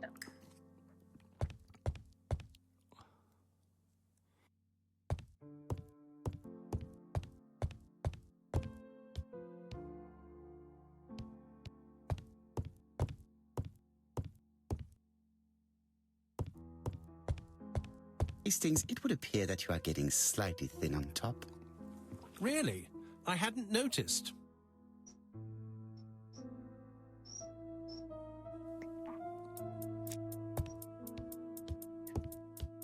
Quit it! This man is tired.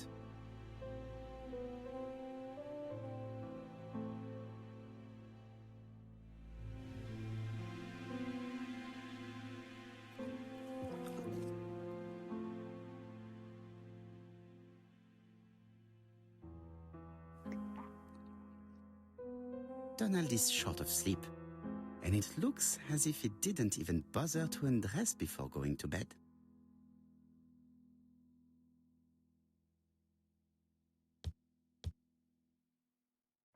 Mr. Poirot, I don't know why I'm here.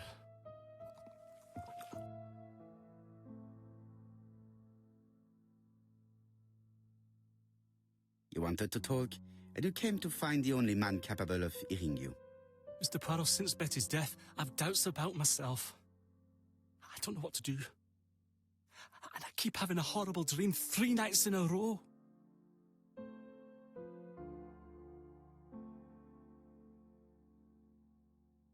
Have a drink, and tell me about this dream.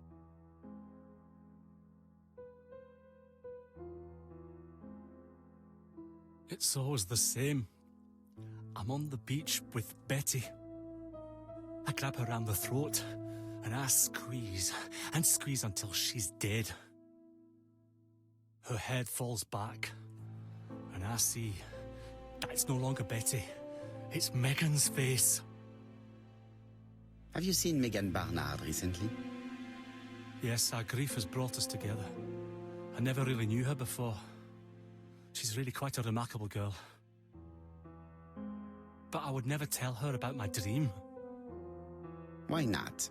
Is it her you are attacking in your dream? No, it's Betty. And once Betty is dead, it's Megan's face that appears in its place. Very interesting.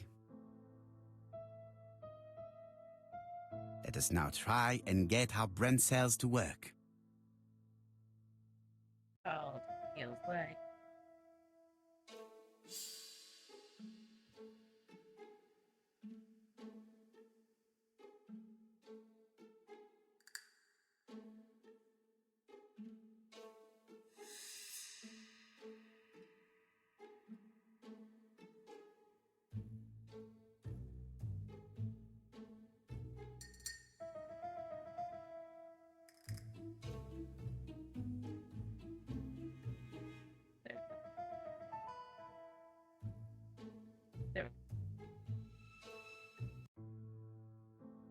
Mr. Fraser, I think that the real meaning of this dream is that you are in love with Megan Barnard.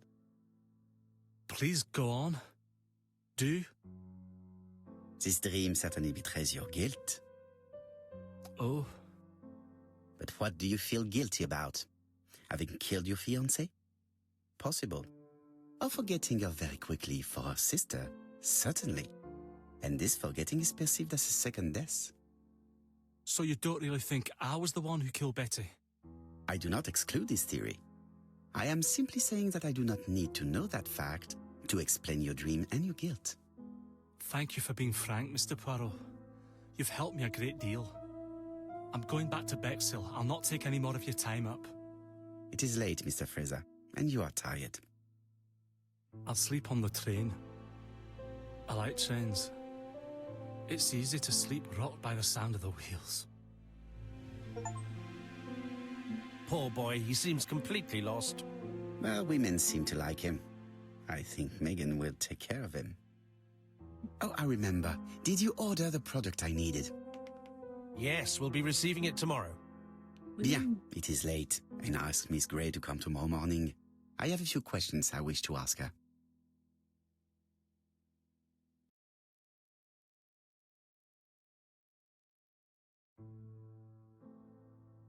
Mademoiselle, I asked you here in order to answer a very important question.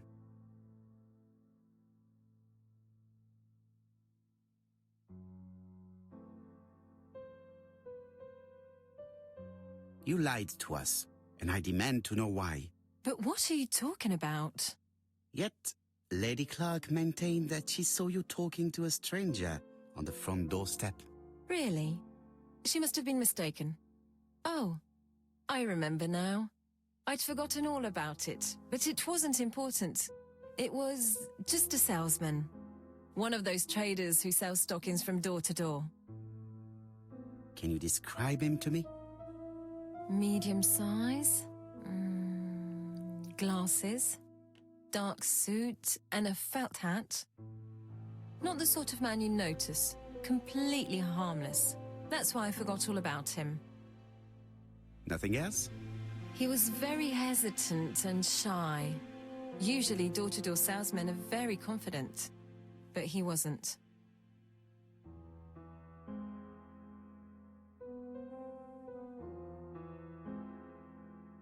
You did not leave Churston willingly, I believe. I don't wish to lie. Lady Clark did not appreciate my presence. And Franklin could not go against the wishes of a sick lady. He is a good man, and he worries a great deal about his sister-in-law. I noticed that you left some personal belongings behind at Churston.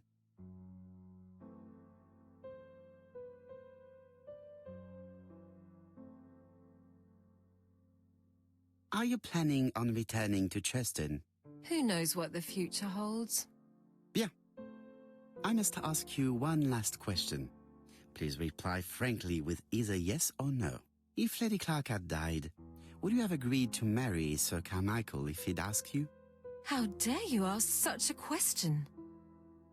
Sir Carmichael treated me just like his daughter. And all that I ever felt him was affection and gratitude, nothing else. Thank you, mademoiselle. I will not keep you any longer.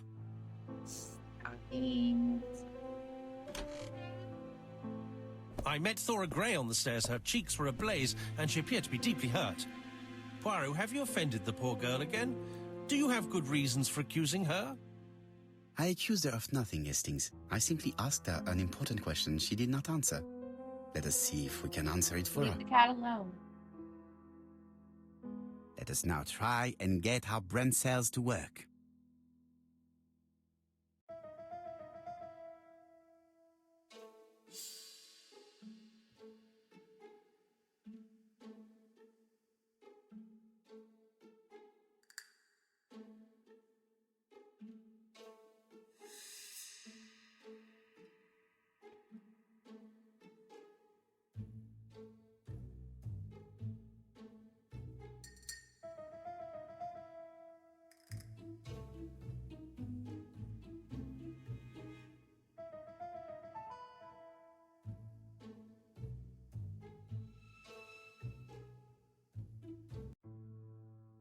You must know how to read between the lines, Hastings.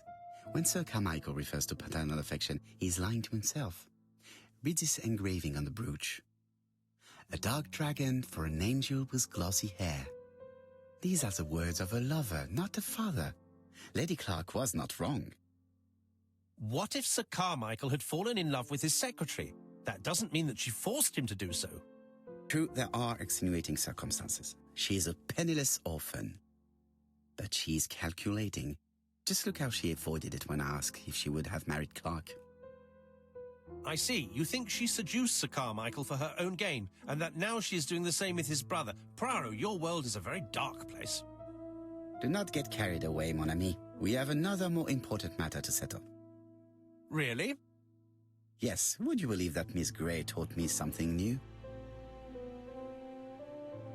Let us now try and get our brain cells to work.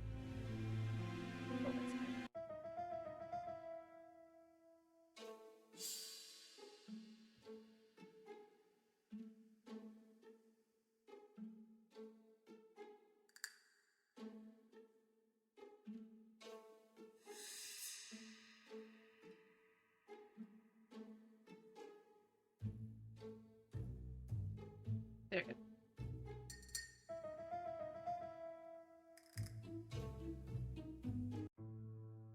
It's perfectly clear, Hastings, perfectly clear. Indeed, a stocking seller visited Andover, Bexhill and Churston on the day of each murder. We have our suspect. This should be of interest to Job.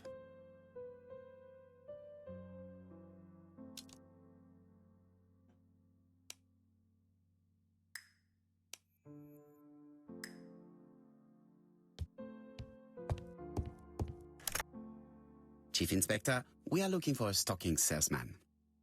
I see you have a suspect. Yes. Contact all the stocking wholesalers who may employ him. Your suspect is a salesman? No, he does not take orders. He sells door to door. Right. The hunt is on.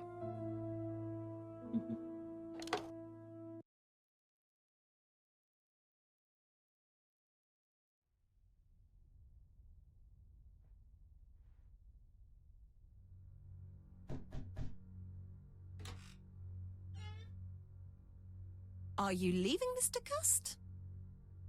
Yes, I'm going to Cheltenham. You shouldn't travel today. You don't look very well. I have to. I have engagements. I must respect them.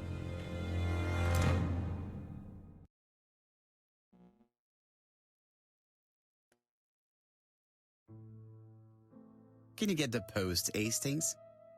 And why don't you go and get it yourself? Très bien. What's going on? I've never known Hastings to be so disagreeable.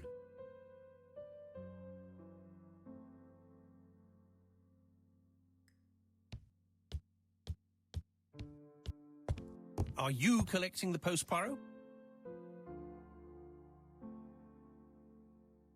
It is not the right time.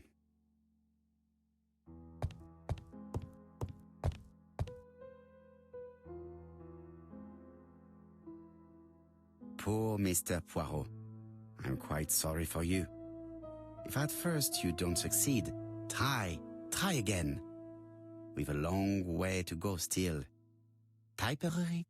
No, that comes later. Letter T. The next little incident will take place in Doncaster on September 11th. So long. ABC. I should compare this letter with the one on my desk, which I...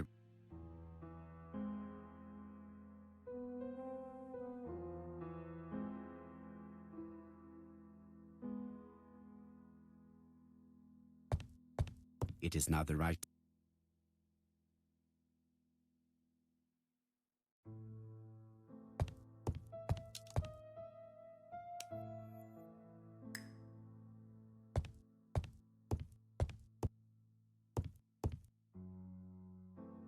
Royal Mathematical and Statistical Society's Bulletin, September the 9th, 1935.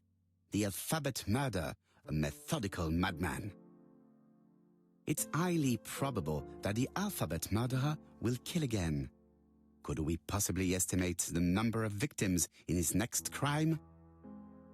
Yes, and it is easy. As soon as we know the ratio of towns, cities and villages whose names begin with a D and the ratio of English people whose names are spelled the same. On the one hand, the ratio of towns, cities and villages in England with a name starting with D, and on the other hand, the ratio of English people with a name also starting with D. After this initial calculation, it is easy to deduce the likelihood of actually being murdered if you belong to the target population. Go to the last page to find our results and details on the calculations. Daily Blag, August 31, 1935. Moustache at half-mast. Poirot's repeated failure in ABC case. Sometimes small things trouble great men. Hastings, faithful collaborator of the Belgian detective, knows something about it. 3 mornings in a row, he confided to us, the cook broke the egg yolks when preparing Poirot's breakfast. This apparently casual event has greatly disturbed my friend, to the point it breaks his concentration and slows his judgment. I also noticed his mustache, of which he is so proud, being duller than usual. Poirot, I assure you I haven't said any such thing to the journalists. They twist everything.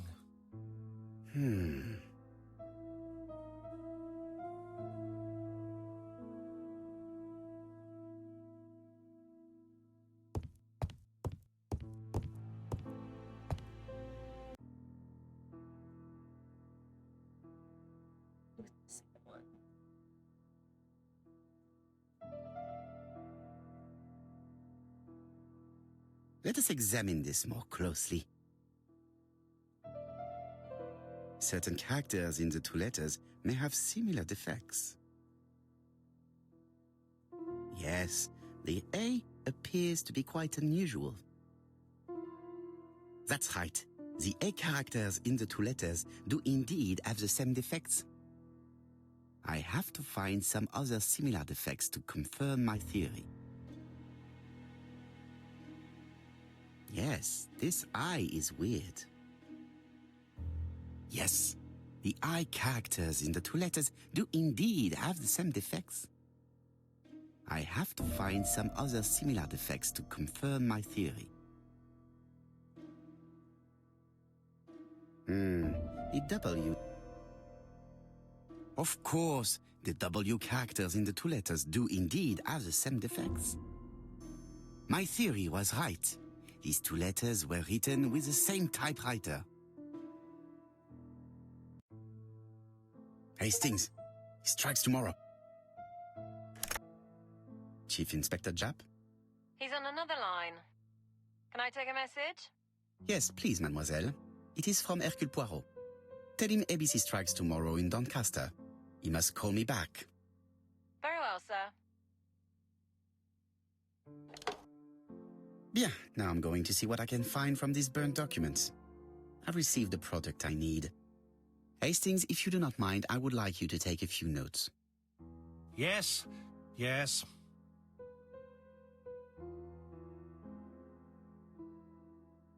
I've finished with this subject.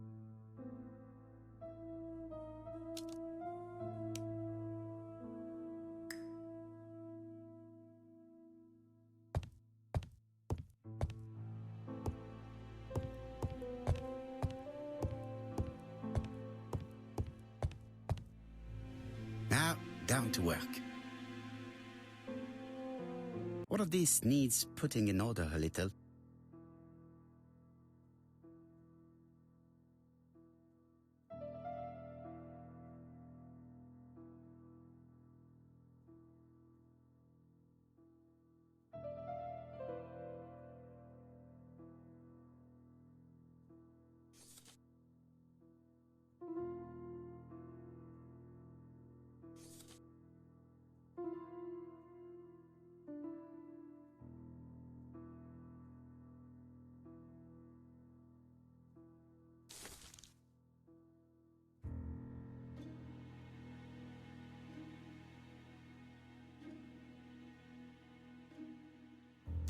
think that this is right. This page is finished. That's done. 3 more to go.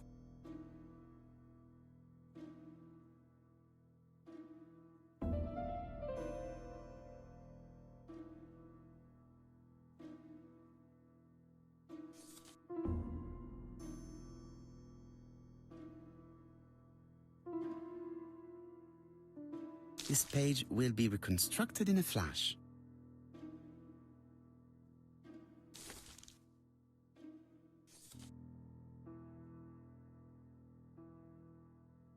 This page is finished. And that's 2 done. It's easier than I thought.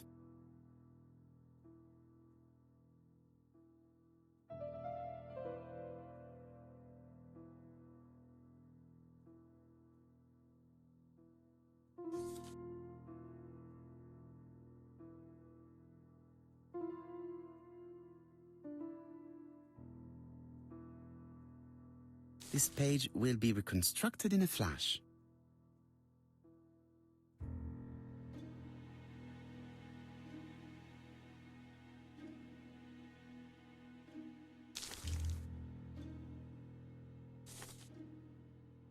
This page is finished. Only 1 more. Keep going.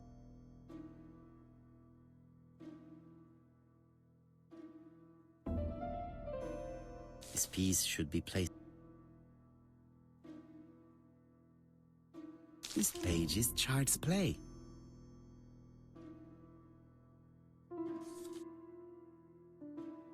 It's so simple.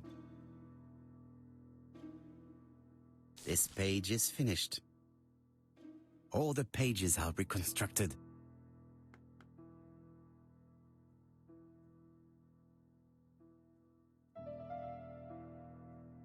A bottle of solvent.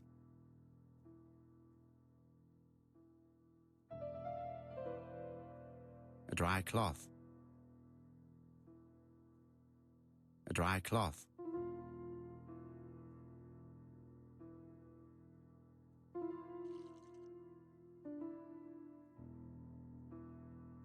The cloth is now soaked with solvent.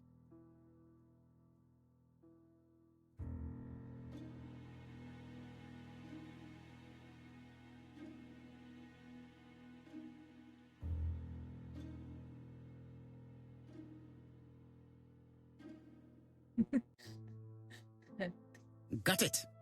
Make a note, Hastings, make a note. Mrs. Alice Asher, shop owner in Andover. Tracheitis, hemoptysis, prescribed laudanum. I got it. Look. Poirot, where on earth did you find these files? On a fire at the bottom of the garden at campsite. All right, but where did the person who burned them find them?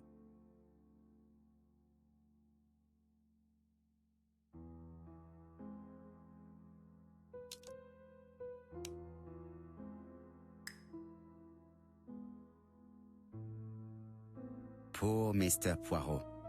I'm quite sorry.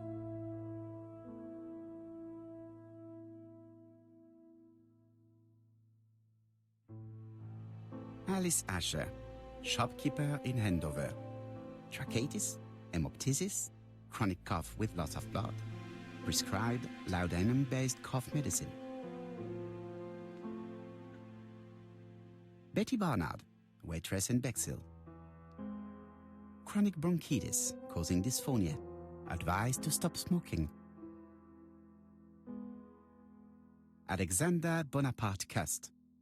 While wounded, mustard gas and head trauma. Pulmonary emphysema. Hemoptysis.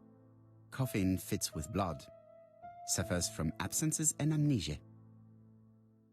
Dick Dudley Dunbar. Owner of the Black Swan Hotel in Doncaster. Asthmatic. Heart disease, heart condition. Let us now try and get our brain cells to work.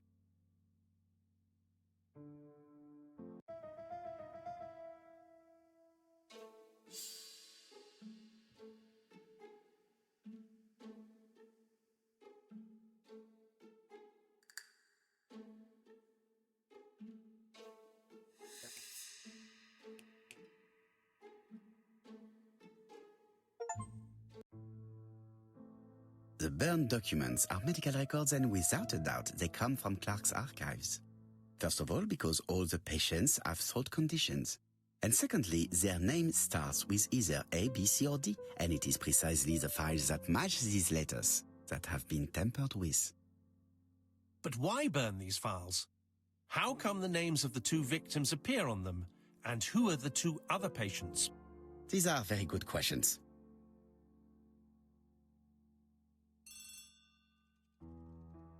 You gotta have a phone to answer.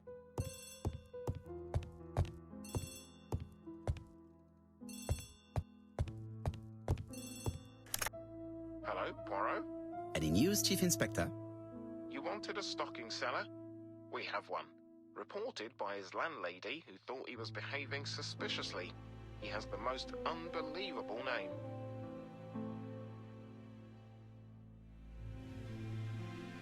Alexander Bonaparte Cust. Yes, Alexander Bonaparte Cust? How did you guess? Poirot, you have magical powers. It's a serious lead. I called Doncaster. A person matching Cust's description has been seen at the station. He got off the train from London, but after that, nobody knows where he went.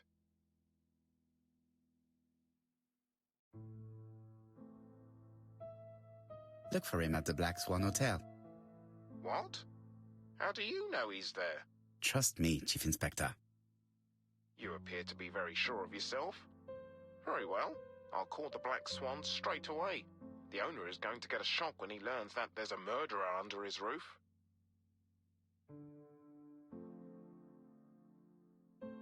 Do your best, chap. You can count on me. Hastings, everything is at stake. With a little luck, our main suspect will soon be under lock and key. So, has Cust been arrested? Yes, the Doncaster police are sending him by train. That is good news. But why so gloomy, Chief Inspector?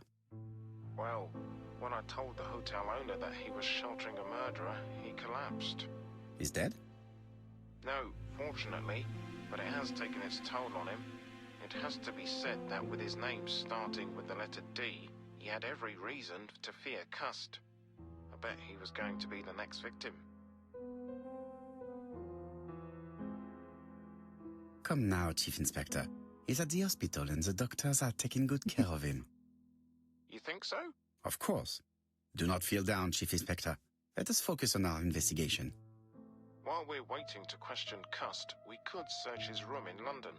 Where does he live? The Marbury Guest House. I'll see you there. Yes, but start without me. First of all, I have to sort out a few details for Cust's transfer. I understand. À bientôt. Hastings, we are making good progress. Please go and search the room of our number 1 suspect. With pleasure. I did have a dentist appointment, but I'll cancel. The dentist. So that is why you are so nervous and bad-tempered. A visit to the dentist is never an enjoyable prospect. But an unavoidable one. Go to your appointment, Hastings. I will manage on my own.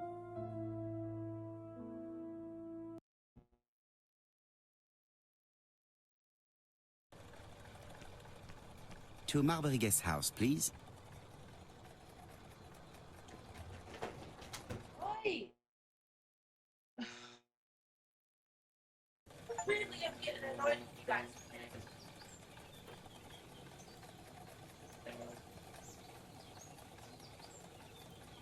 Yeah.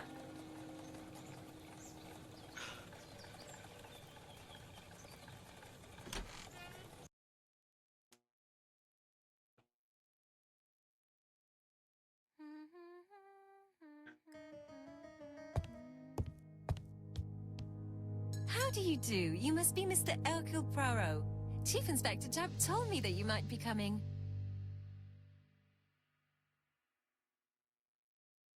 Madame, you may be of valuable help to me. It would be my pleasure to help you. Will there be some journalists there as well? I think you might even be interviewed. You are key witness. I've suspected him for some time, but he appeared so harmless.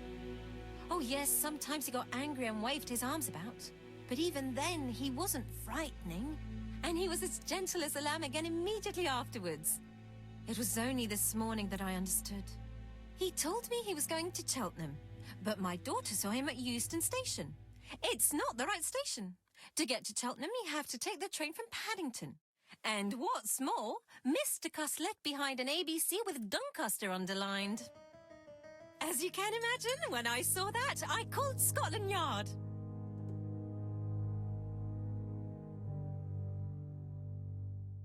Well done. You were right. He did go to Doncaster. So I was right to warn the police. Tell me, did you have any other reason to suspect Mr. Cust? Well, he's odd. Sometimes he coughs really loudly and complains that his throat is burning, and sometimes he talks to himself and stares into space. He told me that it was because of a wound he got in the war. His head hasn't been quite right since, he said. And then he was in Churston when that millionaire got murdered. I found his train ticket when I washed his coat. He didn't want me to wash his shirt. He washed it himself. But I did see big brown stains on it. Where were the stains on the shirt? On the collar and on the buttonholes. Cut used to travel for his work. Is that correct? Oh, it wasn't for pleasure. He was always unwell on trains. But he had to sell his stockings around England. I have to respect my engagements, he used to say. Do you know where Cust was at the time of the murder in Andover and Bexhill? On June the 21st and July the 25th? No, I don't know. That was a while ago, you know. But surely you keep a register. It won't do you much good. Mr. Cuss rents his room for the year. If he goes away for a few days, I have no reason to make a note of it. Ah! I remember one thing. Bexhill's by the sea, right? Indeed, it is a large seaside resort. Well, as it happens, at the start of July, Mr. Cuss asked me to repair his bathing dress. Suspicious, huh?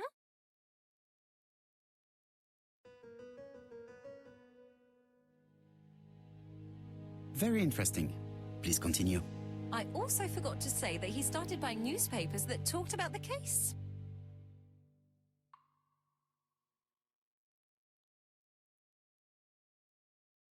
When did he start buying the newspapers? Let's see. I think it was just after the millionaire's murder in Churston. He didn't seem all that interested before that. That will be all for now. I'm going to take a look at his room. Take the key on the counter.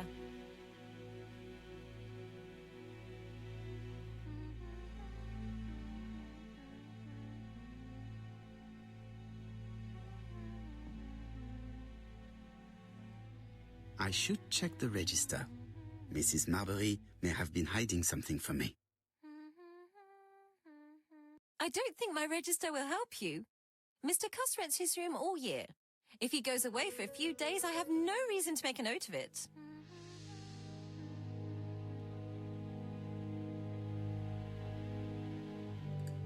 The truth is becoming apparent, and I have something to say to Mrs. Marbury.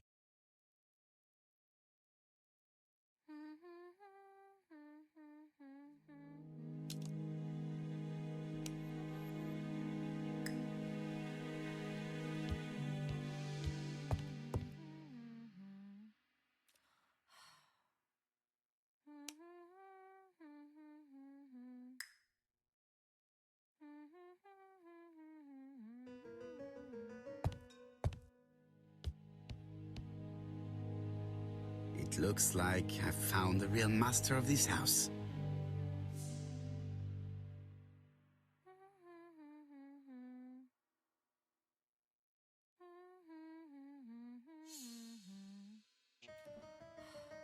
There is no need to worry about the household cat. I'm sure that Mrs. Marbury lets it do what it pleases.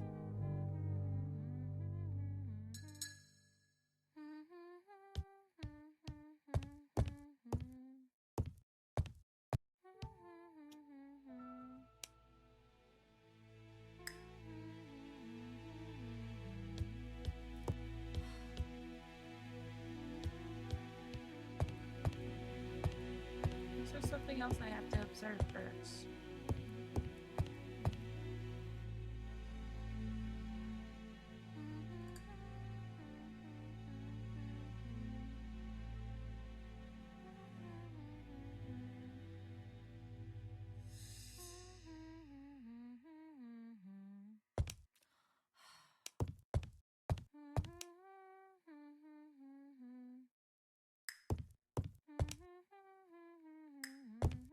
have something to say.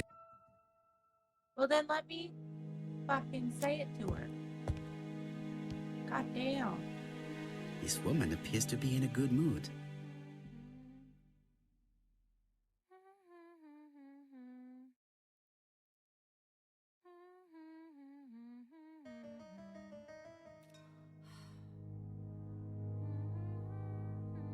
Mrs. Marbury is in a good mood. She is working very precisely in producing incredibly thin peel.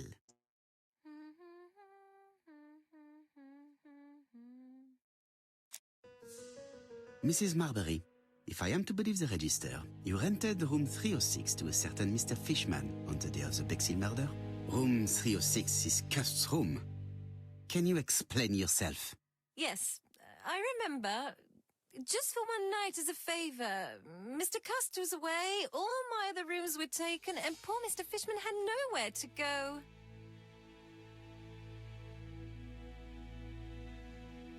It doesn't matter, provided that you remembered to change the sheets. Oh, do you think so?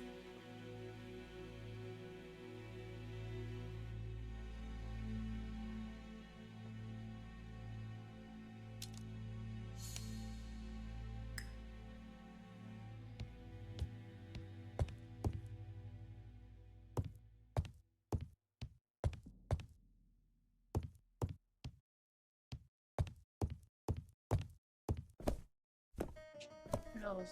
That's gonna be.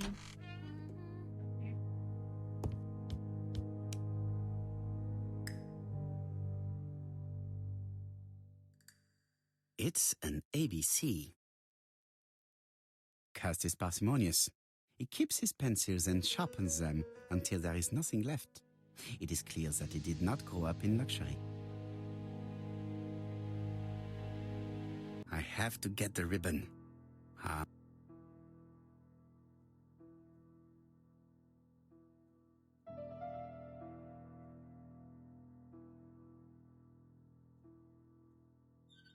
The left-hand heel has been removed.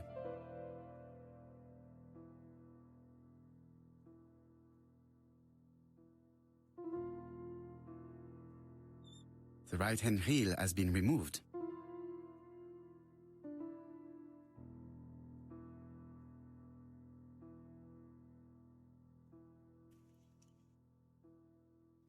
And here is the ribbon. Let us see if it was indeed used to write the letters sent by ABC. I only need the ink ribbon for my inquiry. I will let Jack clean the keyboard if he wishes.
And here is the ribbon.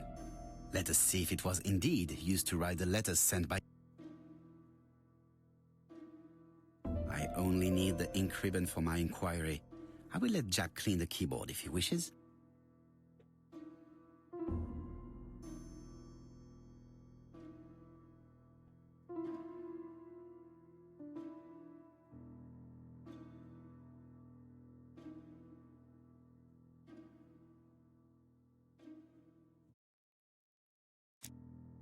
don't. John Milligan, Managing Director, Silky Legs, Frederick Street, Leicester. To A.B. Cust, Marbury's Guest House, 1935, May the 21st. Dear Sir, further to our letters dated 5th and 10th of the month, we confirm we are you as door-to-door salesman, according to the conditions stated in our previous letters. We will send you the articles by mail and also a Redfield typewriter you will be using for every business letter. Regarding the schedule of your rounds, please do as following. June 21, Andover.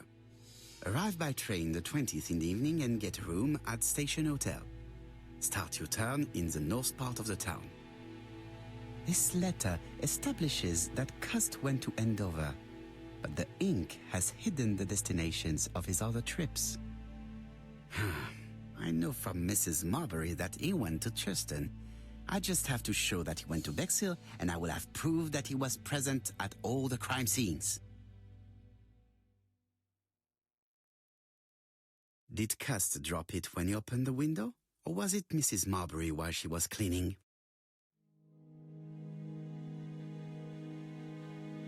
A long-bladed knife, a murderer's weapon.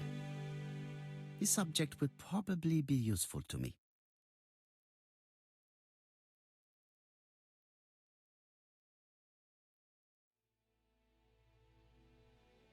How hopeful. This place is a real mess.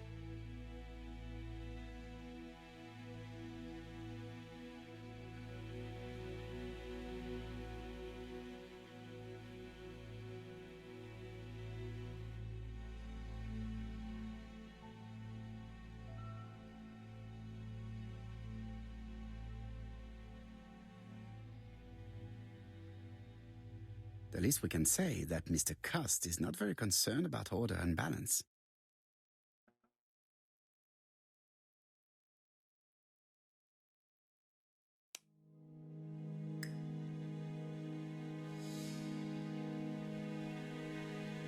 The least we can say that Mr. Cust is not very concerned about order and balance.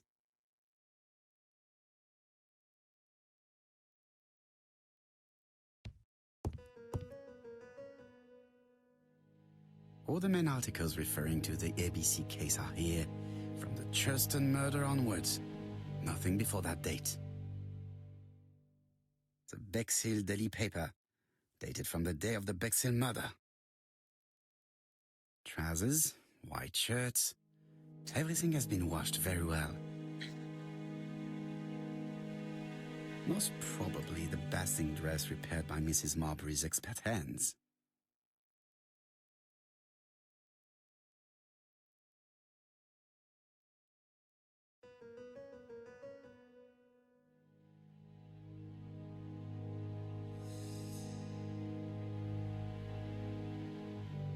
Laudanum Cameron's Chemists. Laudanum, a medicine for coughs. It is what Dr. Clark prescribed for Mrs. Asher. This subject would probably be useful to me.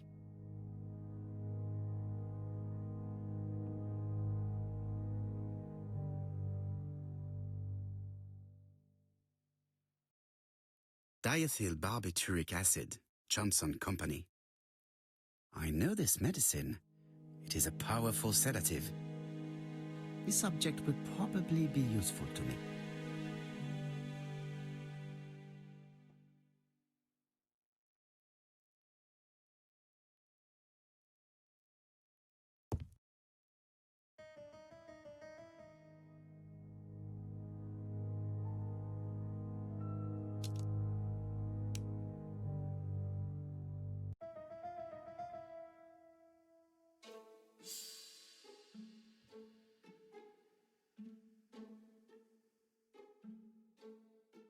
Wait.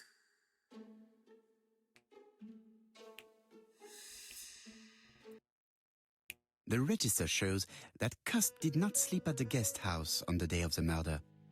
Where was he? Bexhill. The Bexhill paper reveals it. Cust bought this newspaper in Bexhill on July the 25th.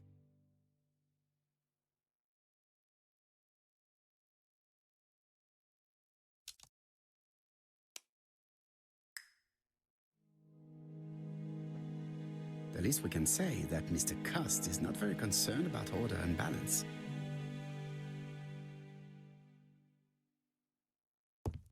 War of 1914-1918. By the King's order, the name of Corporal A.B. Cust, Devonshire Regiment, was published on the London Gazette on May the 10th, 1918, as mentioned in a dispatch for gallant and distinguished service. Is that Daddy? An army dispatch, wounded on the Somme front, victim of a gas attack. Corporal Cust greatly deserves his distinction.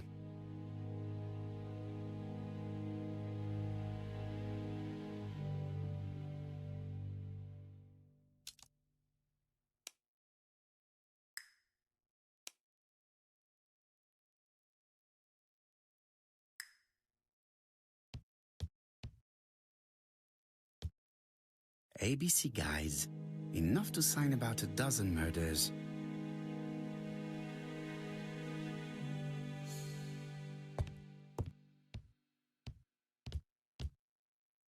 Hello. Yeah. I have to get the ribbon. Sure. How am I going to do it?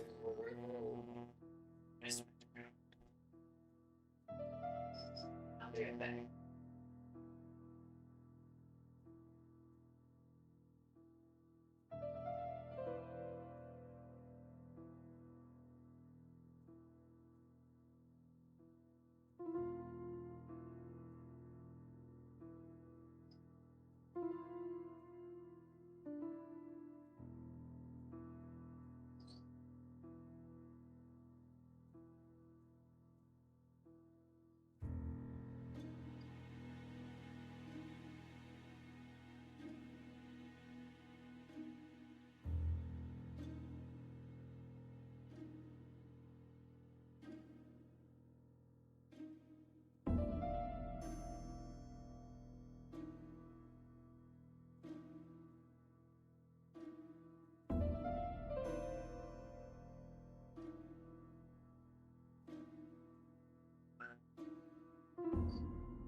I am back.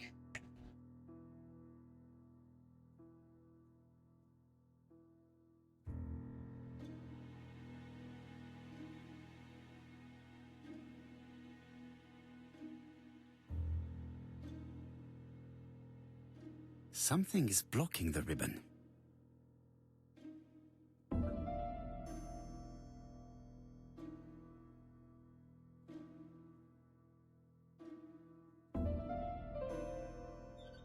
The left-hand heel has been removed.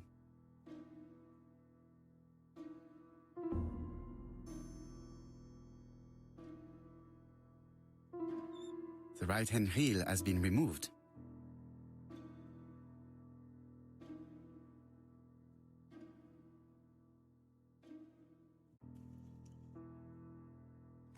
And here is the ribbon.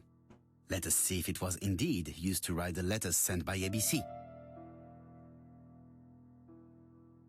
I only need the ink ribbon for my inquiry. I will let Jack clean the keyboard if he wishes. All the letters announcing the murders were written on Cust's typewriter.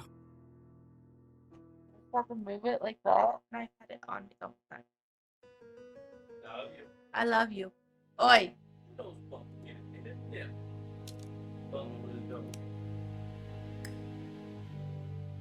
She's still outside, by the way. It is not the right time. But I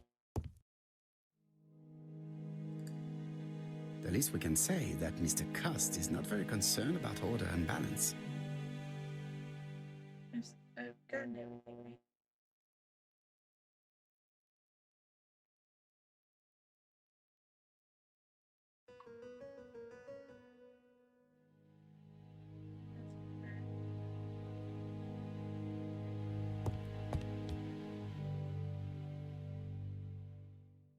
Did Cust drop it? The least we can say that Mr. Cust is not very concerned about order and balance.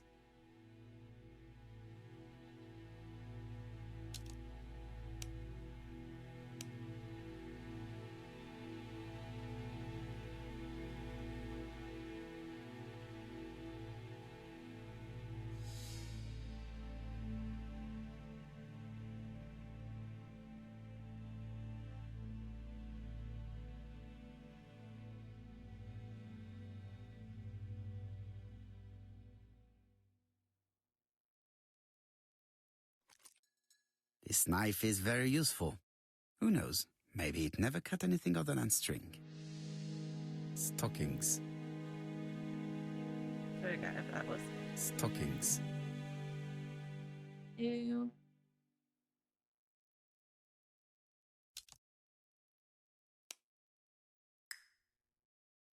ABC guys. Enough to sign about a dozen murders.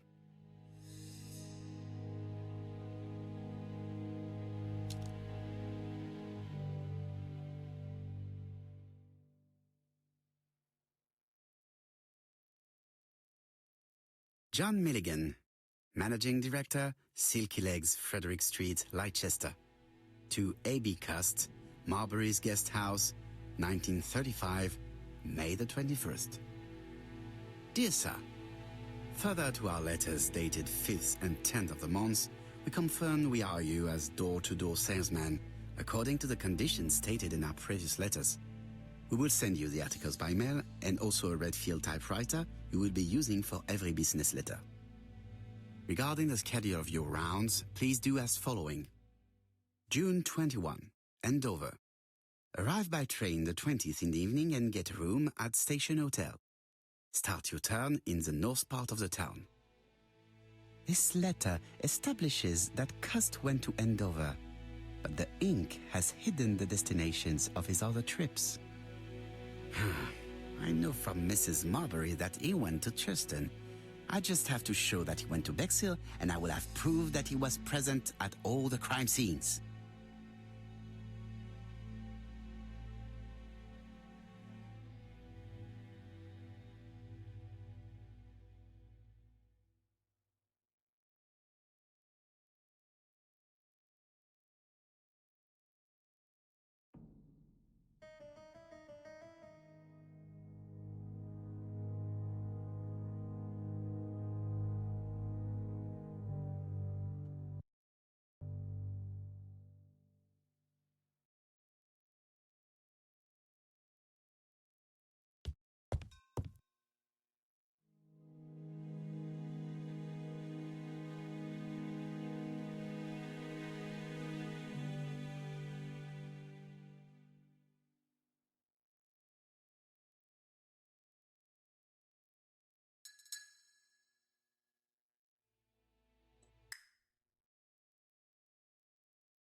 There's a.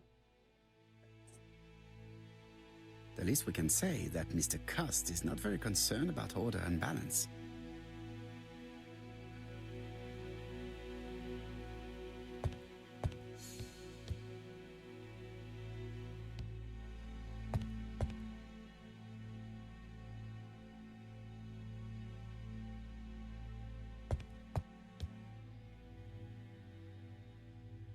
Did Cust drop it when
This dark stain.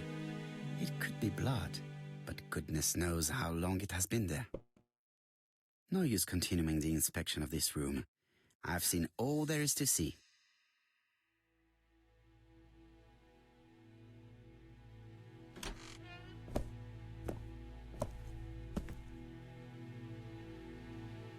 Goodbye, Mrs. Marbury. Thank you for your help. Bye. Ah, Chief Inspector. I was about to leave. Good evening, Chief Inspector. Welcome. Please excuse me, I must go to the kitchen. I'll leave the key of Mr. Cust on the counter. I'm sorry I'm late. I've spent ages with the Doncaster police. And you? I have established one fact. On 3 occasions, Cust was at the scene on the day of the crimes.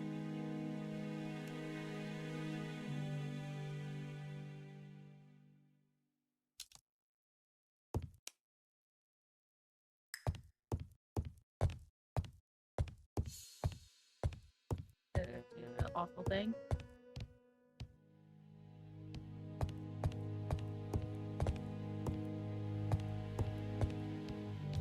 There is no need to worry about the household cat. I'm sure that Mrs. Marbury lets it do what it pleases.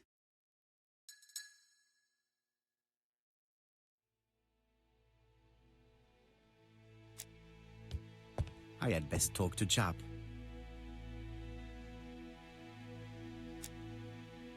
I've listened closely to what you have to say, Poirot.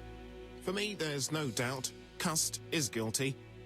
Do you have any element that might prove the contrary? That is what we're going to look for. Let us now try and get our brain cells to work.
There.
The evidence against Cust is overwhelming. His presence at the scenes, the knife, the blood-stained shirt, the ABCs in a box.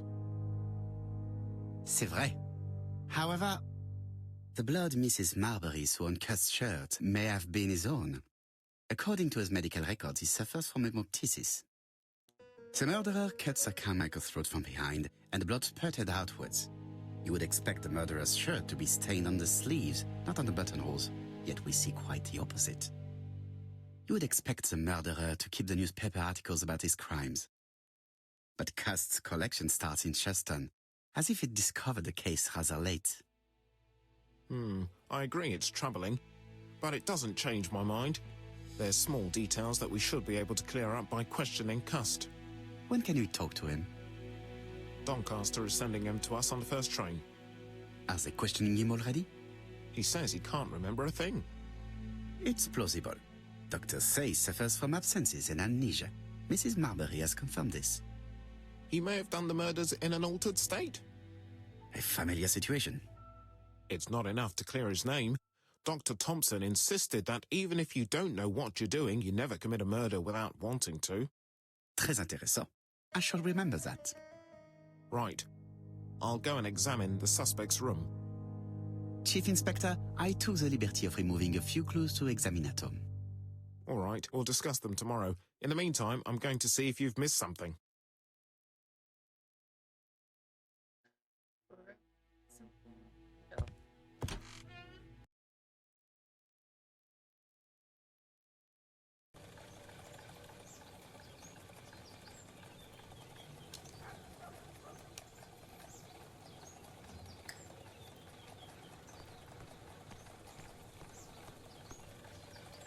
To Scotland Yard, please.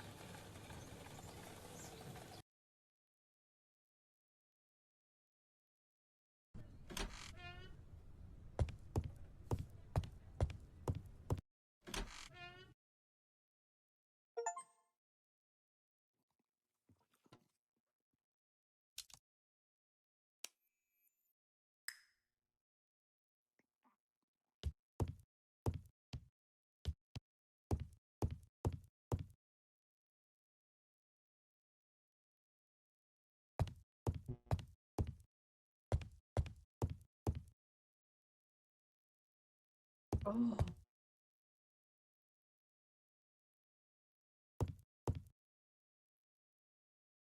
I guess it want me to actually click. I am not going to leave. There. This man is not in good shape.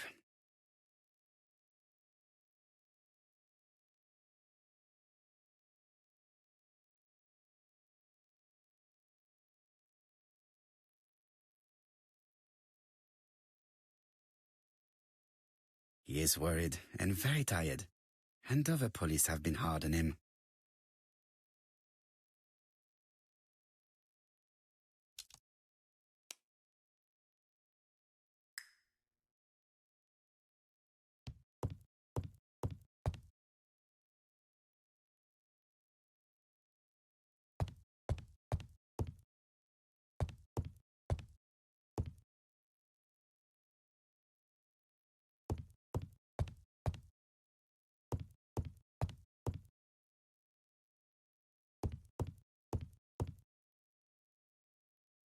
Please let me talk to you. Nope.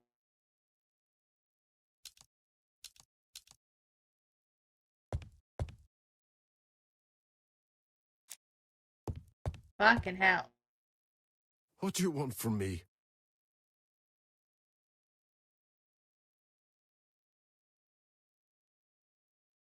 Good day, Mr. Cust. I am Hercule Poirot. Ah, you're the detective.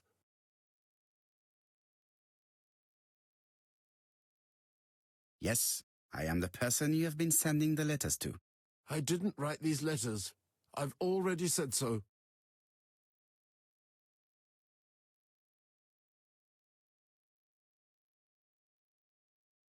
Maybe you forgot that you wrote these letters. Yes, it's true. Sometimes I forget. Maybe I did type them.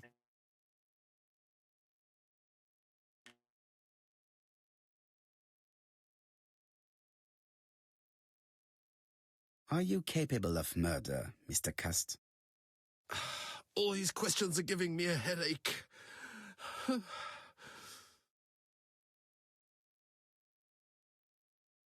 You suffered during the war. It's true. I was wounded. I suffered. But the army was the only place I didn't feel inferior. No questions. Just orders to follow. But ever since you were wounded, you have absences, bouts of amnesia. And headaches. Professor Clark treated you. Yes, a few years ago he really helped me with my burned throat.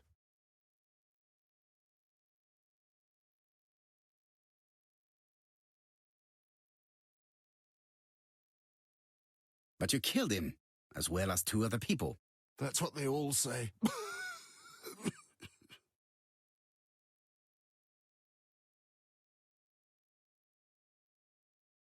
Do you deny being at the scene of the crimes? So? There was no harm in being there. It was only for my work.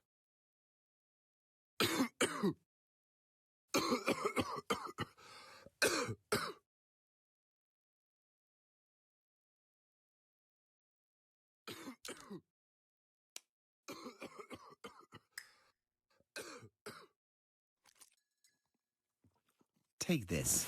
It will help you. Thank you.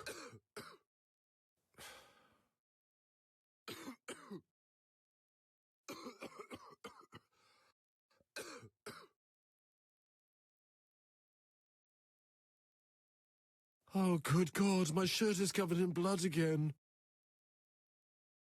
Bon. I now know where the bloodstains Mrs. Marbury saw came from. Are you well enough to speak? Yes, I feel much better.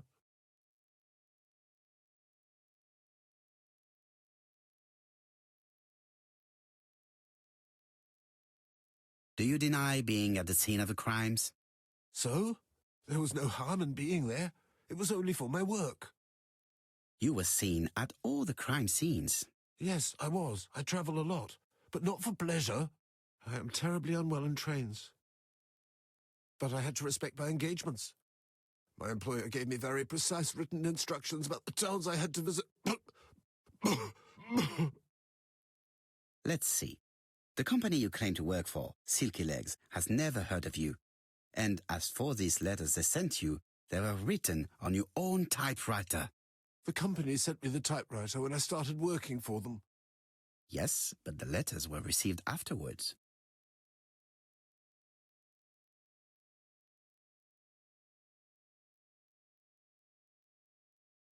So it would appear that you typed them before sending them to yourself. I don't remember. Good God! I don't know what's happening to me. My head hurts terribly.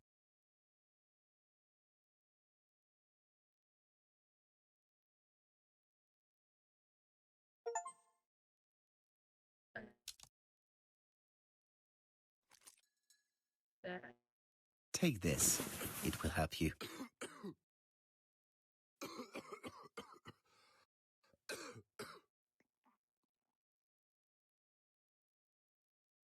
Oh, I think I'll be fine.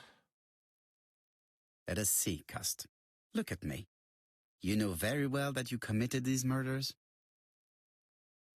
Yes, I know. But I'm not wrong in saying that you do not know why you committed them. No, I don't.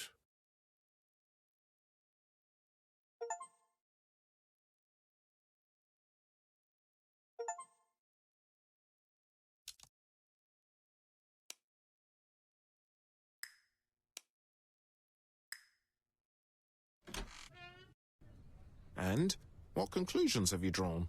Plenty. It might help us to understand him a little better. Let us now try and get our brain cells to work.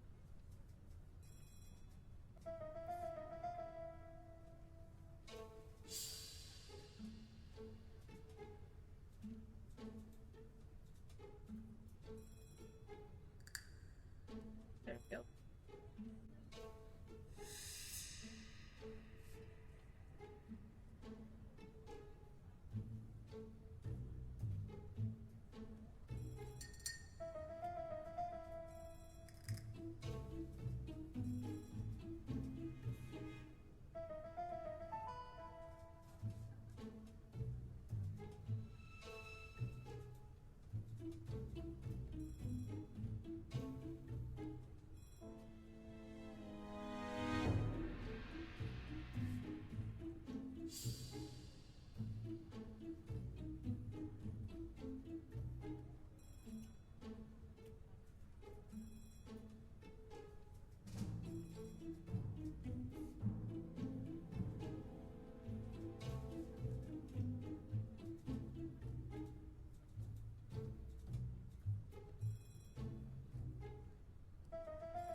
Nume. And can you I don't see get me any a bowl clearer of than it? before. This is worse. There is one point to highlight. C'est curieux. The rest of my Cust team? admits that he killed, but he does not know why. What did Dr. Thompson say? Even if Cust killed while in an altered state, it still must have been his deepest desire. He must have had a motive. Let's keep it simple. Never mind his That's motive. fine. He confessed. But you see, he can confess to anything and everything. He denied the murders and then confessed to them. He confirmed that he never typed the letters. Then, with great ease, I managed to get him say quite the opposite. Come on, he behaved like a guilty man. He lied to his landlady. Because deep down he believes himself guilty. From the papers, he noticed that he had always been at the scene of the crimes. He must think that he killed and then simply forgot what he had done. How can you be so sure? Let us look at his psychological profile. You will understand my point of view. Let us now try and get our brain cells to work.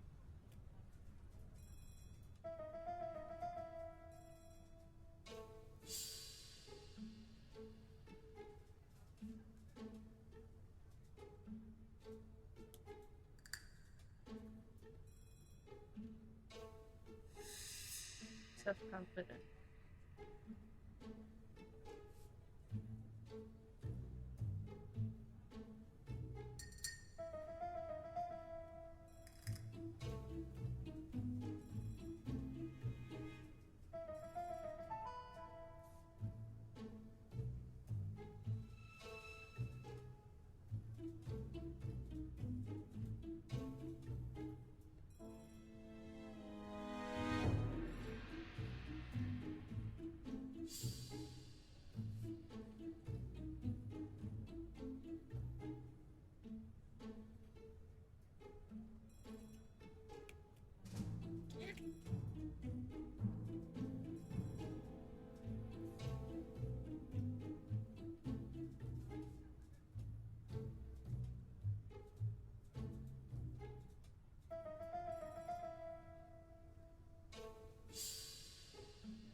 You see?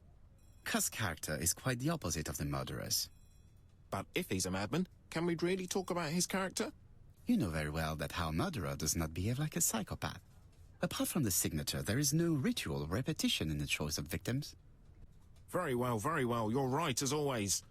So we have no confession, no culprit, no suspects, nothing. And all that after 2 months of inquiry?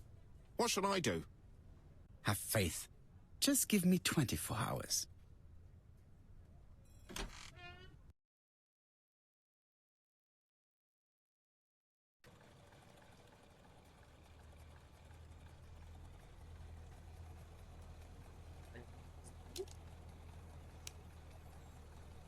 Go home. To White Haven, please.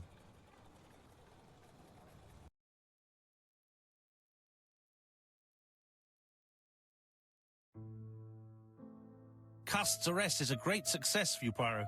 It's all clear now, except maybe 1 or 2 details. Details. Ah, mon ami. The devil is in the detail, as we say. Excuse me? Patience, Hastings. Everything will be clear once our guests arrive. Best be prepared. Slip a revolver into your pocket before they do. A revolver? But Poirot, what are you afraid of? Trust me. It is important you carry a weapon for this meeting. I will lend you mine. What about telling me what you have in mind? Surtout pas. You wouldn't be able to play your role. Wait 1 moment, I will bring you my weapon.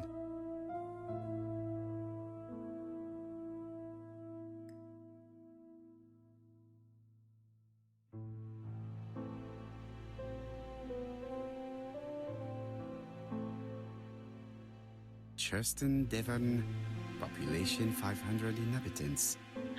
Hourly of trains. London, Churston. Trains of evening. London, 6:45 p.m. Newton about 11 a.m. Churston, 11:45 a.m. London, 11:45 p.m. Newton about 6:08 a.m. Justin 7:15 a.m.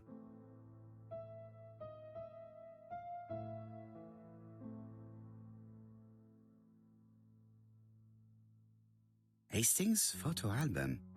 He is very proud of his bag.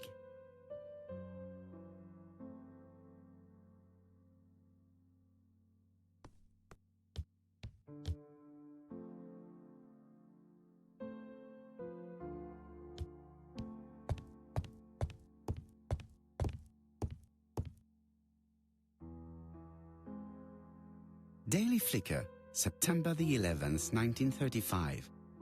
ABC affair, Terminus Doncaster, Japp and Poirot arrest the killer. A.B. Cost is the name of the alphabet murderer. The police have arrested him in a hotel in Doncaster. Was preparing to kill his fourth victim, Mr. Dick Dudley Dunbar, the establishment's manager. Mr. Dunbar owes his life to the miraculous intervention of Inspector Japp of Scotland Yard and Detective Hercule Poirot. The Lancet, September 11th, 1935. General Medical Journal. The alphabet murderer is not psychotic, according to Professor Thompson. In an early issue, we claimed that the alphabet murderer was not psychotic. Our assertion has just been confirmed by Professor Thompson, a Scotland Yard expert, who has spoken to the prisoner at great length. Not all obsessional killers are psychotic, he explained. It is true that Cost has a disturbed personality and memory disorders. But his amnesia, whether real or pretended, does not alter the fact that he was perfectly lucid at the time of his acts. Therefore, he will not escape punishment.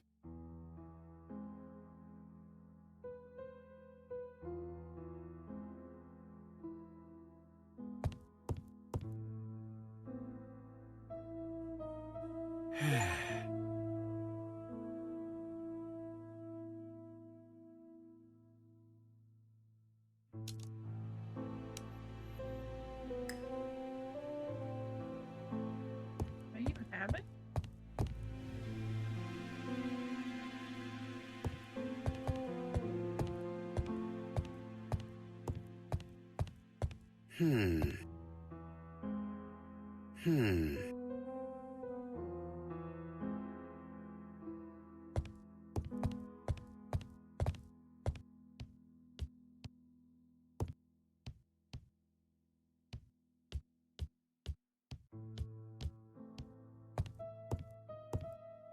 What about telling... Surtout pas. Fuck is it? So mystery of the fucking revolver, huh?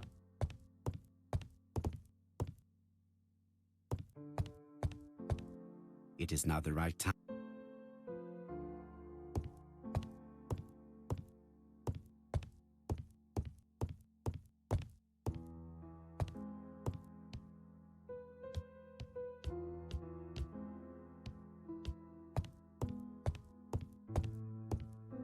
The white ammunition are blank cartridges.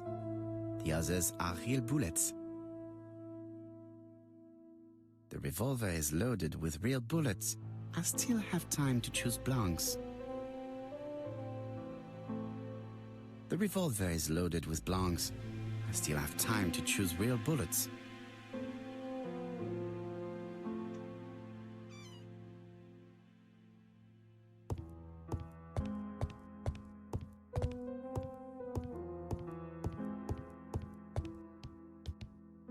What about telling me what you... Surtout pas.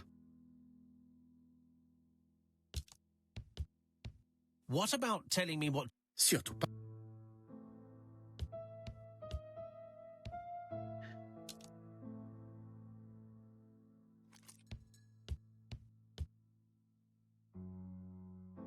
Voila, I entrust you with my weapon. It has hardly been used, it is almost new.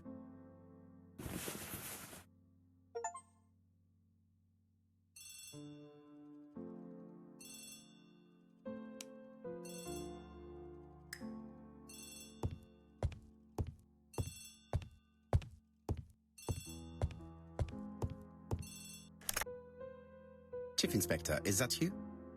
Yes. Sorry, but we haven't found anything. Have you checked the typewriter? And the packaging, the letter, and the ribbon reel. We've only found prints left by Cust and his landlady. Well, never mind, I shall make do. So, are you still going to hold your meeting? Of course, Chief Inspector. I can hear my guest coming up the stairs. Why have you brought us here, Mr. Poirot? Since Cust's arrest, I thought it was all done and dusted. Miss Gray formally identified him, as well as Miss Barnard. Yes, and the stockings he saw drove the same brand as the ones found at my aunt's. This is all true. However, a case is not closed if some questions remain open. And one question is, why did the murderer send me his letters? Why did he challenge me, Hercule Poirot?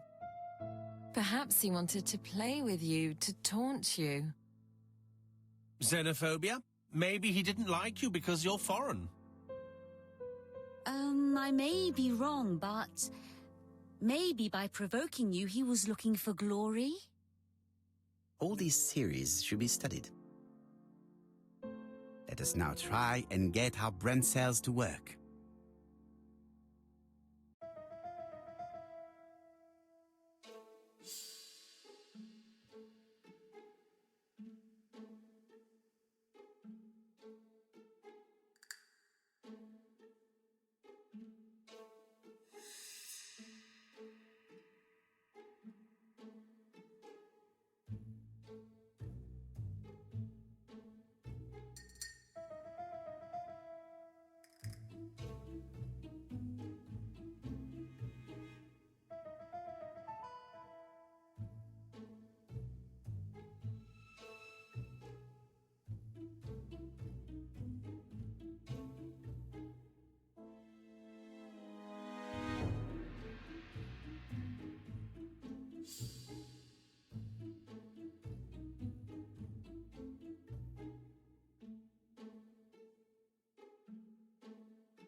Very.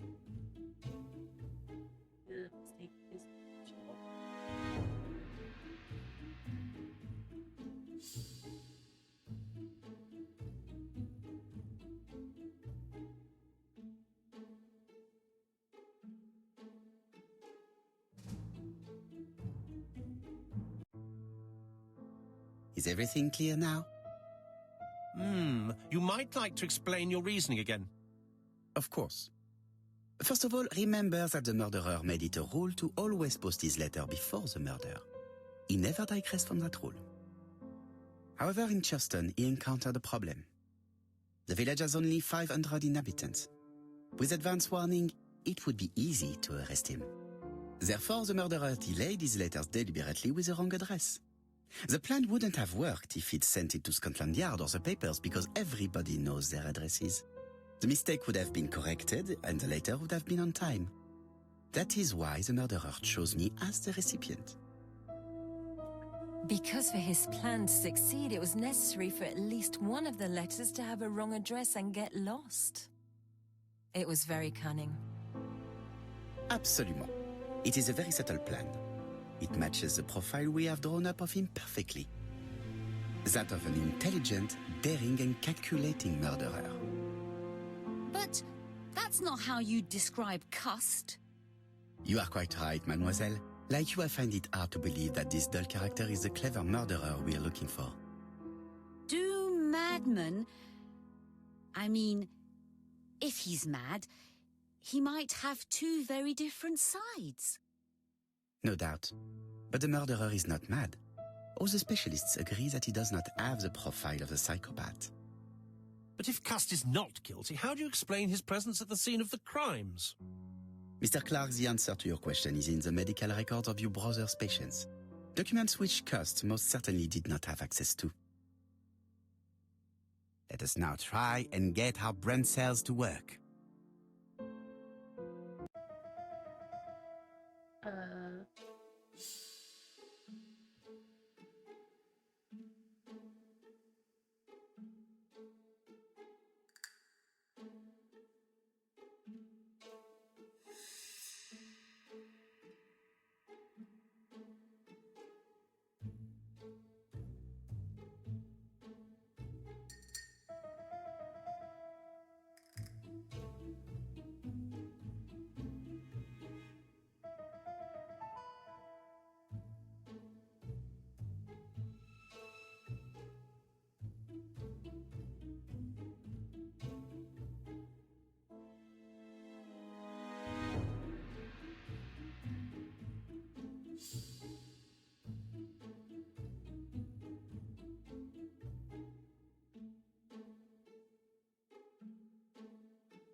Dr. Clark's patients' records provided a very useful list of potential victims, sorted by alphabetical order. The killer definitely used it, explaining the fact that all the victims were former patients of the doctor. It is this fact that clears Cust once and for all, because he never had access to these records. So how did he happen to be at the scene of the crimes? Either the murderer sent him there, or Cust was following him closely. Cust's highly suggestible nature leads us to the second hypothesis. The murderer was manipulating him. He systematically sent Cust to the towns where he was going to strike, so that the suspicion would land on the poor man's shoulder. That's evil. What sort of killer could have such a plan? And what would he gain from three completely different murders? Indeed, it seems unlikely that the same murderer committed all the crimes. What should we take from that?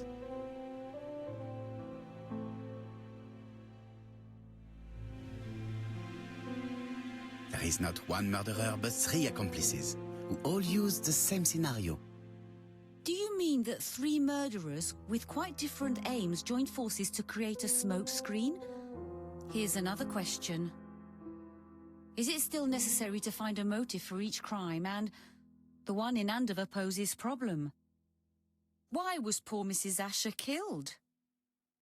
Indeed. It would be best to forget the theory.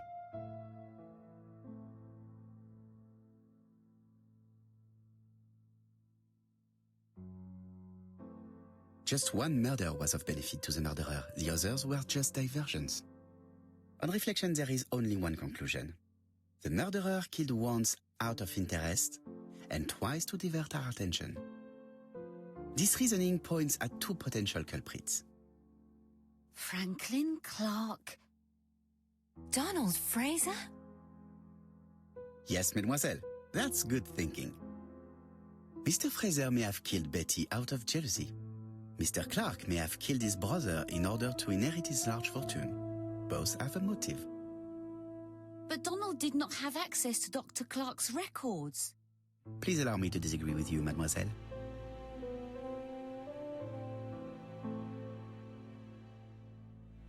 He works for Court and Brunskill, one of whose clients was Sir Carmichael. It doesn't prove that I went to Comeside. You could have done it, and you may have used the opportunity to take a look at Sir Carmichael's records. You think I'm guilty? You or Mr. Franklin Clark? That's ridiculous. Both of you have a motive. The question is, which of you has the profile that most resembles the murderer? Let us now try and get our brain cells to work.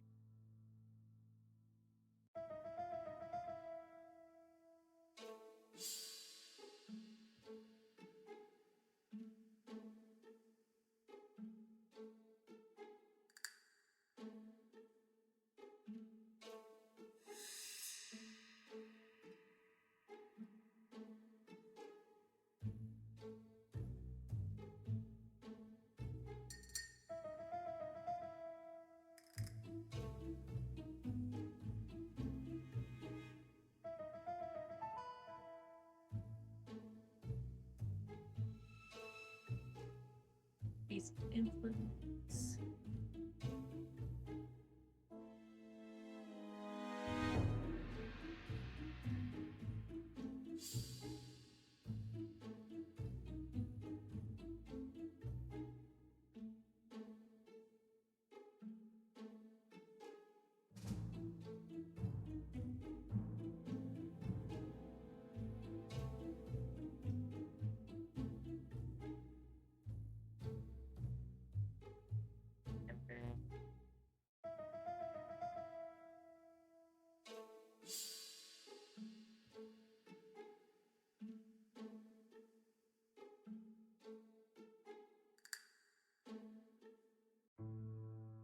Ladies and gentlemen, Donald may share many character traits with the murderer, but he does not have his cold indifference. He has a temper.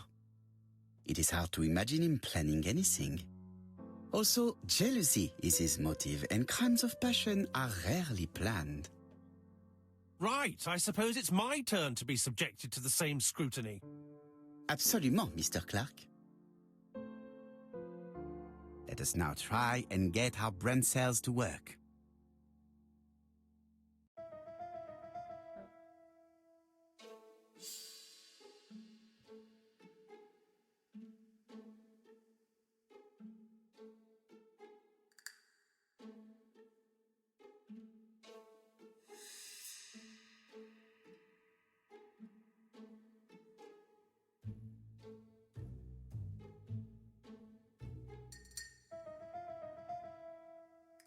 Flip.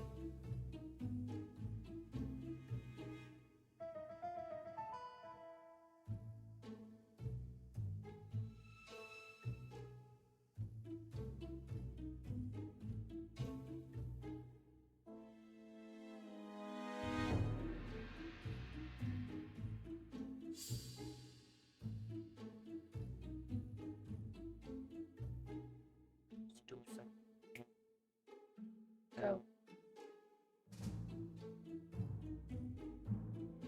Like streams.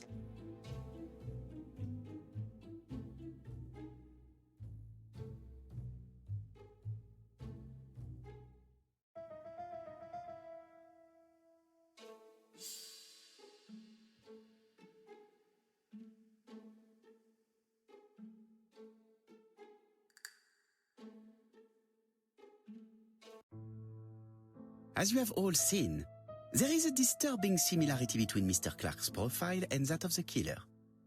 In actual fact, it is exactly the same. Mr. Poirot, your psychological studies are interesting, but your conclusions do not add up.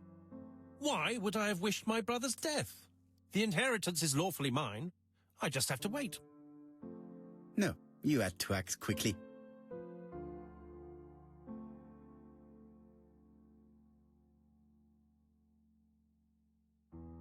Because of Miss Grey. Mademoiselle, although you haven't been telling the truth, there is no doubt in my mind that you would have found a way to marry Sir Carmichael after Lady Clark's death. For you, Mr. Clark, it was a disaster. If Miss Grey had children by your brother, you would not have inherited a thing. You realized the danger after reading several letters from Comside, especially one in which your brother opened his heart to you. So you hurried home from China, and you took action. In truth, Cust was no more than a puppet manipulated by the real culprit. You, Mr. Clark. Such an imagination, Mr. Poirot. In fact, nobody manipulated Cust. The famous instructions he received by post. He wrote them on the typewriter. We know that for sure. Oh no, you know perfectly well. That is not true. Eh bien voilà, light has now been shed on the ABC murders. Your theories are ingenious, but you haven't any proof. One point to him. For the moment, I have no material proof. Either I admit to it, or I bluff.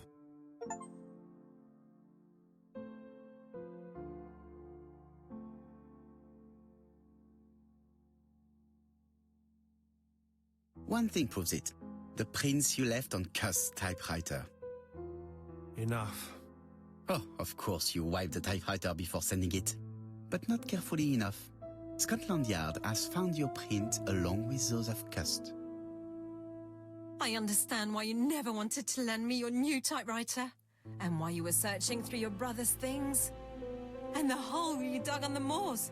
What did you hide there? The knife you used to kill your brother? Game, set, match. You win, Mr. Poirot. But it was worth trying.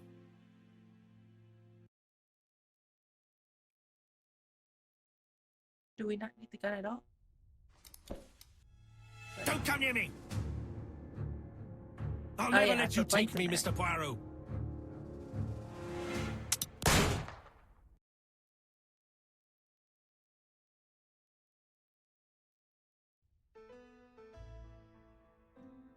I'm sorry, Mr. Clark, there is no easy death for you. I expected your reaction, so I used blanks. I'm sorry, mademoiselle, but your second chance has been lost. Franklin Clark will never inherit his brother's fortune. Oh.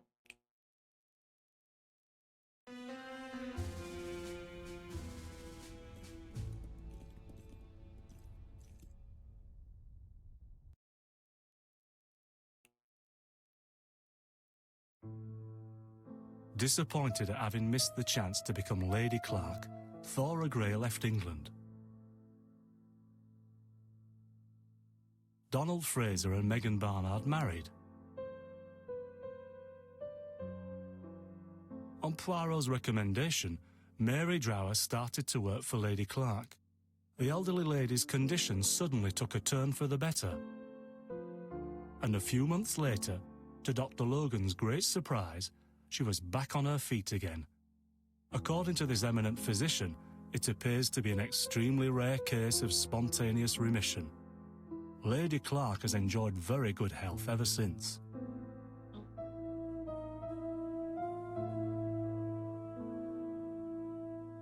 Journal of an Innocent, the incredible story of ABC. As for A.B. Cust, after being advised by Poirot, he made a great deal of money by selling his story to the press. And as for me, and with business booming, the Black Swan has become the #1 tourist attraction in the whole of Yorkshire, even more popular than York Minster.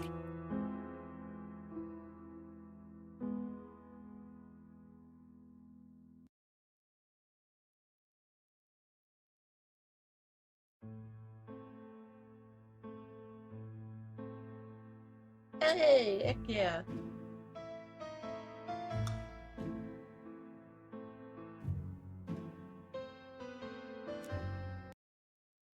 Okay, let's let's add this to our panel.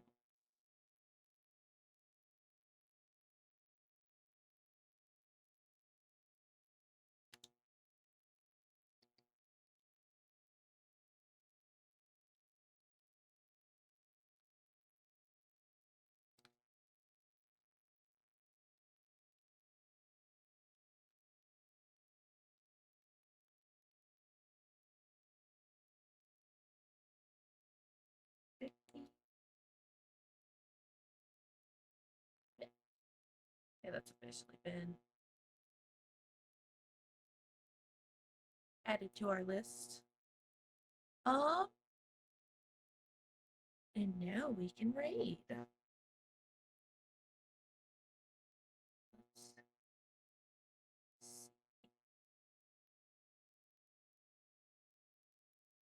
Get a raid done though. Alright, so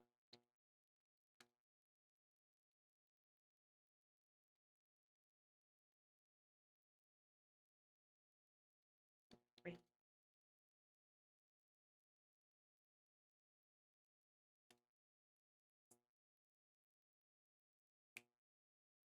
Get a raid message.